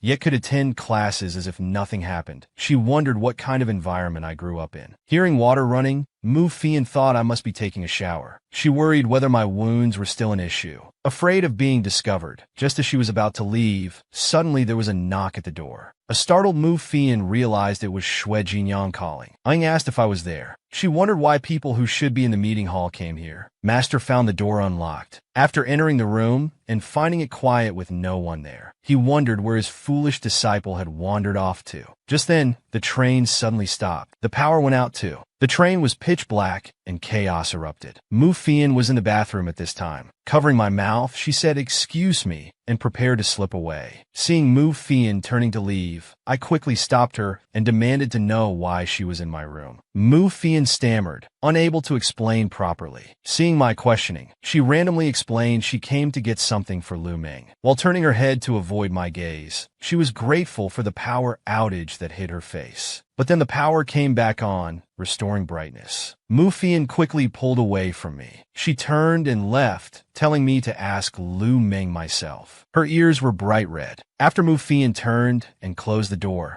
I wondered why her ears had turned red. I lifted the towel to look at my chest. Only then did I realize I wasn't wearing my prosthetic. My face turned from black to red. After Mu Fian ran out, she thought about changing her wet clothes while thinking about her stupid excuse. She was about to be exposed. In her hurried departure, Mu Fian didn't notice someone behind her, wondering why she came out of my and Lu Meng's room with wet clothes. In the train corridor, people were discussing why the train suddenly stopped. Passing by, Mu Fian was invited to check on some injured students. While I was wondering why Lu Meng hadn't returned, I heard the door open. It was Master who came in. Through Master, I learned that some fallen trees were blocking the tracks and needed time to clear. Master asked where I'd been earlier. I walked out with him. We saw Mu Fian stopped in the corridor, watching helplessly as students argued about her wet clothes. Suddenly Mu Fian looked this way. After our eyes met, we both avoided each other's gaze. Master saw our actions and felt something was wrong. After returning to her room and changing clothes, Mu Fian sat dazed on the sofa, remembering how her hand felt covering my mouth. She could still feel the sensation on her hand. Mu Fian thought that I now gave her a more special feeling compared to when I was pretending to be Yunjio. Face was softer and waist was thin and soft. Thinking it might be because this was the real person, Mu Fian wanted to try once more. She figured she'd know for sure then. Mu Fian suddenly calmed down shocked by her own perverted thoughts, telling herself to stop thinking about it. The more she thought about it, the more she felt like a pervert. After a night of clearing, the train finally continued towards the spirits the next morning. At 8 o'clock, still very sleepy, Lu Ming wondered why I got up so early. As expected, last night Mu Fian was lying through her teeth. Little Ming never asked her to get anything. I became instantly alert, but had no clues at all. Little Ming got up then fell back down, wanting to stay in bed longer. He Xiaoming had just sat down in the dining car when my keen ears heard whispers from nearby.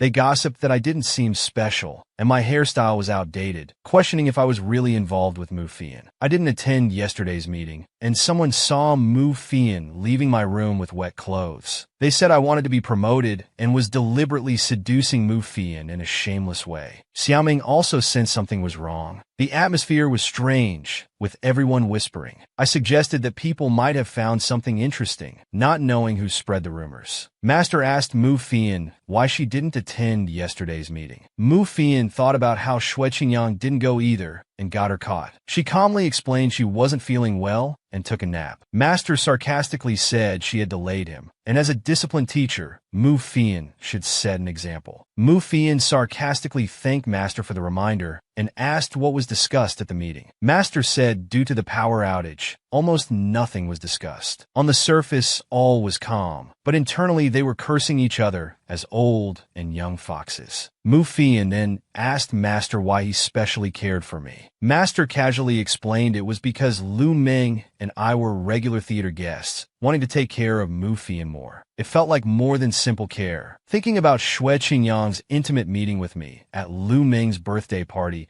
and Master's familiar way of calling me Ah-ing last night, our relationship seemed complicated. Going to find Master, when our eyes met with Mu Fian, I felt extremely annoyed. Mu Fian felt incredibly awkward, her mind in chaos. Seeing Master about to leave with me, Mu Fian instinctively stood up, wanting to follow. Thinking she wouldn't know what to say if she followed, and it would be awkward like last night, Mu Fian stayed rooted in place. Unexpectedly, rumors about me and Mu Fian intensified within a day, becoming increasingly unpleasant, getting more and more ridiculous. Everyone knew about it. Facing Master's questions about the rumors, I calmly said I only heard the discussions this morning, feeling completely detached from being the subject of gossip. Until Master asked what actually happened between me and Mu Fian, I suddenly felt awkward, thinking about the bathroom scene. It was too embarrassing. I didn't know how to discuss this with Master. Seeing Yin's rare blush, Master couldn't guess exactly what happened, but was certain something occurred between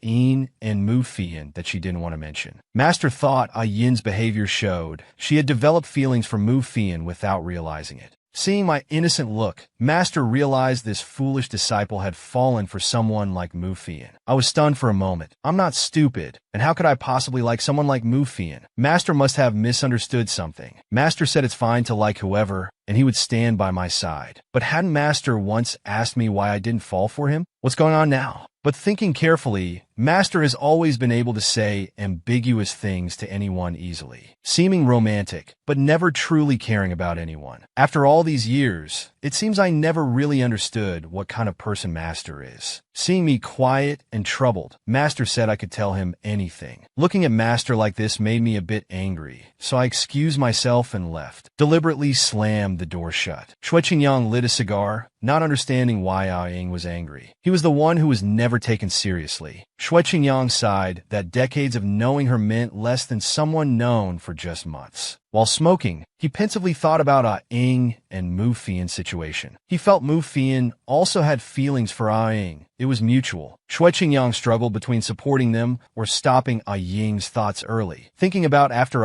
Ying and Mu Fian become lovers. Then revealing the hidden secrets between the Mu and Lu families, those dirty deals. Currently, the two families maintained a relatively peaceful relationship, but would inevitably return to a life or death situation. What would Mu Fian and Ying do then? Choose each other or their families? Shui Qingyang thought he would definitely be the one to reveal this secret, letting Ying and Mu Fian know. At this moment, a voice emerged in Shui Qingyang's mind, saying these weren't things he wanted to do. He didn't want to hurt Ying. Why not follow his true heart? Shui Qingyang wondered what his true heart was. The voice said Shui Qingyang's true heart was buried deep inside. He could find it if he just tried. Hearing Shui Qingyang curse get lost, the voice said he would regret it and disappeared reluctantly. After 3 days on the train, they could finally rest for a night in a small town. Just as Xiaoming and I were about to look around, someone called from behind, angrily demanding I explain whether I had actively climbed into Teacher Mu's bed, grabbing my clothes, not letting me leave. Xiaoming also rushed over angrily, knocking away the hand grabbing my clothes. Lu Ming loudly accused them of making baseless allegations. What business was it of theirs about Xiaoying and young Master Mu?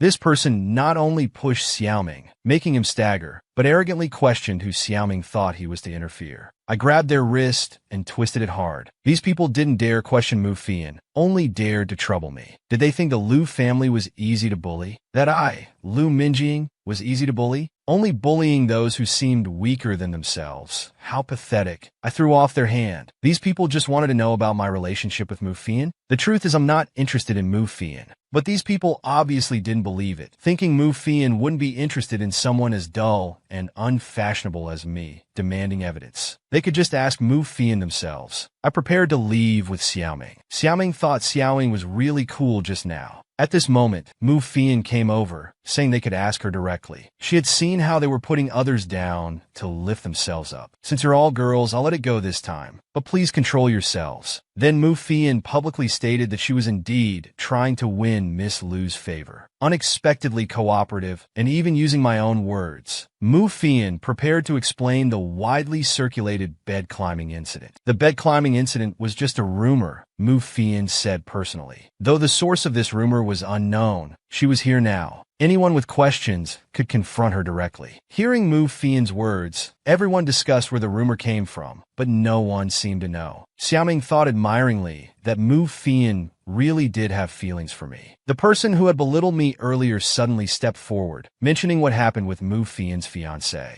Before finishing, they were pulled back by someone nearby. Unable to speak further, Mu Fian asked with a smile if anyone had any more questions. I stood by, showing no courtesy. They wondered how Mu Fian could pursue others right after breaking off her engagement. From Xiachan Xiaojiu to me, they thought Mu Fian was such a player. Meanwhile, Mu Fian thought sadly that I was probably making up stories about her again. We both agreed that we had thought too highly of each other before. Seeing everyone dispersing, Mu Fian asked if I wanted to know who spread the video, saying she had a way to find out together. Back in the room, Xiaoming stared at me strangely, burning with curiosity, demanding I explain my situation with Mu Fian. Unable to get any information, Xiaoming deflated immediately, looking disappointed. Xiaoming explained that Mu Fian used to be unapproachable and fierce, which scared him. But recently she had changed, even helping him with his luggage, becoming more approachable, possibly because of pursuing me. Admitting it in front of so many people today didn't seem like something a frivolous person would do. I quickly refuted Xiaoming's words. Who says Mu Fian isn't frivolous? She had a fiancé, Yunjiu, and broke off the engagement right after she went missing. Her character must be questionable. Xiaoming felt that arranged marriages couldn't have real feelings, so Mu Fian's attitude was understandable. Xiaoming sighed, wondering if she would also marry someone she didn't love in the future. I comforted Xiaoming, saying her parents loved her very much and wouldn't marry her off carelessly. Just then, I heard a knock on the door. Opening it, I only found a note. It was Mu Fian asking me to meet at the warehouse next door at 10 p.m. to discuss something, thinking who would meet him at the warehouse at midnight. I crumpled the paper into a ball, threw it in the trash, and prepared for bed. But for some reason, Xiaoming went to the bathroom and hadn't returned. It was 9:30. Xiaoming arrived at the warehouse, found no one, and asked where they were. Suddenly seeing a shadow before her, someone with a stick behind her, she turned around. With a thud, she lost consciousness. I searched all over the warehouse for people. Mu Fian covered my mouth and dragged me to a corner to hide together. There seemed to be someone outside. It turned out someone had used our names to send fake messages, luring us to the warehouse. It seemed the plan needed to be moved up. Just as we were about to leave, Mu Fian pressed his left index finger to my lips. People were coming, we'd talk later. and there seemed to be quite a few of them. At that moment, I just wanted to break Mu Fian's finger. I squeezed his hand hard, and he wondered what I was doing. It hurt so much, I angrily turned and walked away. Mu Fian was even more confused about how he had offended me. I was truly unpredictable. After walking out, I saw 4 men standing outside. I pretended to be harmless and asked them if young Master Mu had called me here. There was a moment of silence when I asked where he was. Then these 4 men burst into mocking laughter, saying she actually came. They planned to assault me. I pretended to be naive and scared, running away. At that time, a woman was hiding behind the door crack, intently taking photos, planning to capture photos of me being assaulted by several men. To make Mu Fian not, I hadn't noticed that Mu Fian had already walked up beside her. Mu Fian asked how many photos she had taken, and if she was the one spreading rumors, then grabbed the camera. Meanwhile, I was running and shouting for help, wondering why Mu Fian hadn't come yet despite my loud calls. I didn't want him to see me fighting people, or else that guy would ask endless questions. So annoying. I hadn't noticed Mu Fian waiting nearby for me to make a move, waiting until he was almost falling asleep. Seeing myself cornered by these scumbags, and their insults were too vulgar. Finally couldn't hold back, and took down 3 of them in no time. Mu Fian came over dragging 1 person, praising my skills while taking credit for helping me with 1 person. This scoundrel, being involved himself, how dare he say he was helping me? This guy deliberately came late. Mu Fian had already warned the mastermind behind this, and let them go, planning to report to the school together tomorrow morning for the severest punishment. Mu Fian handed me the camera. It turned out Zhang Xinxin wanted to take compromising photos and spread them. How vicious. Mu Fian, seeing my good fighting skills, extended an invitation to spar sometime. I slapped his hand and accepted the challenge. Mu Fian tried to set a time for the match. After waking up the 4 unconscious men, we learned that Zhang Xinxin, fearing I wouldn't come,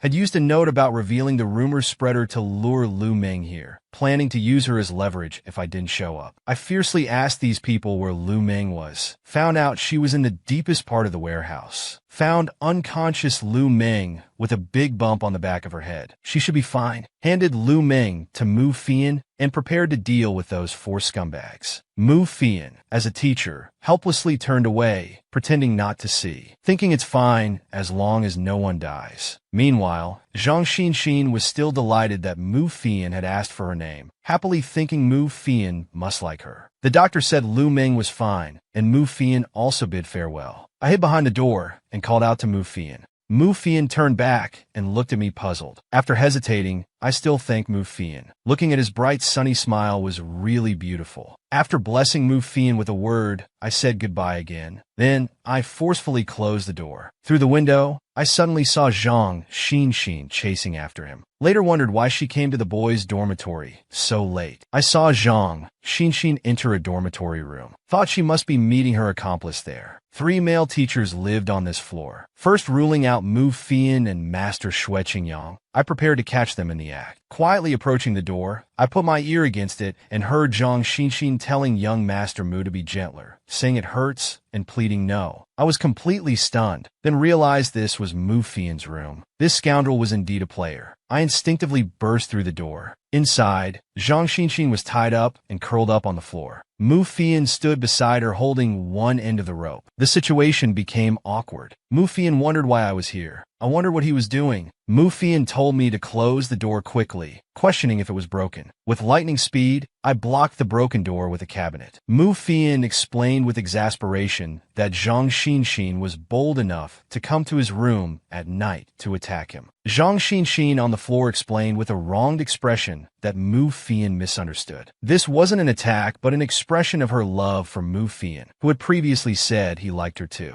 Mu Fian looked surprised and confused. I was surprised and curious. Seeing my suspicious stare, Mu Fian shook his head frantically. I still didn't believe it and felt inexplicably angry. Mu Fian quickly asked Zhang Xinxin when he had ever shown any interest in her. Zhang Xinxin excitedly explained while I watched expressionlessly. Apparently, it was because he let her go and asked for her name, which made her believe her long persistence had finally paid off. Mu Fian was extremely speechless, regretting letting her go before and vowing to send such cases directly to the principal in the future. Moreover, Zhang Xinxin had liked Mu Fian for a long time, with an entire wall covered in his photos. This was her motivation in life. She felt happy seeing Mu Fian's photos when she got home. Zhang Xinxin was extremely excited that she finally got to be with Mu Fian. I was extremely annoyed talking to her. Sarcastically said young Master Mu sure is popular. A shuddering Mu Fian with a dark face listened as I continued making sarcastic remarks, telling him to comfort Zhang Xinxin well to avoid breaking the young girl's heart. Mu Fian grabbed my collar, pulling me close. His heart was racing wildly, wanting to say something, but ultimately didn't say it. Under Zhang Xinxin's shocked gaze, he pushed me forward and started frantically deflecting, saying he already had someone and Zhang Xinxin would never have a chance, not even in the next life. Then we saw Zhang Xinxin, with her limbs still tied up, suddenly spring up from the ground. She actually sprang up. I turned to run away. Mu Fian, full of indignation, refused to leave. At this moment, Zhang Xinxin sprang up again, lunging at Mu Fian, shouting that Mu Fian loved her and couldn't change his mind. Although Mu Fian quickly dodged, he couldn't completely avoid her. Zhang Xinxin fell, and her mouth brushed against his hand. Then she frantically rubbed against Mu Fian's feet. Zhang Xinxin was extremely excited, having touched young Master Mu's skin, feeling so happy she could faint. Mu Fian, covered in cold sweat, let out a scream. I witnessed a terrifying scene from the side. At this time, Master Xue Qingyang heard the scream and came to knock, asking what happened. Mu Fian hadn't recovered yet, and I was afraid that if Master found out I was in this scoundrel's room so late, it would be impossible to explain. I told Mu Fian to open the door. With a terrible expression, Mu Fian opened it. He pushed Zhang Xinxin out and asked Master to help take her back. Then Mu Fian explained the whole situation to Master. Zhang Xinxin was finally taken away obediently by Master. After the door slammed shut, Mu Fian rushed to the bathroom, turned on the tap, and frantically washed his hands and feet. On his way back after washing, I kept rubbing salt in the wound, saying he'd washed his feet raw. Looking at Mu Fian sitting on the bed, starting to shut down, I said goodbye again, preparing to slip away. A pillow came flying over. Luckily, I dodged quickly. Mu Fian blamed me for not helping earlier. I calmly picked up the pillow, casually explained it was just a crazy girl pursuing him, thought he could handle it alone. Another pillow flew over. This time I couldn't dodge and got hit in the face. Mu Fian continued accusing me of not wanting to help, just watching from the side. Enjoying the show, I got angry too, ignoring the pillow falling from my face. Threw the pillow in my hand hard at Mu Fian's head, who said I had to help Mu Fian. Then we fell into a pillow fight, frantically throwing pillows at each other's heads until the pillows were torn and feathers came out. Mu Fian sneezed, and both our moods seemed to improve. Meanwhile, Master told Zhang Xinxin that he had notified the principal. This time Zhang Xinxin wouldn't escape punishment. Someone would take her to see the principal tomorrow.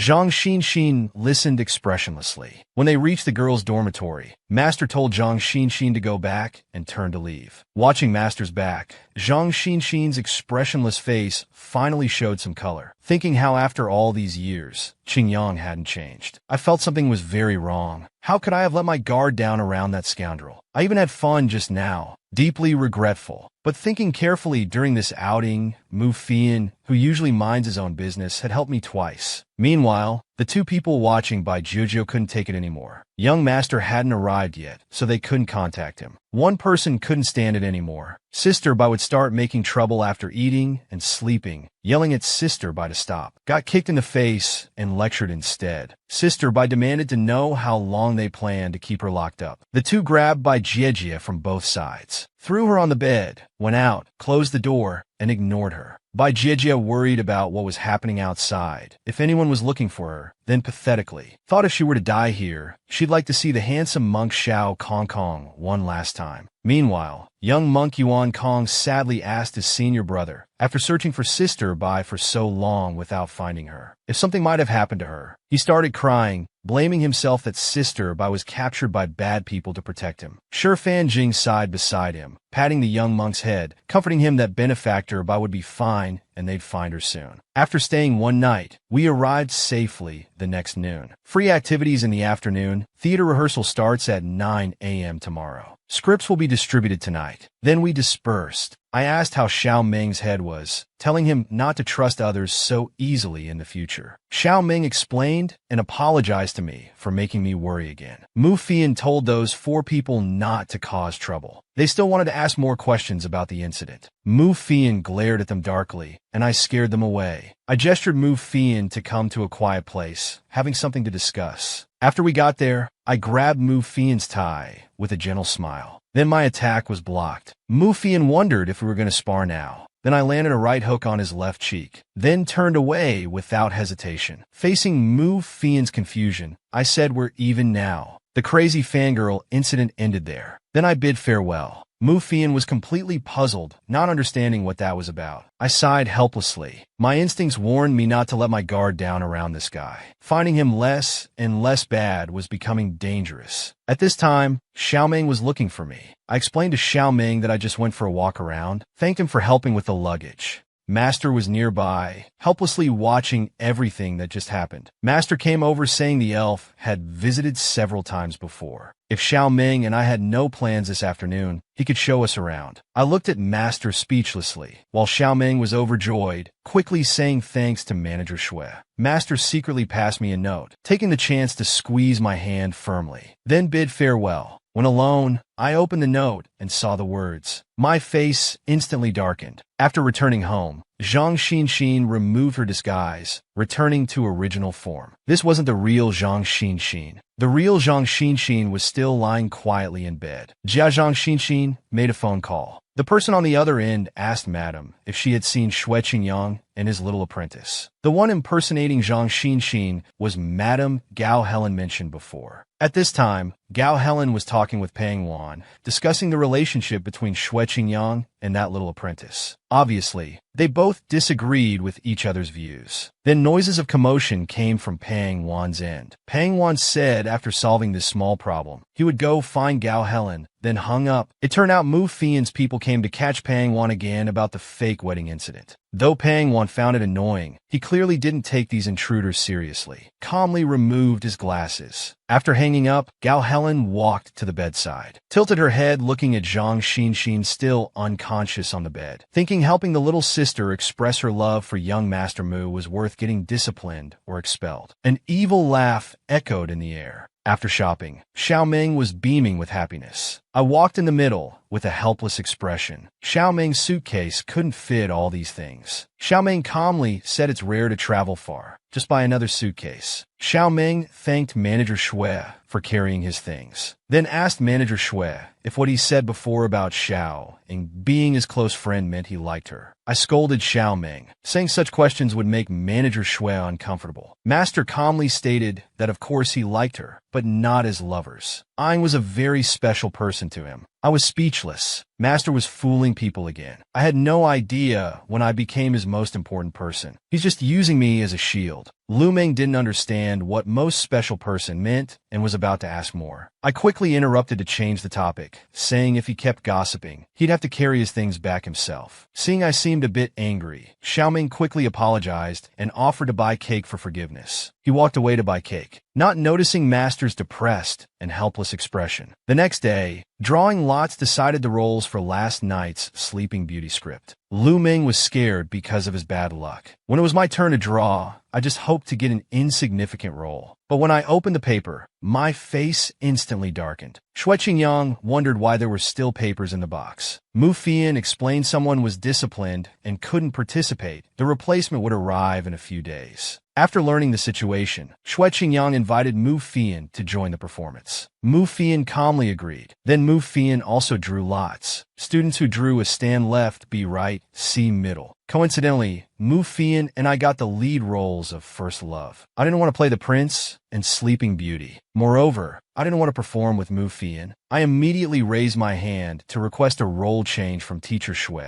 stating I had no acting experience and couldn't handle the lead role, afraid of letting down the academy. Mu Fian was furious, saying he also had no interest in playing the prince. Shui Qingyang quickly offered to switch roles with Mu. Seeing Master play the prince, I quickly said I could perform. Mu Fian questioned why I would perform with teacher Shui, but not him. Of course, it's because teacher Shui has rich acting experience and could guide me. Then the atmosphere became strange. Afterward, everyone was arranged to get their costumes from backstage according to their roles. The lead role's costumes would arrive tomorrow. Now we could only familiarize ourselves with the script. Night. Master climbed through the window to my room. Afraid of being discovered by Mu Fian, who lived in the same building, Master handed me the prepared items, reminding me to be careful tonight. Mu Fian received intelligence from Mr. Wells about File 0, the transaction location at Jinling, Taiping Road, Pier Number 1. Time was tonight at 12. Told him to come watch if he wanted revenge. At Taiping Road, Pier Number 1, I exchanged briefcases with the other party. The other party seemed unable to stand some smell. Walking back through a grove after the exchange, something felt strange. Then a black kitten jumped out. I crouched down to see if the black kitten was lost. Just then my foot seemed to step on something. Then I was lifted up. Mu Fian walked out, happy that he finally caught me. I realized I had been careless. Wells' side had betrayed me. Then I struggled frantically. Mu Fian advised not to struggle, saying it wouldn't be easy to break free. How could I listen to him? I continued struggling frantically. Mu Fian couldn't be bothered with me. He turned around. I pretended to be innocent and asked why he caught me. I was obviously playing dumb. Mu Fian said he'd let me go if I gave him the briefcase. If I gave him the briefcase, what if he silenced me? I planned to wait it out with him until late night to find a way to shake him off. At this time, Mu Fian was grilling chicken wings on the ground below. I was so hungry. Felt like this guy could hear my thoughts. Mu Fian tore off a chicken leg and asked if I wanted some. Although I was dying of hunger, I still refused. I needed to go down. Miss Mu Fian told me to hold it in, saying I could relieve myself right there if I couldn't hold it. This guy was really a pervert. If this dragged on until dawn, it would be troublesome. I quickly acted pitiful, saying I was just taking money, helping Susu with errands. Mu Fian was indeed curious about who I was working for. I said I didn't know who I was working for, just wanted to earn money for a few decent meals. I gave the briefcase back to Mu Fian, begging him to let me go. Mu Fian finally let me down, tied my hands, and made me lead the way. This guy complained about my smell and deliberately lengthened the rope, mocking that it seemed like I hadn't bathed for months. He was treating me like a dog on a leash. Mu Fian knocked off my hat, told me to lead the way, then suddenly realized something. The little beggar in front of him was the one who had tricked him before, who knew he'd still remember after half a year. Little beggar Mu Fian got angry, gripped my shoulders tightly, face darkened, saying I was really good at playing pitiful. I laughed, pretending to just remember. Mu Fian was the guy who gave me a silver coin back then. I hugged his neck in thanks, saying because of him, I hadn't gone hungry for a long time. I had no way to repay him. Then I kissed Mu Fian's mouth. While he was stunned, I waited for the right moment to make my move. But unlike planned, Mu Fian was easily pushed to the ground by me, still pulling me hard. Then I noticed this guy seemed about to vomit. I told him to get away. Don't vomit on me. He bit me. It hurt so much. Was he part dog? Mu Fian tried hard to hold it in and didn't vomit. Then he cursed, angrily asking if I was deliberately mocking him. He seemed really angry.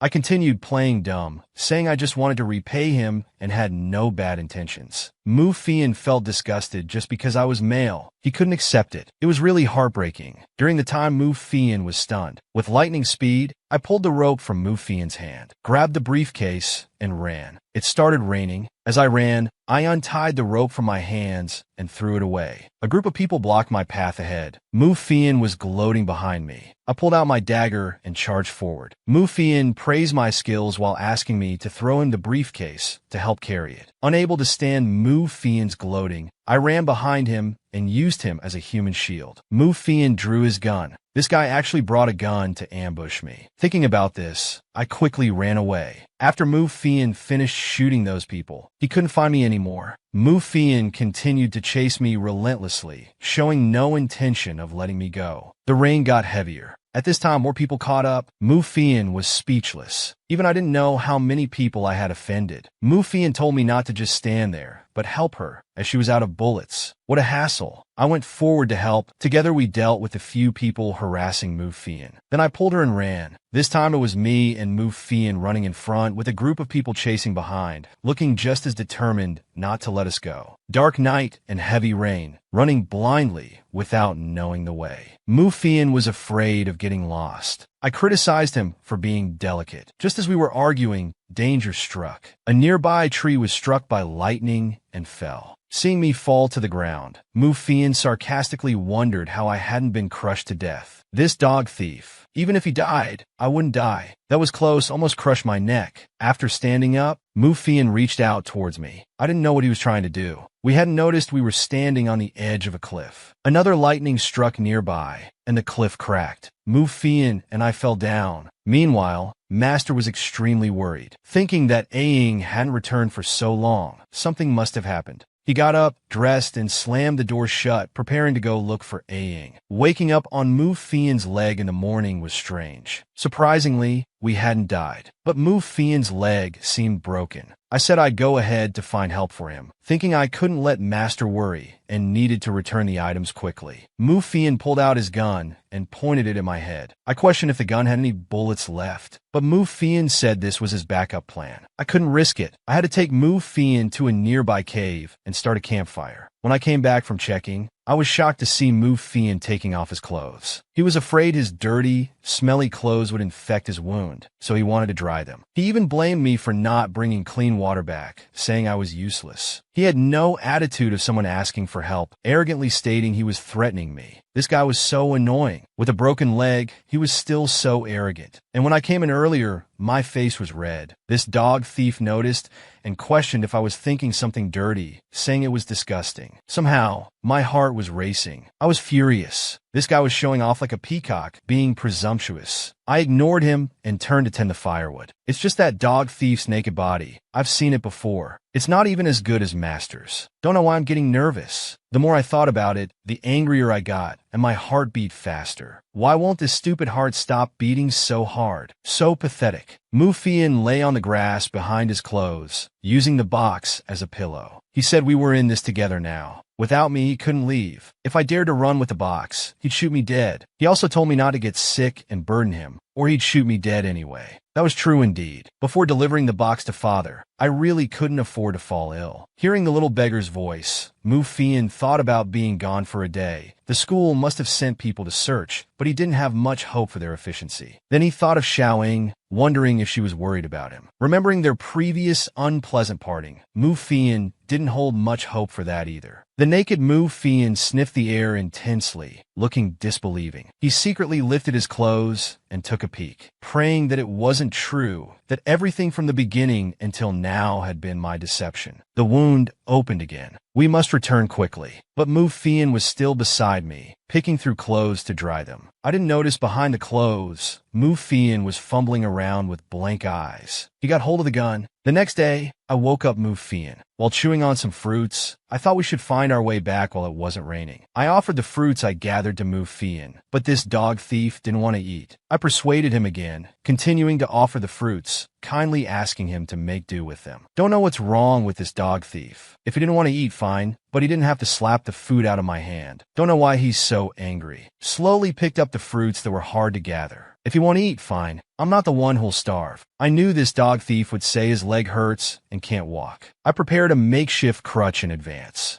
This dog thief just wouldn't cooperate. Nothing was good enough. I decided to scout ahead alone, letting him rest here and come back for him after finding the way. But that wasn't acceptable either. Nothing was acceptable. Don't know what this dog thief wants. The dog thief pointed his gun at me, insisting he must come with me. Just because he has a gun, he thinks he's great, demanding I carry him on my back. Had no choice but to carry this dog thief along. He looks thin but feels incredibly heavy. Suddenly stepped on a rock and stumbled. This dog thief got scared, told me to be careful. I took the chance to complain about how heavy he was. Mu Fian actually said since I could carry him anyway. This guy is infuriating. Never met someone so shameless. Actually, Mu Fian knew his behavior was shameless. In the past, he would never do such things. But now he was too angry that he had been fooled for so long, and yet couldn't bring himself to shoot the person who fooled him. At this time, I heard Mu Fian's stomach growling. I had that I told you so look. Mu Fian told me to shut up. While he was talking, I precisely tossed the last fruit into his mouth. What a waste on him. This guy even complained it tasted bad. We found a river with many live fish and some small items washed down by the water. Mu Fian and I grilled fish. After eating, we planned to follow the stream, hoping to find a small village. Mu Fian completely ignored everyone. When the fish was ready, I handed it to him, but he still ignored me. I thought he must be more injured than me and feeling unbalanced. After giving him the fish, I took off his tie and sprinkled the last bit of medicine on Mu Fian's leg. Started bandaging him up. The sky was gloomy. Seemed like it would rain soon. Told Mu Fian to hurry and finish eating so we could leave. Mu Fian stared blankly at his newly bandaged leg. Carrying Mu Fian, the rain indeed came. The wound on my stomach opened again, blood seeping through my clothes. Mu Fian seemed to notice something and asked to be put down. There seemed to be smoke ahead, looking not too far away. Thought we could reach it before dark, but we still walked a long way. By the time we reached the village, it was very dark and the rain had lightened. After knocking on the door, an old lady and her son answered. When we finally negotiated to go inside, I finally collapsed. The old lady felt my body. It was burning hot. Mu Fian turned around, watching this scene with an indescribable expression. Luo Minjing lying in bed. The disguise had been removed. Mu Fian asked the old lady about his companion's condition. He learned that the situation wasn't optimistic and the village doctor wasn't available. They'd have to wait until tomorrow at least. After Mu Fian thanked the old lady, she left the room.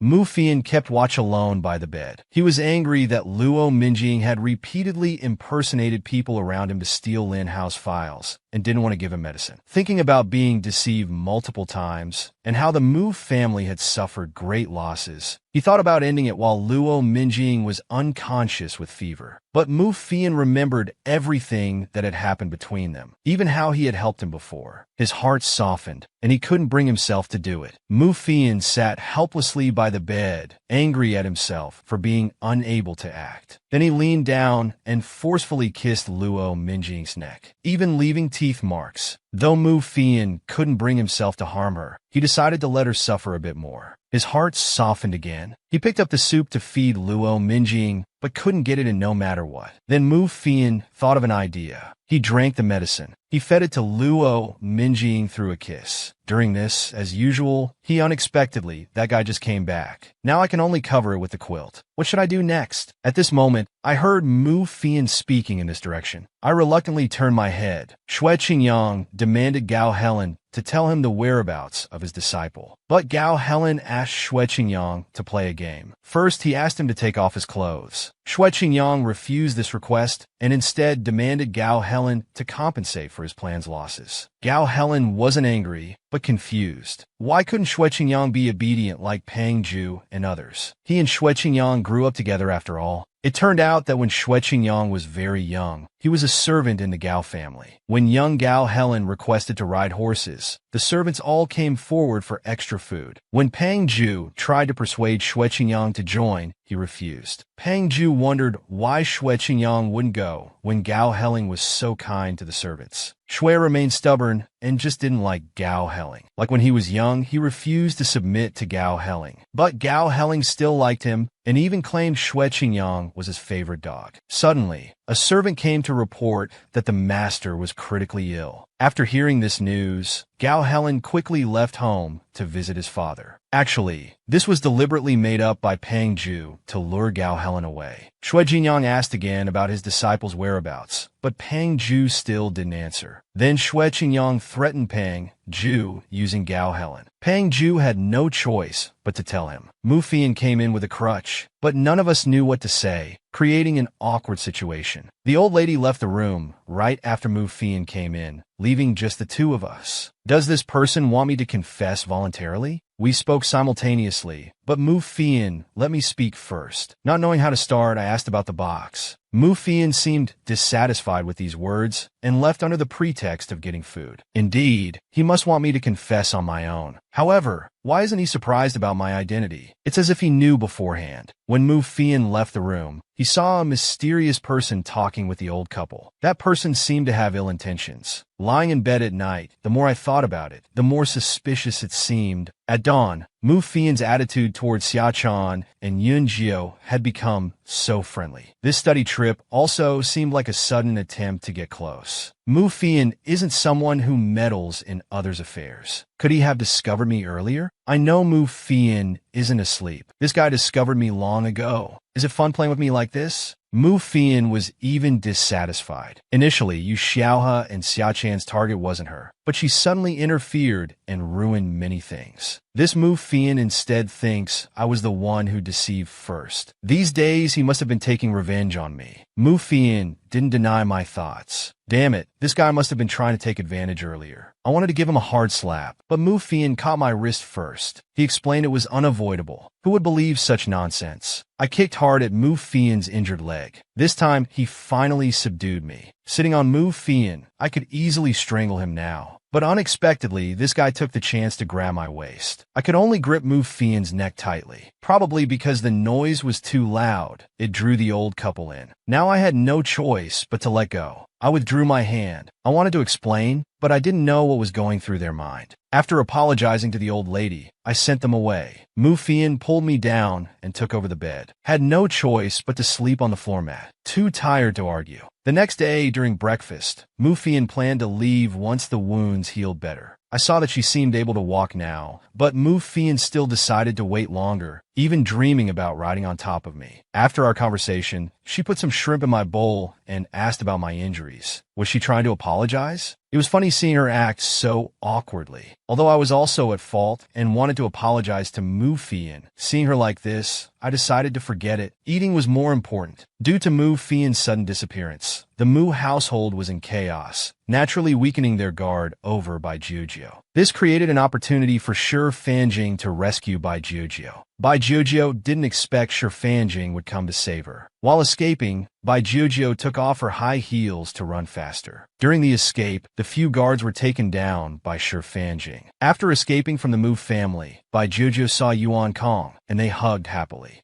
Bai Jiujiu was surprised that Yuan Kong had called his senior brother to rescue her, while Yuan Kong expressed his guilt. Shi Fanjing handed over a pair of shoes for Bai Jiujiu to wear. Bai Jiujiu didn't expect him to be so wealthy and considerate. The three quickly left. Shi Fanjing wanted to ask Bai Jiujiu about her kidnapping experience. Why isn't the box anywhere to be found? That cup is from a farming family. How could they have such a style of cup? Mu Fian suddenly came back. Wasn't she looking for a carriage? She knew I was searching for the box, but she hadn't put it here. But I'll get my hands on it sooner or later. Just then, the old lady called us for dinner. They prepared such a big feast, thanks to this family's hospitality. The old lady was about to pour fruit wine into the cups to taste, but Mu Fian took it away, saying I couldn't drink. Could there be something wrong with the wine? Well, I'll play along for now. After dinner, I saw Mu Fian suddenly collapse on the bed. I hurried over. Her body was so hot. There must have been something in that wine earlier. Why did she still drink it? I need to ask about this. Mu Fian grabbed me, suspecting something was wrong with this family. Actually, I had noticed it too. She thought I was completely clueless. At this moment, Mu Fian curled up in bed, weakly asking for my help. Help with what? We still don't know their background, and we can't just ask. Why did she bury her head in the blanket? Did she even hear what I said? Her shy expression made me nervous too. Could she have been drugged? Following Mu Fian's instructions, I secretly brought back a bucket of water. Seeing Mu Fian like this, I really wanted to tease her. At this moment, Mu Fian actually asked me to leave. I wouldn't miss this chance to see her embarrassed. Following what Mu Fian said before, I refused using the excuse of avoiding suspicion. Mu Fian saw through Luo Minjing's thoughts, but given the current situation, there was nothing he could do. Suddenly, he saw Luo Minjing acting unusually, actually holding his hand to help him. Is this person hallucinating? Why keep holding up their hand? It's really confusing. Mu Fian asked me to leave again. I chose to stay in the corner, just not looking at him. Suddenly, Mu Fian grabbed my hand and put it down there. What a pervert. Still claiming they didn't take any suspicious medicine. This makes me so angry. I angrily left the room, leaving Mu Fian alone. Late at night, I sat alone on the roof, eating an apple. Mu Fian was so shameless, putting my hand in such a place. Looking at these hands, I suddenly lost my appetite. I'll settle this score someday. This person knew something was wrong with the wine, but still drank it. I won't thank you for blocking the wine for me. However, they do seem to notice hidden things. Standing on the roof, I suddenly saw the old lady and others whispering with a mysterious person. So late at night, who knows what they're up to? Come to think of it, why hasn't he questioned my male disguise? Or asked about my wounds? Fortunately, they haven't tried to kill us yet. But why did they drug the wine? And who ordered it? The mysterious person instructed the old lady and others to find ways to keep Mu Fian and Luo Minjing here until receiving orders from the madam. It turns out this was all Gao Helen's plan. He sent people to chase the two until they reached this village. Such elaborate scheme, just to test Xue Qingyang's bottom line. In his eyes, he absolutely won't allow his toy to have anything more important than him. Whatever their purpose is, we need to find a chance to leave first. Huh? What's wrong with Mu Fian? It should be fine to take a peek. Why do they roll off the bed? What are they doing? I shouldn't look at improper things. What a disgusting person. The old lady's daughter Arya came back, wanting to see the two newcomers in the village, but the old lady refused. Late at night, Arya looked at a note in her hand. Someone had come to rescue Luo Minjing. They asked the old lady's daughter to find a chance to take them away. At night, Xue Qingyang sat alone looking at his disciple's photo. It seemed he had a rescue plan, but unfortunately, he couldn't personally come to retrieve his disciple. After discovering these people's ill intentions, I quickly went to find Mu Fian. We need to slip away quickly. But looking at Mu Fian's condition, we probably can't leave. That old lady came again, probably to check on the situation. She said she came to bring medicinal wine soup. I had to open the door. First, I took off Mu Fian's clothes to avoid suspicion. Wrapped in a blanket, I pretended to be embarrassed as I opened the door. The old lady said the wine contained deer antler. Given the effects, it must be some dirty drug. The old lady stared at the sleeping Mu Fian inside, but fortunately didn't notice anything unusual. I quickly sent her away, then told Mu Fian to get dressed, deciding to leave the village tonight. Why won't this person wake up no matter how much I call? I might just leave alone. Let's first look around the village for any means of escape. There happens to be a carriage there. I gently patted the horse, hoping it would be obedient. That's Arya. I hope she won't call anyone. I don't want to harm a child. At this moment, Arya also noticed Luo Minjing trying to escape. I helped Mu Fian out. There's no other choice now. We can only trust this child. Suddenly remembered where the box went. Mu Fian said he hid the box in the forest and marked its location. Arya was still confused why both people were leaving now and why they needed a shovel. There's no box here at all. Is Mu Fian playing tricks on me? He's also unclear where the box went. Arya saw the two arguing and was speechless. Arya saw villagers coming and told them to run quickly. Hearing Arya's warning, we quickly extinguished the lantern and left on the carriage. Arya helped us escape the village. I didn't know how to thank her, but she said she had already been paid. What a strange child. Mu Fian seemed to know who arranged this. After the child bid us farewell, Mu Fian wondered what Arya had just said. I couldn't be bothered and simply replied that the child didn't like Mu Fian. I urged Mu Fian to hurry, but this person wanted me to carry them. Dream on. At this time, the Mu family and school were still searching for the two. Xue Qingyang walked across a suspension bridge. Looking down at the time, his disciple should arrive soon. After walking for a while, I decided to separate from Mu Fian. I didn't want others gossiping about me when I returned. Mu Fian agreed to this request. Mu Fian was being mysterious and suddenly wanted to tell me something. What impossible thing? Before I could react, Mu Fian's lips came closer. Why did Master come? Upon seeing Master, I quickly pushed Mu Fian away. Where did he go? Did I see wrong just now? Mu Fian was confused by my behavior. I asked him to continue what he was saying, but he refused unless I kissed him. How shameless. Mu Fian mentioned that I was quite brave when I disguised myself as a little beggar. How can these two things be the same? Seeing my unwillingness, Mu Fian prepared to leave. I rushed over and grabbed her. Put a finger between our lips. This counts as agreement, right? I asked Mu Fian to finish speaking, but she said everything had already been said. This person tricked me again. Just as I was about to teach Mu Fian a lesson, he ran away with his crutch, telling me to watch out for spies around me. This lame person sure runs fast. Thinking about Mu Fian's words, I recalled that only father and master knew about the trade, maybe including Shui Fei. There couldn't be spies. But Arya was clearly Master's person, showing that Master knew about our situation early on. If it was Master, why would he have Arya help me escape? How could I doubt Master just because of Mu Fian's words? Never mind. After Ying and Mu Fian returned to the school's theater, they each made up excuses and managed to keep everything secret. Back at the theater, Mu Fian was quickly surrounded by friends asking questions, leaving him speechless. After I returned, Xiaoming expressed concern and mentioned that Master had been looking for me these days. I made up an excuse about helping an old lady to the hospital, which is why I couldn't return to school. I must have learned to make up such ridiculous excuses from Mu Fian. Master seemed to have seen me, but he seemed somewhat strange. The Sleeping Beauty play resumed rehearsals with the return of both lead actors. Due to Mu Fian's leg injury, Shui Qingyang had to switch their roles. People nearby gasped when they saw Mu Fian dressed as Sleeping Beauty.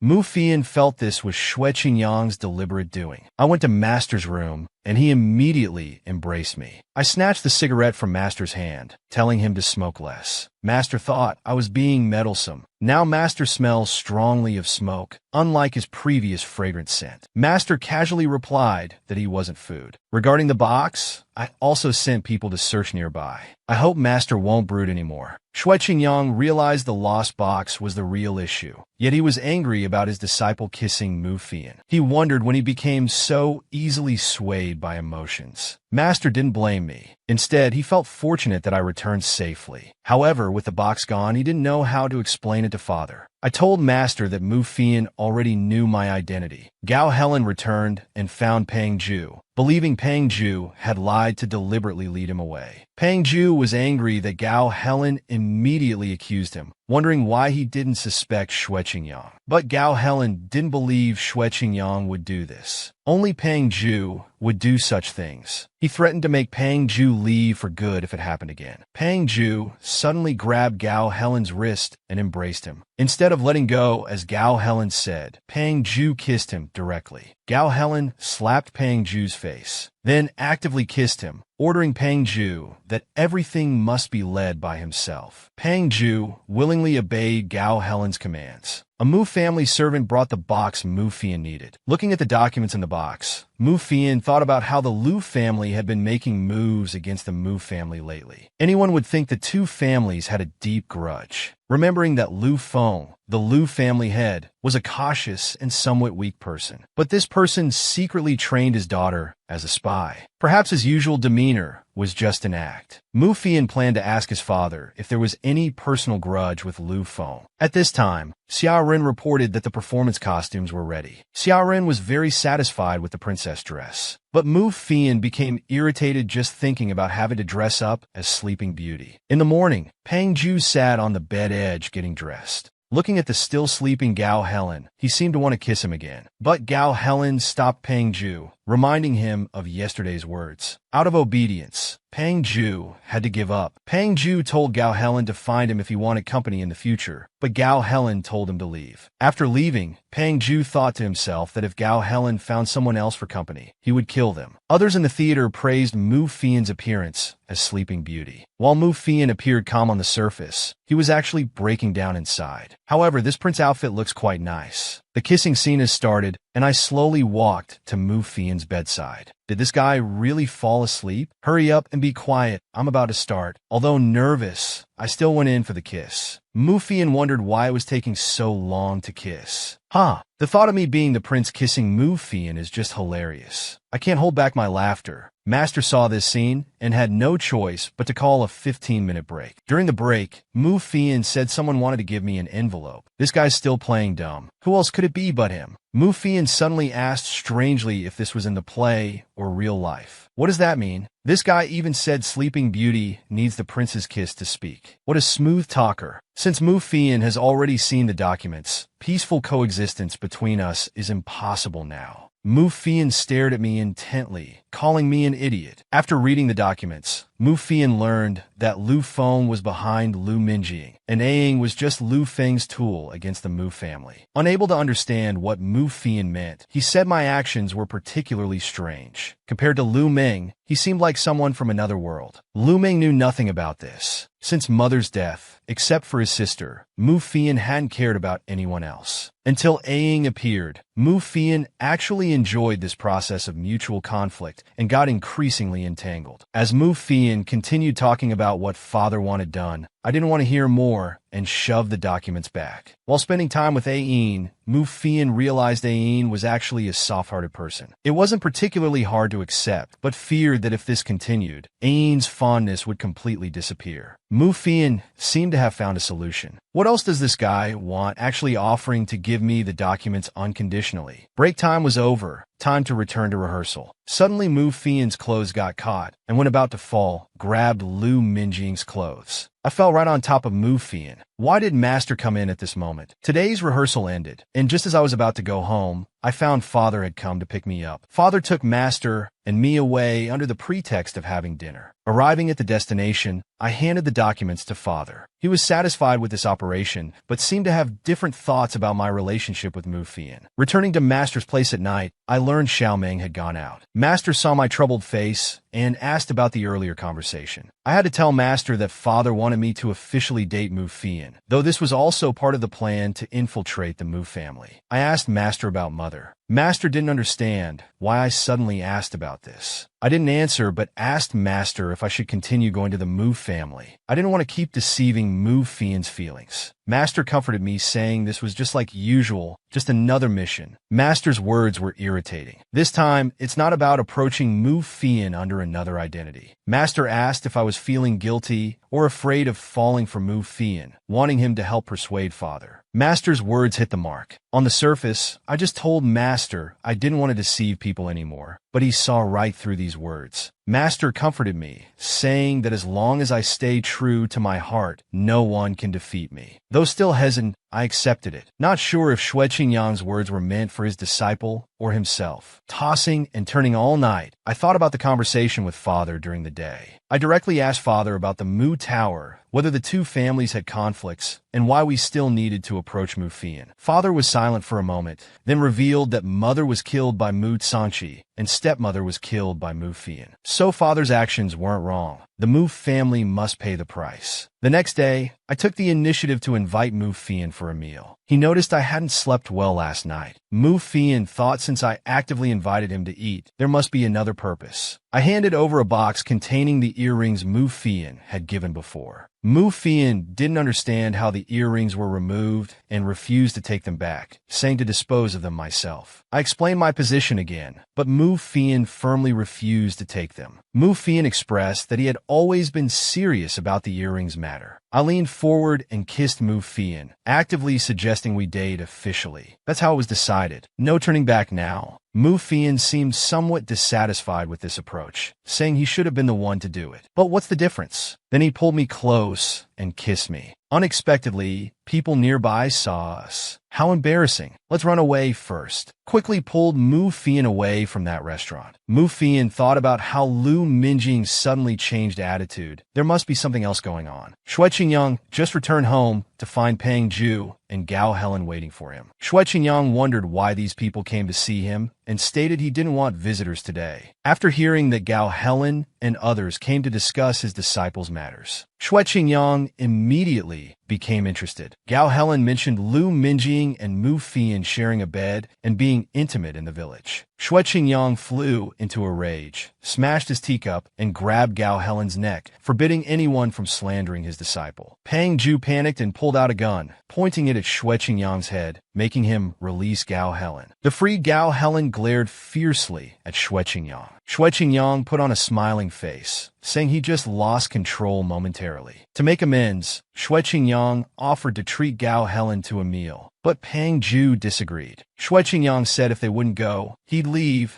and told Gao Helen and his companion to leave his house. After Xue Qingyang left, Gao Helen suddenly burst into laughter, surprised that Xue Qingyang could lose control like that. Early in the morning, Xiao Ming was already up, picking clothes for tonight's date. Surprised that Xiao Ming knew about it. That guy sure talks fast. However, Xiao Ming thought Mu Fian was quite nice, except that he had a deadpan expression for everyone but me. Xiao Ming quickly threw over a pile of clothes. Not sure what to do on a date with that guy. At the night market date, Mu Fian grabbed me right away. It was a bit embarrassing in front of so many people. Mu Fian pulled me to watch the fire-breathing performance over there. What's so interesting about that? Where did he go? Just turned my head. A candied haw stick appeared in front of my mouth. Mu Fian thought of our first meeting. Speaking of how we first met, but these candied haws taste pretty good. There's a fruit tea vendor over there. Looks quite tasty. I handed a box to Mu Fian. Could it be he's afraid to drink it? Mu Fian seemed to want to say something, but suddenly a young monk interrupted us. He looked somewhat familiar. Isn't that Sister Bai next to the young monk? It's awkward being seen shopping with Mu Fian again. Sister Bai then thanked Mu Fian for taking care of her recently. Her words seemed to have hidden meaning. Mu Fian was very nervous, knowing Bai Jiujio must have found out he was behind her kidnapping. Found a bar. Sister Bai told us about what happened these days. I didn't know Mu Fian could be so cruel. Mu Fian awkwardly chatted with Shi Fanjing, and every word she said pierced Mu Fian's heart.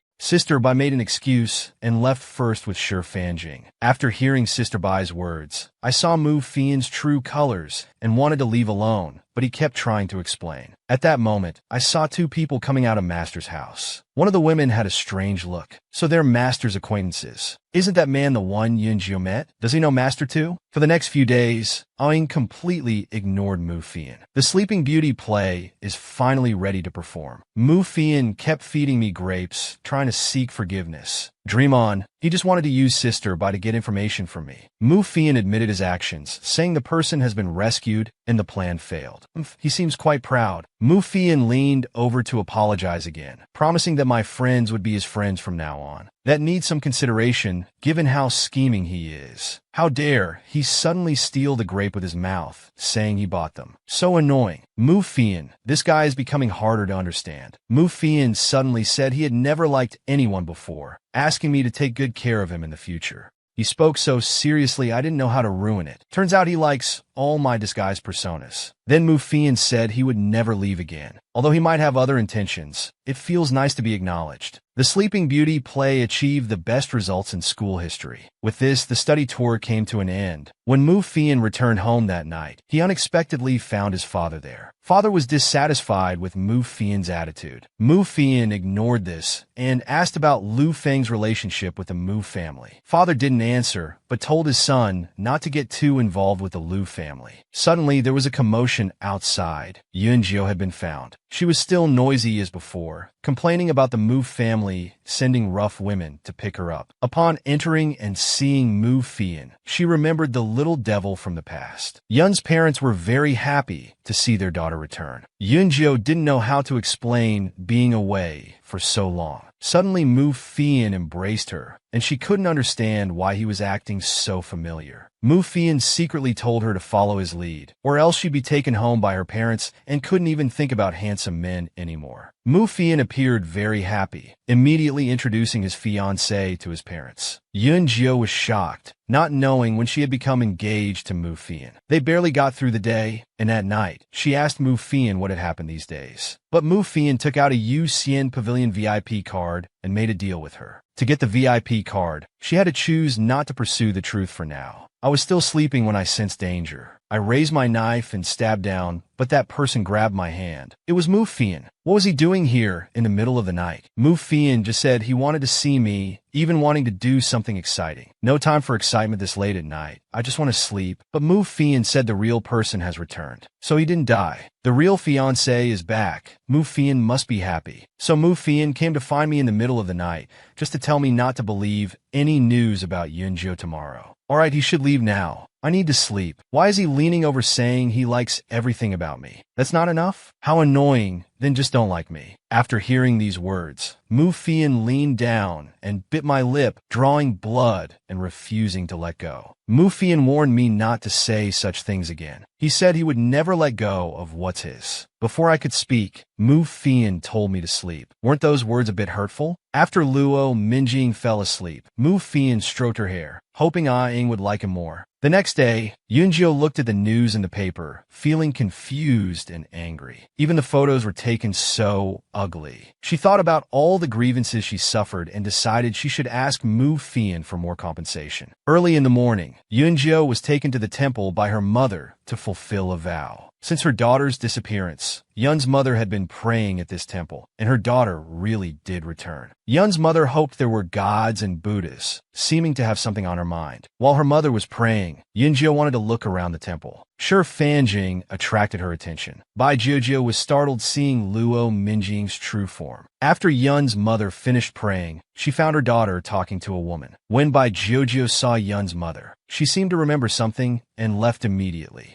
Yun's mother wanted to call out to Bai Jiujiu, feeling she had something to say. Bai Jiujiu hurriedly left and bumped into Shi Fanjing on the way. Shi Fanjing wanted to ask what happened. Unexpectedly, she burst into tears as if she had suffered some grievance. The guy left his earrings again. Mu Fian was actually serious. But the more it was like this, the more uneasy I felt. Master seemed to have arrived, almost making me drop the earrings. I quickly put them away. Master looked confused seeing my panic state. I said it was nothing and hurried to pour tea for Master. I was really worried Master would notice the bite mark on my neck. Turns out Master just came to check on me. I asked Master to stay for dinner, then made an excuse about getting something from school to leave. Unexpectedly, Master pushed me against the wall. I didn't know what was going to happen. It turned out Master was giving me a scarf. But it's not even cold. Master must have seen the bite mark. Shui Qingyang had just arrived at Yuxian Pavilion. The servant told him that Miss Yun specifically asked for him. Shui Qingyang thought about how she came to him voluntarily and formed a plan in his mind. Shui Qingyang acted as usual, approached Yunjiu, and instantly captivated her. After Shui Qingyang dismissed everyone else, he started drinking with Yunjiu. After they finished, he also fell unconscious due to the drug in the wine. I unexpectedly ran into Mu Fian outside. He wanted to take me to school. How troublesome. Didn't we just meet that night? Mu Fian seemed to notice the men's perfume on me. I just met with Master. I hope he hasn't discovered anything. Shui Qingyang took Yunjiu back to the room. Looking at her unconscious state, Shui Qingyang seemed to have a bold idea. I opened the door, breathing heavily, calling out Master, but I saw red liquid flowing beside the unconscious Yunjiu. My vision suddenly went black. I couldn't believe Master would kill her. As I was about to lift Yunjiu up, her body unexpectedly moved a few times. Then she turned her head, looking comfortable. What? She was just sleeping. Then that red liquid beside her was just spilled red wine. Before I could react, a familiar voice reached my ears. I saw the spilled wine bottle from the corner of my eye. Finally, my heart was at ease. Seeing Master arrive, I quickly made up an excuse about returning the scarf. However, my little cleverness couldn't fool Master. He saw through my earlier thoughts.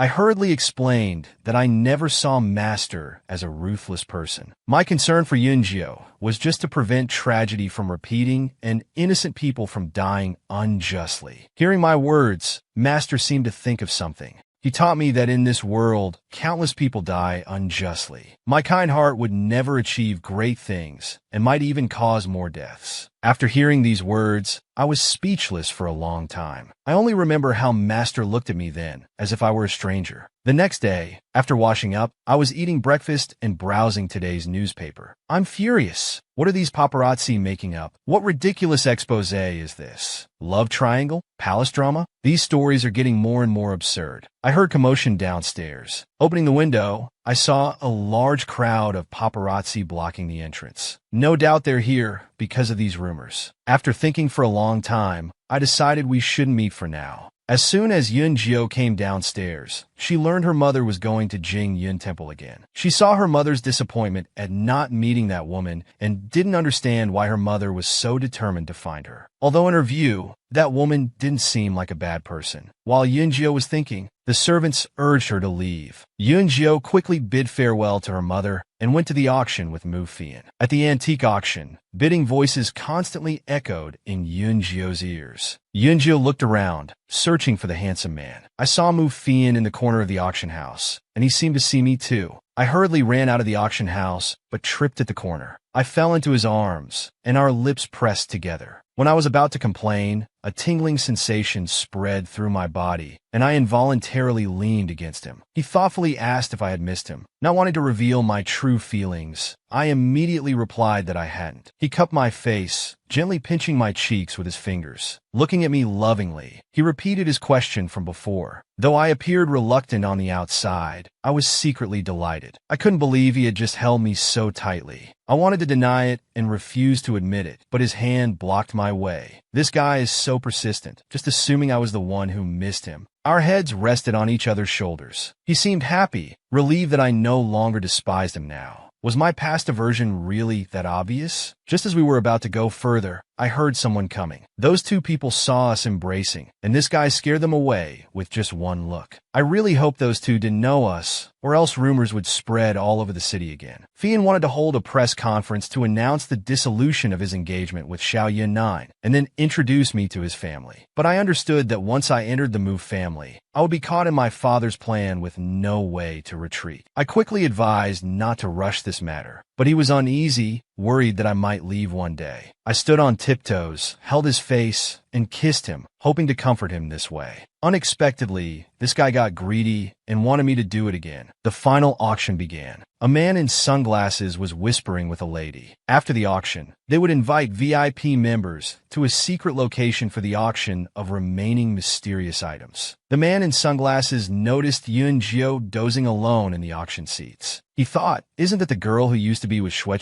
The man in sunglasses watched as Mu Fian and Yoonjio left together, and couldn't help but admire. Young Master Mu could tolerate being cheated on, truly an extraordinary person. In the mansion, Gao Helen asked Mu Qingyang to help ship some mysterious goods. After getting agreement, he took off his coat and couldn't help hugging Shue Qingyang from behind, crying out for a chance to pursue him. But Shue Qingyang remained unmoved, saying he only promised his father to care for him like a sister. Gao Helen directly expressed his love for Shue Qingyang, while Shue Qingyang still treated him like a sister. He suspected Shue Qingyang had fallen for Yoonjio. As Helen became furious, Shue Qingyang calmly stated that he would never love anyone, including him. After speaking, Shue Qingyang took off his coat and put it on Gao Helen, and helped him into the car. Before leaving, Gao Helen hugged Shue Qingyang and kissed his face. I witnessed all of this. Could that woman be Master's lover? Gao Helen looked into Shue Qingyang's eyes, saying this would be the last time, but was pushed into the car. Seeing Shue Qingyang's unyielding attitude, Helen's competitive spirit grew stronger, determined to conquer him someday. I saw Master quietly turn away after sending that woman off. The next day, Yoonjio invited two friends for dinner, hoping they could help carry things. The friends gladly agreed. After hearing their agreement, Yoonjio went to the bathroom. As he was leaving the bathroom, he met an elegantly dressed little girl. The little girl, looking panicked, hugged Yoonjio. Two servants appeared before Yoonjio. They claimed they were just looking for their young miss. The little girl was about to cry for help to Yoonjio, but the servants carried her away. Seeing the little girl's nervous expression, Yun-9 stopped them. Suspecting they were kidnappers, she threatened to call for help if they didn't release the little girl. But there was no one around at that moment. She had to dramatically announce her name to buy time. Unexpectedly, she was knocked unconscious and taken away. While shopping for groceries, I heard that a group of outsiders were carrying a young woman into a car. That young woman looked like Yoonjio. That night, I came to Mu Fian's room to wake him up. I didn't expect him to suddenly grab my arm. He pinned me down and greedily smelled my neck. I quickly asked him to pull me up, complaining about his habit of pouncing on people. He seriously claimed that only I was his, and he couldn't mistake anyone else. He grabbed my arm again, and his lips pressed against mine. Just like before, he laid me on the bed, asking me to lie with him. I seemed to be getting more used to being with him, which worried me. Suddenly, I felt something touch my body. I quickly got up. He froze for a moment, awkwardly adjusting the blanket,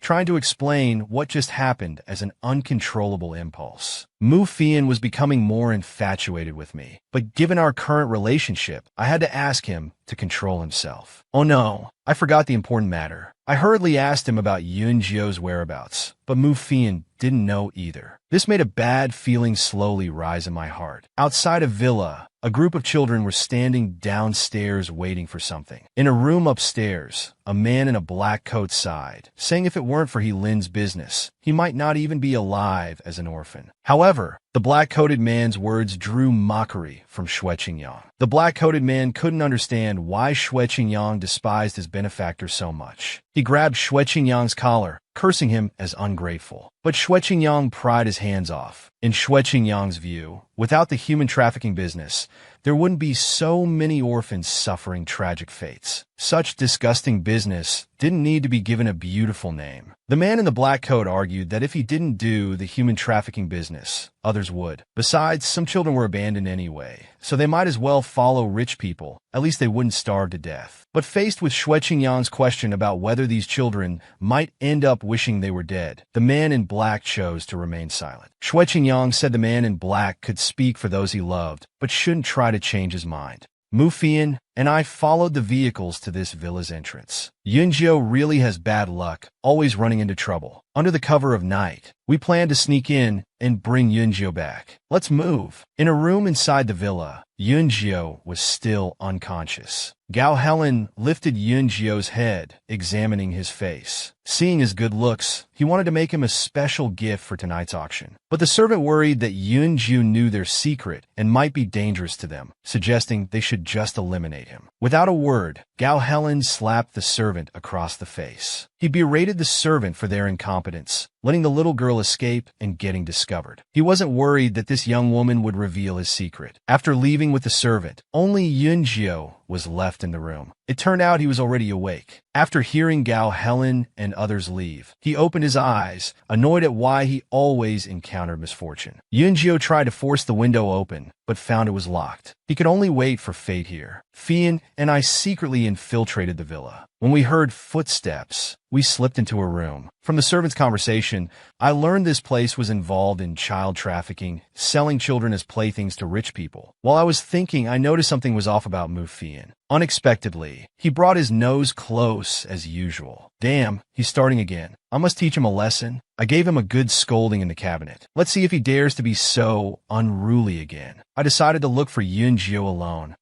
No matter what he says, I couldn't be bothered with that guy. I walked along the corridor and quickly jumped onto the chandelier when I heard footsteps. Why did one person's back look so much like Master's? When that person turned his head, I was certain it was my master. Why was Master here? How many more secrets did he have? Before I could process this, a hand covered my mouth. At this moment, Mu Fian entered the party with a stolen invitation. While thinking about Yunjio's whereabouts, he observed his surroundings. A young man in a suit appeared, interrupting his thoughts. Mu Fian thought he might be able to get some information from this man who was greeting him. From the suited man, he learned that the clients here were mostly rich, ugly old men. The suited man himself seemed to understand these special preferences. Mu Fian was secretly furious hearing these words. Then, the suited man introduced the event to Mu Fian. It was hosted by Gao Helen, and they had added a special gift for tonight. Learning that Yunjio was upstairs, Mu Fian invited the suited man to sneak upstairs with him. At this time,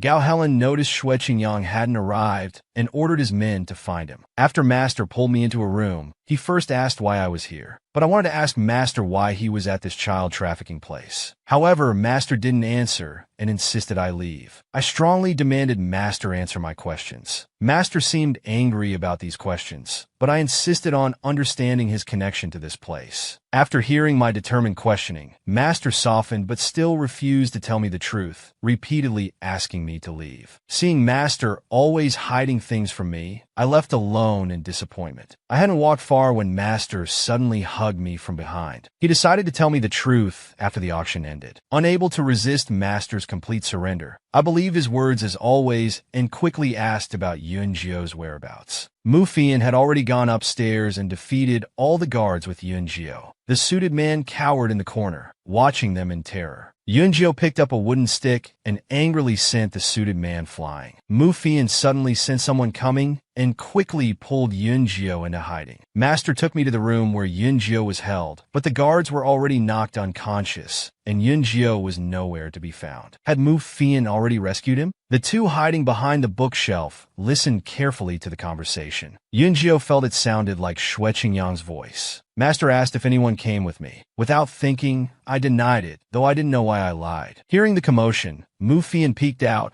and was surprised to find me with Xue Qingyang. Somehow Yunjio had appeared behind Mu Fian, but he was discovered when he tripped over a stick and made a noise. Seeing this, Mu Fian felt helpless at Yunjio's clumsiness, but they had to accept their fate of being exposed. Master discovered the two, so Yunjio had really been rescued by Fian. Master seemed to know Fian from before, but their relationship was clearly not good. Fian showed hatred upon seeing Master, mocking him for being involved in child trafficking. But Master countered, suggesting the Mu family's business wasn't so simple either. I felt these words weren't serious. Master seemed to be acting out of spite. Fian didn't beat around the bush and directly asked if they would let them go. Master readily agreed, but his emphasis on Mu's fiancé's status made both Fian and me uncomfortable, not knowing what to say. Suddenly, Master stepped forward and apologized to Yunjio about today's events. This hopeless one indeed loses his way when seeing handsome men accepting without thinking. After resolving the matter, Fian planned to leave with me, considering our relationship. I let him take Yunjio first. Fian seemed angry hearing my words and left with Yunjio without another word. After a few steps, Yunjio seemed to have something to tell Master and ran back. The man in black followed Gao Helen's orders, searching for Xue Qingyang upstairs. He keenly noticed outsiders on this floor. Following them, Xue Qingyang suddenly appeared at the corner. The man in black immediately told Xue Qingyang to find Gao Helen. When asked if others had been there, Xue Qingyang left on his own, denying anyone's presence. However, the man in black was suspicious. Outside the villa, Yunjio was still worried about my safe departure. Unexpectedly, he turned to see Mu Fian looking resentful. But since Mu Fian had saved him, he thought Mu Fian had some good qualities. Suddenly, there was a sound from the bushes, quickly noticed by the keen Mu Fian. It was me in disguise. I came out and led Fian and Yunjio to the car Master had prepared for us. Learning it was Xue Qingyang's help again, Mu Fian's resentment grew stronger. After everyone left by car, Yunjio, exhausted, fell asleep. Mu Fian drove, occasionally glancing at my face through the rearview mirror. Seeing my melancholic expression, he thought about his mysterious relationship with Xue Qingyang. Mu Fian recalled the past. The man said he smelled on me was Xue Qingyang's, but he didn't acknowledge it and instead lied to himself. Mu Fian wanted to ignore those things, but today he discovered their relationship was indeed not simple. He could no longer choose to ignore it. After returning, I begged Master to save those children. But Master calmly stated he couldn't help, saying even the police had long ignored these matters and advised me not to dwell on it. Unwilling but helpless, I could only leave.